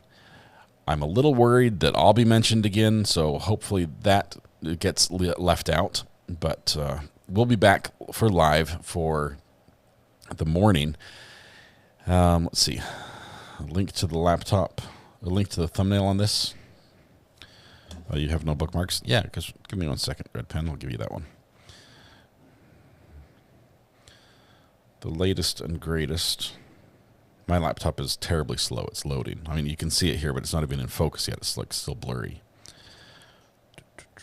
We'll wait for it.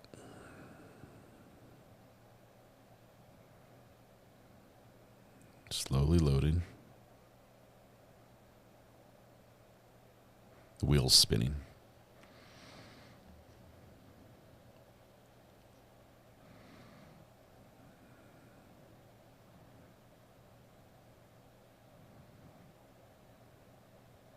I've got to figure out what's wrong with this computer.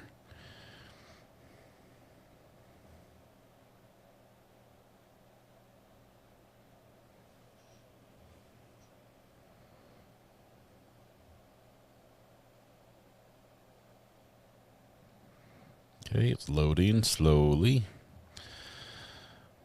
Share.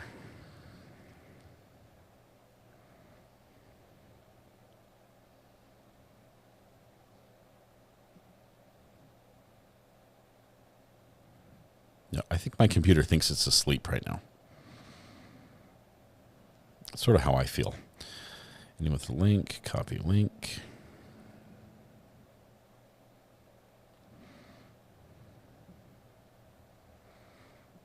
All right. This is just for Red Pen, so y'all can disregard this one.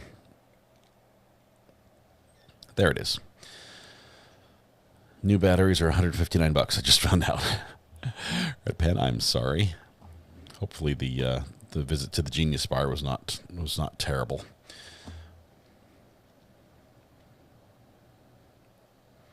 Man, we've just had lie after lie after lie today. Yesterday we had Amanda on the stand. I think she was not completely honest with us, telling us that she just supports her mom, and then her mom lying to Amanda,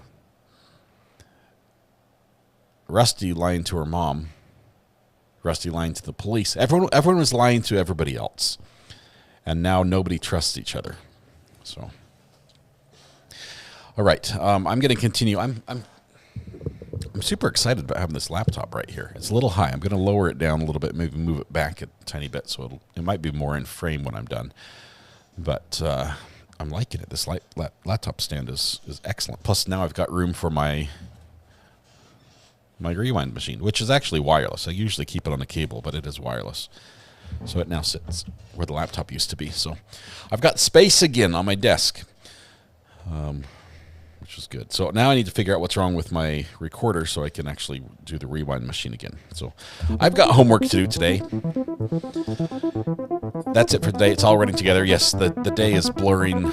It's only Tuesday. Tomorrow's hump day for starters. It's also, I've got an evening trunk or treat with my kids, which I will not be missing. So no evening verdicts, jury. No evening verdicts. And then obviously the next day is Halloween. So We'll see. It's gonna be a lot of fun. Tomorrow's gonna be great because the state's gonna put a bow on all this. They're gonna wrap this all up, and I want to hear their theory of the case as they present it to the jury, saying this is what happened. Of course, there are some things they just don't know, and they'll probably admit that. This is one of those cases where we won't ever get all the answers because the people who do know are not talking. But it's going to be good. All right. Tonight when you go home, please hug the people you love. Smile at someone to make their day just a little bit better. And please stay safe till we go live again in tomorrow morning. About 8:30-ish. Once again, no podcast this week because it is Halloween. You guys should all be out either getting or giving away candy. So it's going to be good. Have a good night. We'll see you tomorrow. Bye.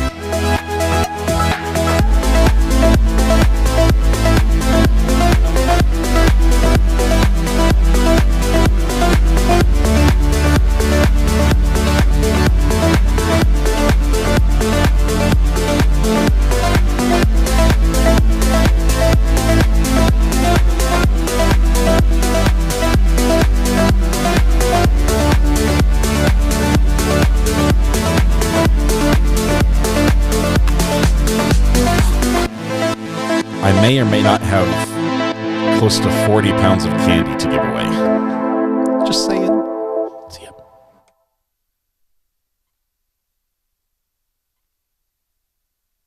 Shame on you, sir.